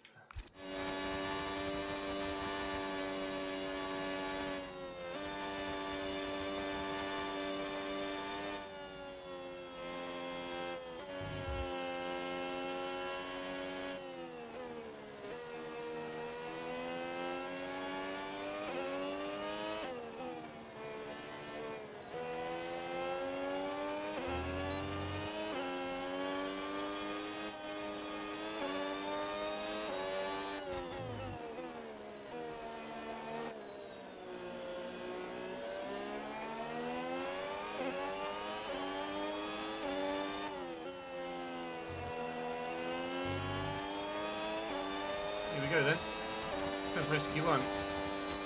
We've got Bottas right behind me, but I will be chasing down his teammate Sergio Perez in front of me, more so than worrying about getting in Bottas's way here on this lap.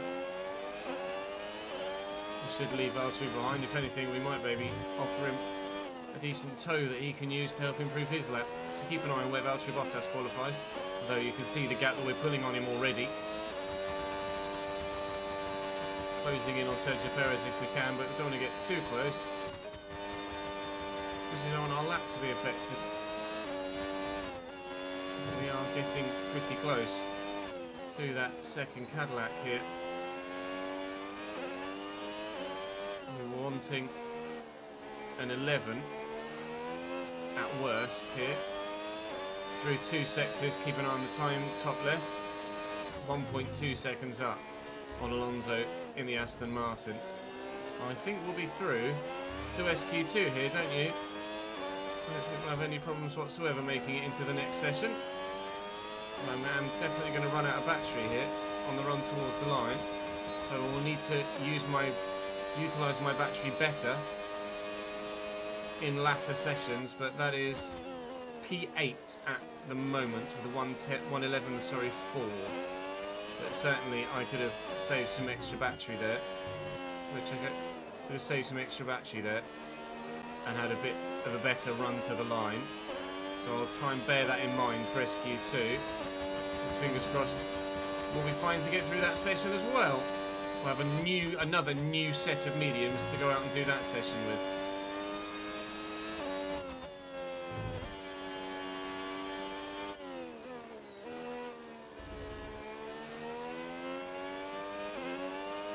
Yeah, I think Lando's mum is Belgian.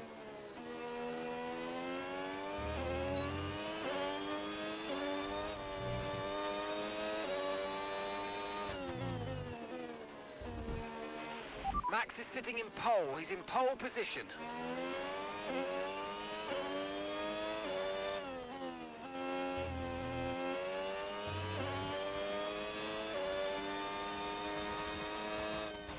Okay, we can take you this lap.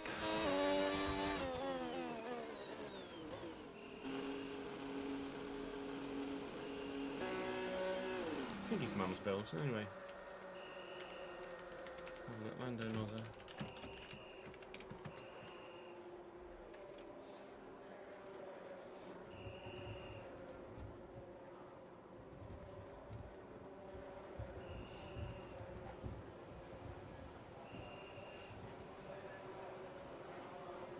Yeah, his mum, Siska Vauman, as she was, from the Flanders region of Belgium. And that's it for sprint qualifying. Plenty more coming up over the rest of the weekend. So we'll see you all tomorrow.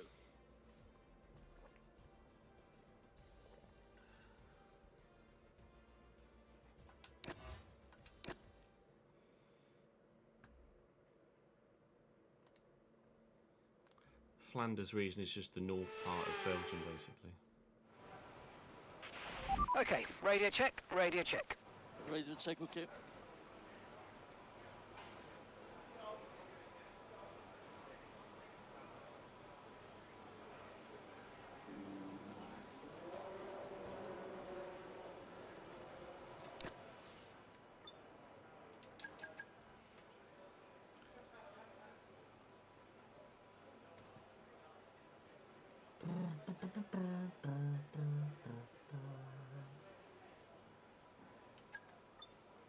So a 1:11 again would be enough to get us through.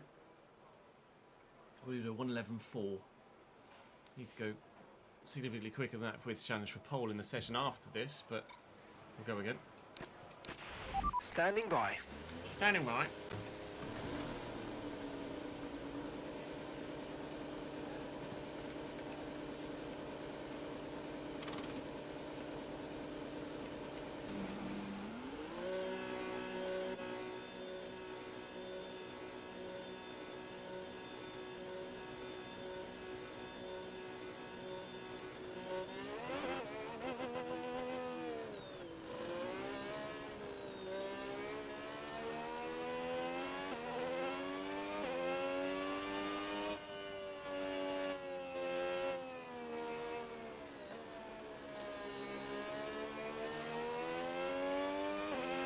Right, that's us down into P16 now.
Keep doing that.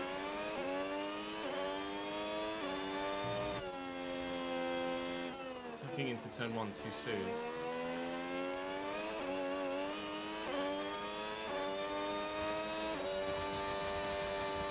Great start to the lap, really. Apparently a purple sector 1. It's going to go horribly. I might not get through here. This has been such a shoddy lap.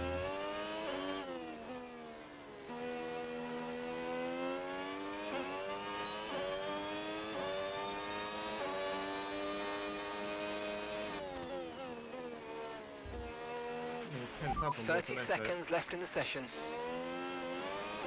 We need all the battery around the final corner.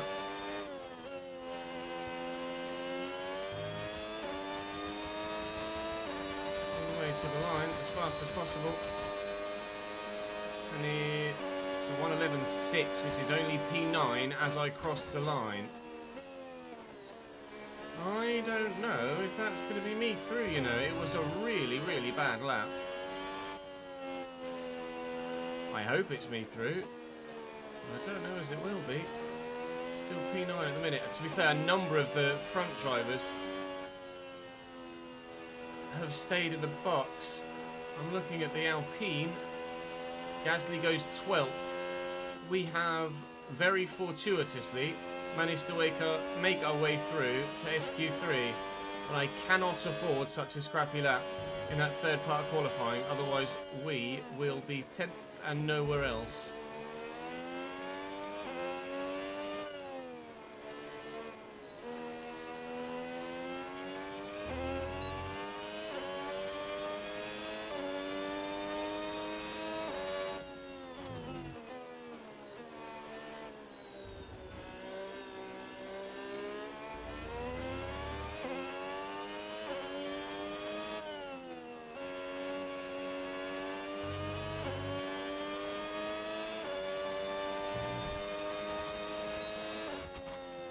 Understood. Stopping this lap.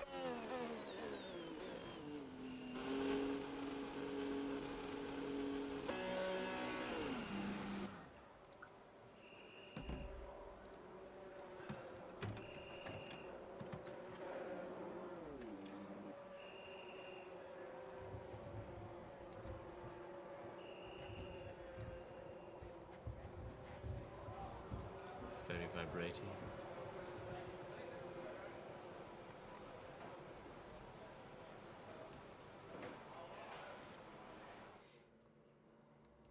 And that's it for sprint qualifying. Plenty more coming up over the rest of the weekend. So we'll see you all tomorrow. Tom Bellingham's just put a belcher of a tweet out. This is Verstappen and Hadjar through Blanchimont. So, hello, how do you use that?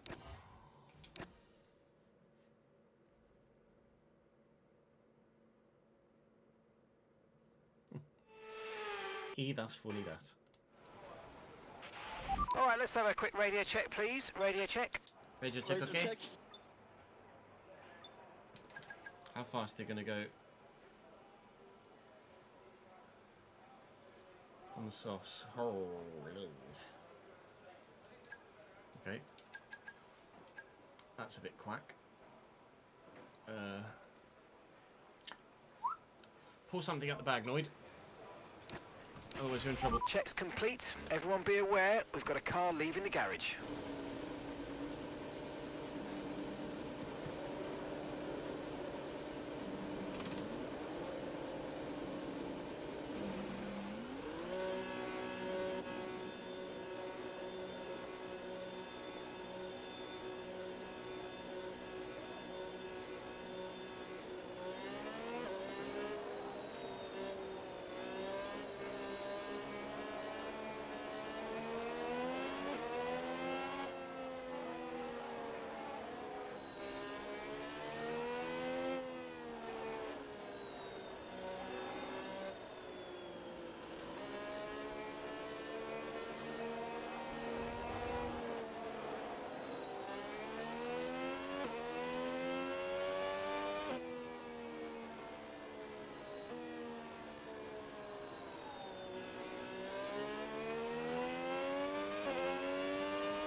Showing a replay of Max and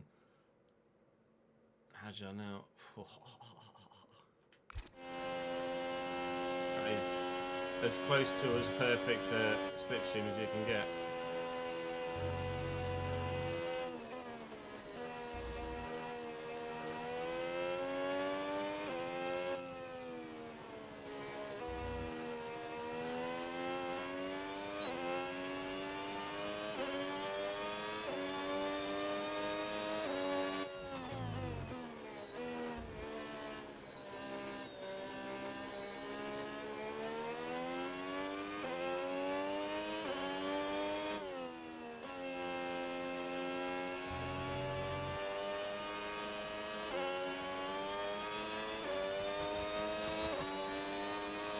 save a bit of battery on the run onto the straight. So hopefully pay dividends at the end of the lap. Terrible of turn 1 again. I really have not got that nailed at all so far this weekend. Turn 1 is all over the place. Oh my god, turn 3 is nearly all over the place as well. Nearly Daniel Ricciardoing that into the bloody wall. We are scrappy in sprint qualifying. Very scrappy.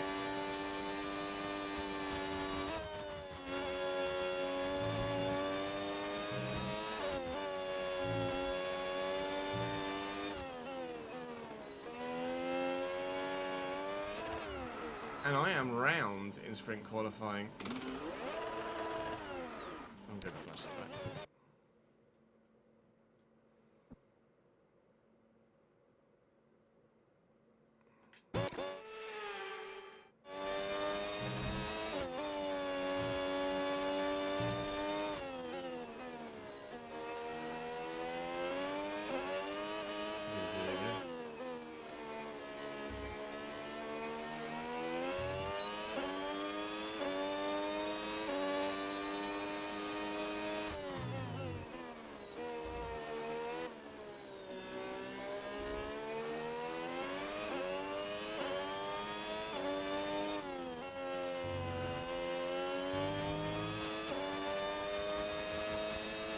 Been another really average lap. Very, very average indeed. I'll be surprised if I'm anywhere other than 10th and dead last in SQ3. P9. Getting a bit familiar, that, isn't it? We're ahead of Ocon in the Haas, but behind everybody else in cars that matter. So, unfortunately, and that's it for sprint we start qualifying. very low down. Coming up over the rest I'm of the nowhere weekend. with the battery on this lap. See you all tomorrow. I mean, you saw me run out of battery again at the end of that particular way around the circuit. We're going to have to work hard for this in the sprint race because it is not a great overtaking circuit.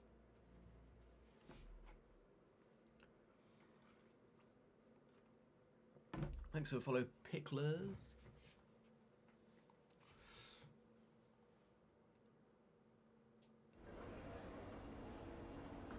Yeah, quite a few times, Dom. Not like hundreds and hundreds, but like 50, 60 times been recognised in public, maybe. Maybe more.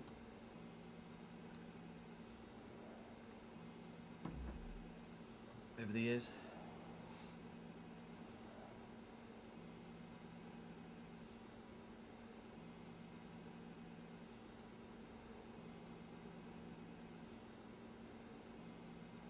Looking very sketch out.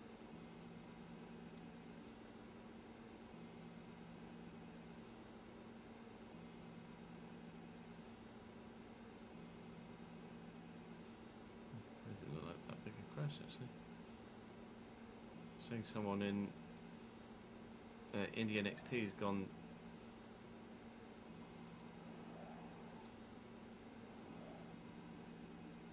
Alert and in good spirits to undergo evaluation following the practice incident. It didn't look like that big a crash. Awake, alert and in good spirits.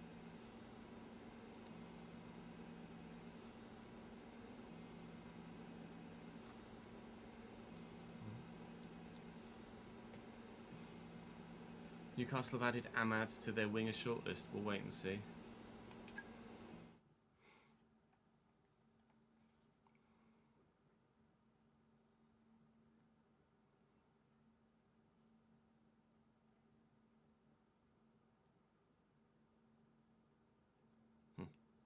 Yeah, I don't think he's going anywhere.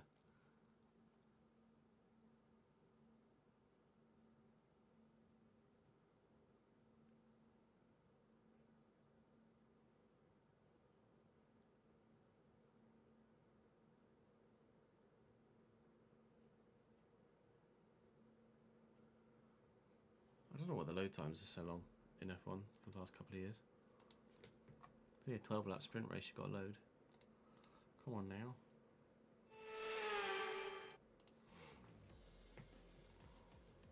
Welcome to today's sprint. This is shaping up to be another fantastic weekend.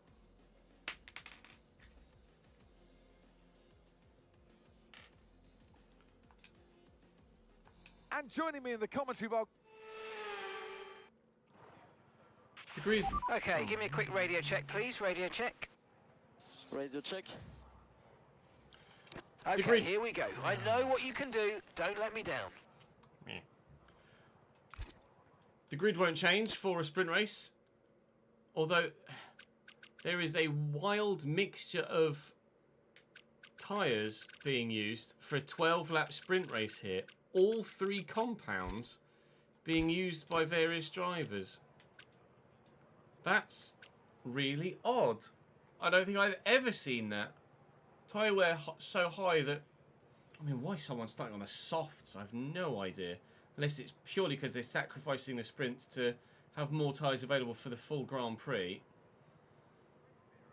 I'm going to go out on the mediums because the hards, I'm going to want the hards for the race.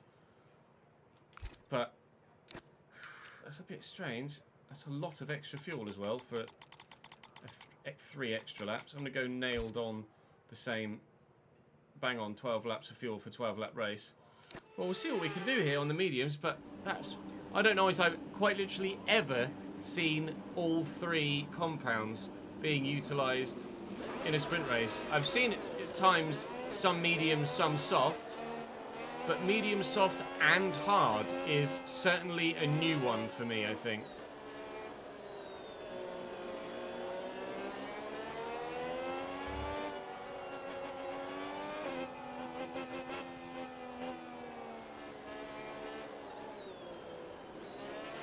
No threat of rain for the time being. Conditions look good.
I mean, that's what I do, Rory. Not because it makes my... Well, yeah, actually, yeah, because of tyre wear. Because the temps are so high. I've had Kakos temperatures turned off the past 2 iterations. Because it just, on controller, you just can't manage your tyre temps properly.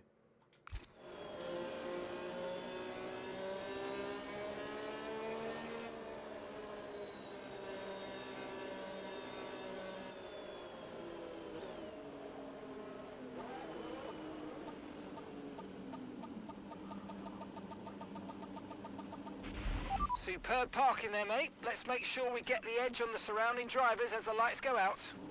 Starting on the start-finish line, seemingly, or the finish line at least. There's the start line. It's just up here, which we're going to try and get to just as quick as anybody else. Charles Leclerc pulling to the side. It's Lando on hard tyres here. Probably a bit too much of a bad decision to hang up on the outside there. Ocon's just nipped up the inside. Fair enough, Esti. I'll try and go around the outside of you here then instead. Use a bit of battery. That's going to be Esteban Ocon back down behind us. Lando on the hards is going to be an intriguing prospect to try and deal with. Someone was on the softs, or Lawson behind us on the softs. I can't remember whether there was anyone else in the front few on softs. If they were, then their tyres are going to absolutely melt. And all I can see is white and yellow in front. It's only 12 laps, but the tyre wear around here is so high. Of course, you're by the seaside as well, so there's going to be sand and extra nastiness on the circuit. That's going to affect the tyre wear. Not too dissimilar to driving in Bahrain and Saudi and being in the desert, really, in terms of that aspect. Not using much battery Okay, here, so overtake and then they mode use it on the active. straight, We'll get some trying to extra figure power out from the hybrid system how best now. to utilise Use boost on the next battery. long straight to get past. Got to figure out what they're doing to then try and figure out what I'm doing. A little bit of contact with the back of Lando Norris there, but nothing too disastrous. Try to sweep around the outside because they're quite slow on the way into there. And use some battery to do to Lando what we did to Esteban, and we've done that. Might be able to get. Okay, so you got overtake now. Overtake enabled. So I'm in a position to maybe think about having a look at Ambon there, but it just wasn't the right part of the circuit to do so. This isn't necessarily an overtaking spot, but occasionally you can lunge up the inside of someone here if they see you coming, which he has. That's P7. Now every car in front of us is a championship constructors competitor, as opposed to the Williams and the Haas that were behind us.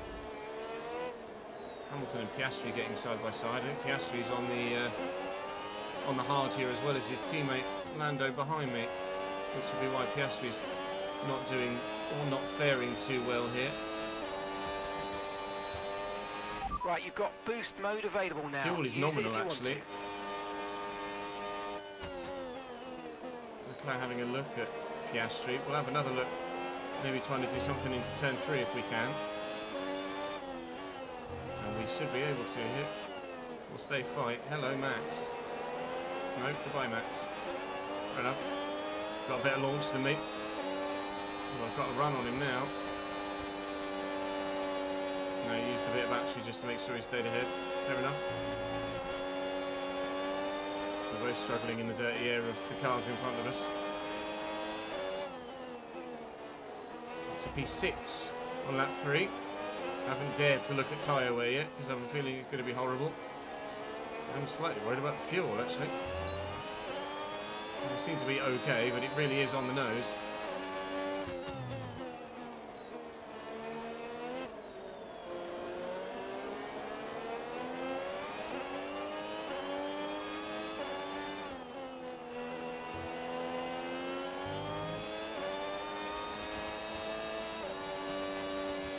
Try to save battery down the straight a bit, won't use my boost button.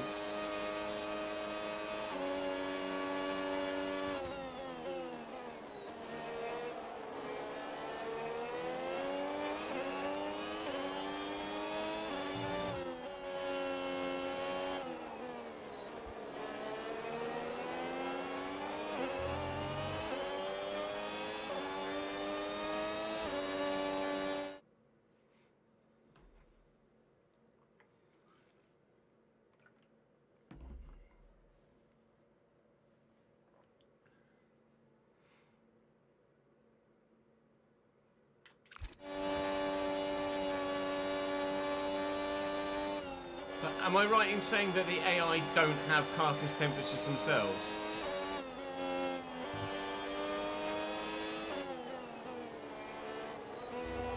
The AI don't have carcass temperatures, so why should you as a user make it difficult and more difficult and have one hand tied behind your back?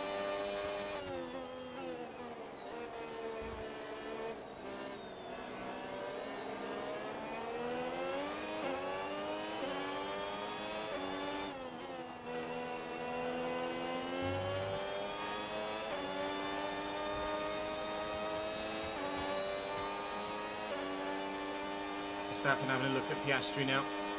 A hard-tired runner falling backwards further still. Hamilton got him a couple of laps ago. It might have been Leclerc actually. Regardless, one of the Ferraris. I'll try and make my way past Piastri as well if I can. Okay, no issues So with the further tyre we wear go for in now. the further we go in the Taking race, care of them. the front left is absolutely screaming. The further we go in the race, the better the hard tyre is going to be. I think I'm pretty sure we're going to be running a risk of a front left puncture. So high is the tyre we're going to be on that front left.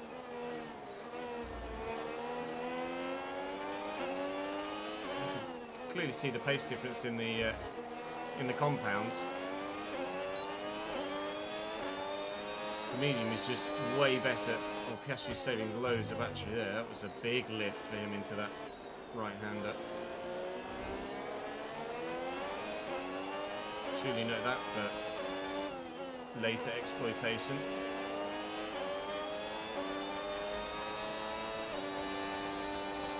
He's probably worried about his battery here too as well. He's charging. Max sets the fastest lap of the race. We're trying to go around the outside of Piastri at turn 1 here. Antonelli behind is trying to follow me through as well, but he hasn't been able to. That is P5 here in the sprint from a P9 start. Now, catching up with the two in front is going to be a bit more difficult because I don't think I have the pace to do that, but I'll give it a go.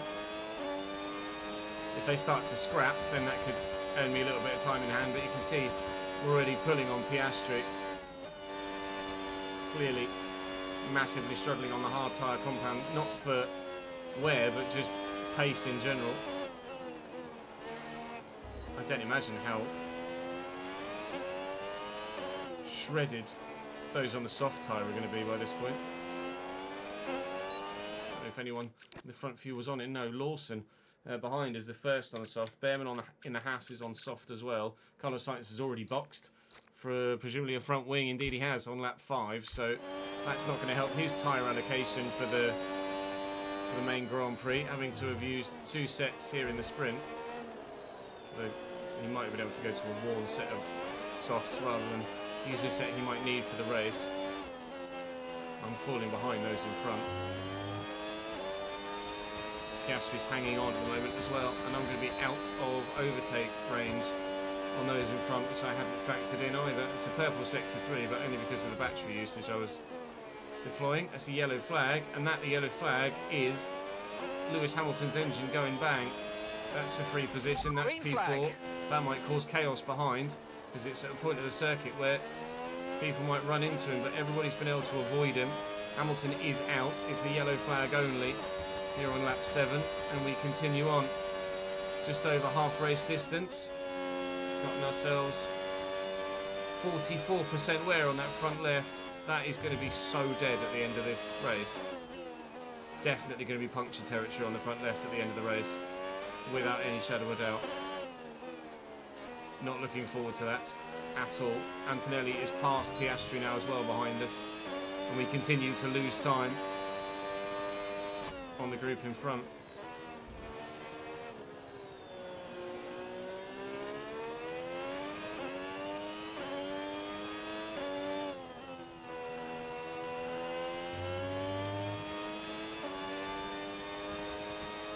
Gearbox failure for Daniel.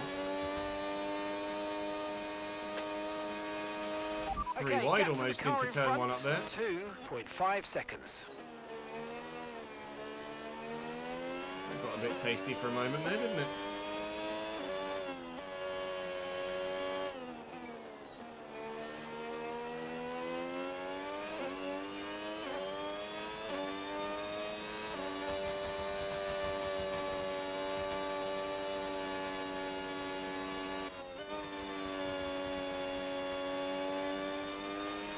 Sainz is the fastest man on track right now. He's just posted the quickest lap of the race. I don't care about Carlos Sainz dead last, thank you. I think both those soft runners, Lawson and Ocon, have boxed off those softs as well because they just haven't lasted. Fuel is genuinely... I'm genuinely going to have to coast a bit to save enough fuel here at the end of the race. That's very good information for the full Grand Prix. We're going to have to put a little bit extra fuel in for the full race to be able to make it all the way to the end. Only like 0.3 of a lap's extra, but enough. They're still fighting up front for P1. Verstappen P3, Leclerc P2, Russell P1.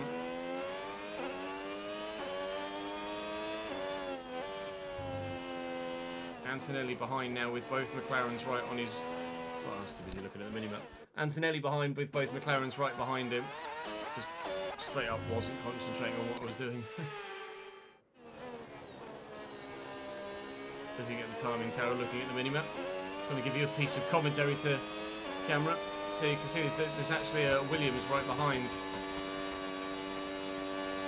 Norris, which I believe is going to be L1, isn't it? Because yeah, it has to be, because Carlos Sainz is at the back.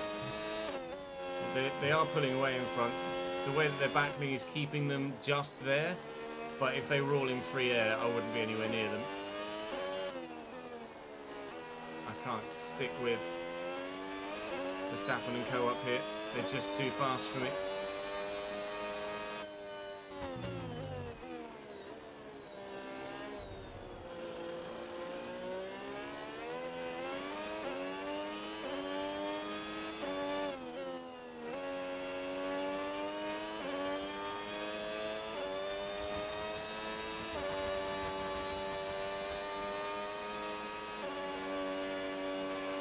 Okay, gap to the car ahead, 2.0 seconds.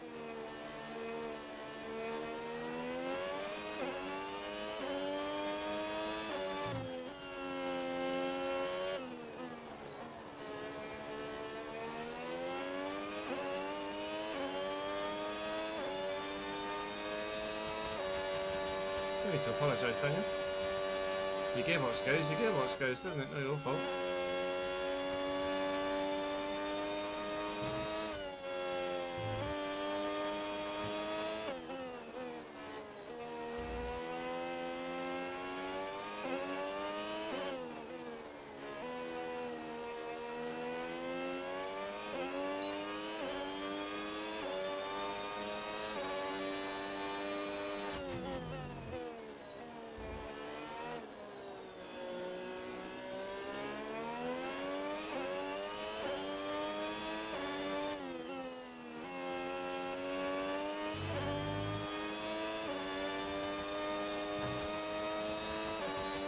Really having to drive around this front left now.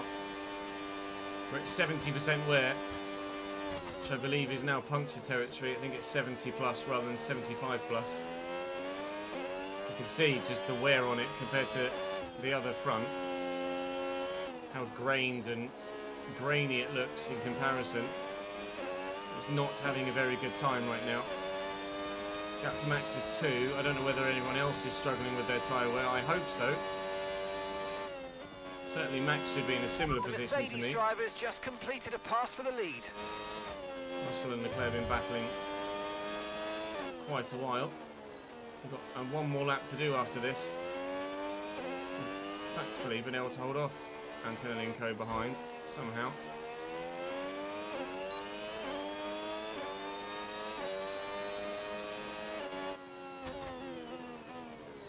So we should get a pretty solid P4 here.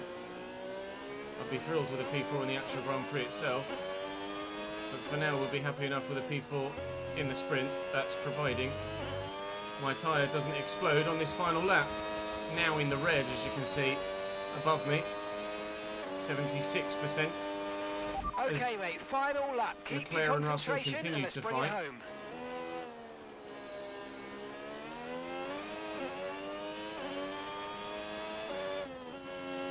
They make contact at all, then Verstappen's there to pick up the pieces.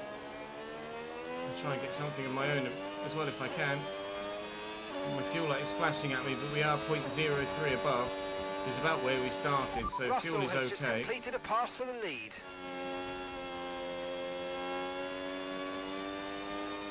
I didn't expect Zandvoort to be that much of a fuel drinker, to be honest, but we normally gain fuel at most circuits. Staying level here is certainly unfamiliar. Just got to survive the end of this lap without getting a puncture now. It's 81% on that front left. There's no point ending the lap with any battery left in the tank, because it's the end of the race, so might as well burn it all here. It's what everyone else is going to be doing.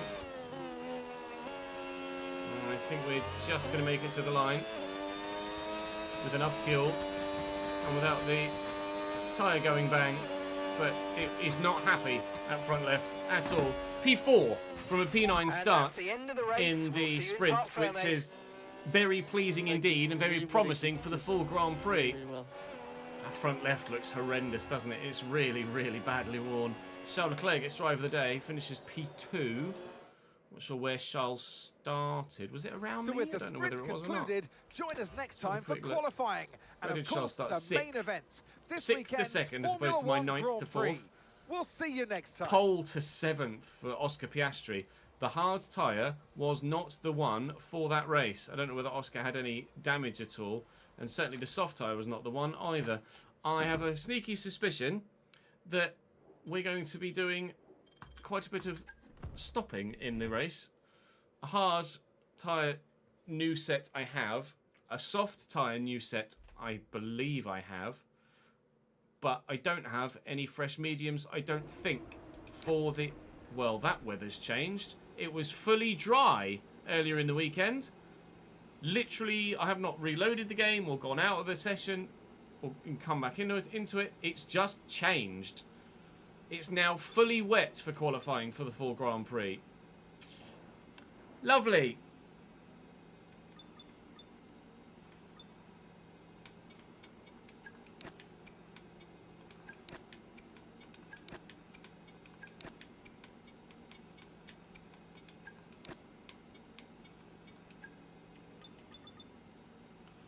I think that's where we're going to end it today, chat.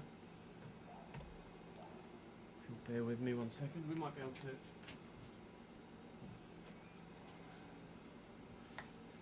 squeeze qualifying in, but I'd rather just do it when I've got enough time to definitely guarantee it.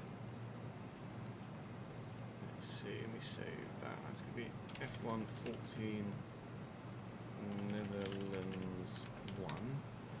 We'll have F1 14 Netherlands 2 next time we record something. So I've got Silverstone,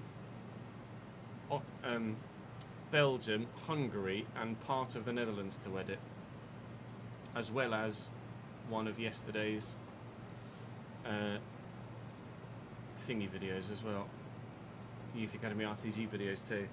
So I'm going to be a busy boy this evening. So I might well have the football on above me, but I can't be bothered to go for to do a watch along for it because I'll end up not getting as much edited, and I really need to get quite a bit of editing done tonight. So that's going to be me. That's going to be me for today, lads. Thank you very much for your support this afternoon. I appreciate it. I don't yet know if I'm going to be live tomorrow or whether Monday is going to be the day that I'm going to have off. So I will let you know on social media via Twitter and maybe in the Discord as well. We have something with Jude from 10:30 till 12 tomorrow, so if I do go live it will be slightly late, but we'll just play everything by ear. Oh god, I need some more sleep as well apparently. But I appreciate your support, lads.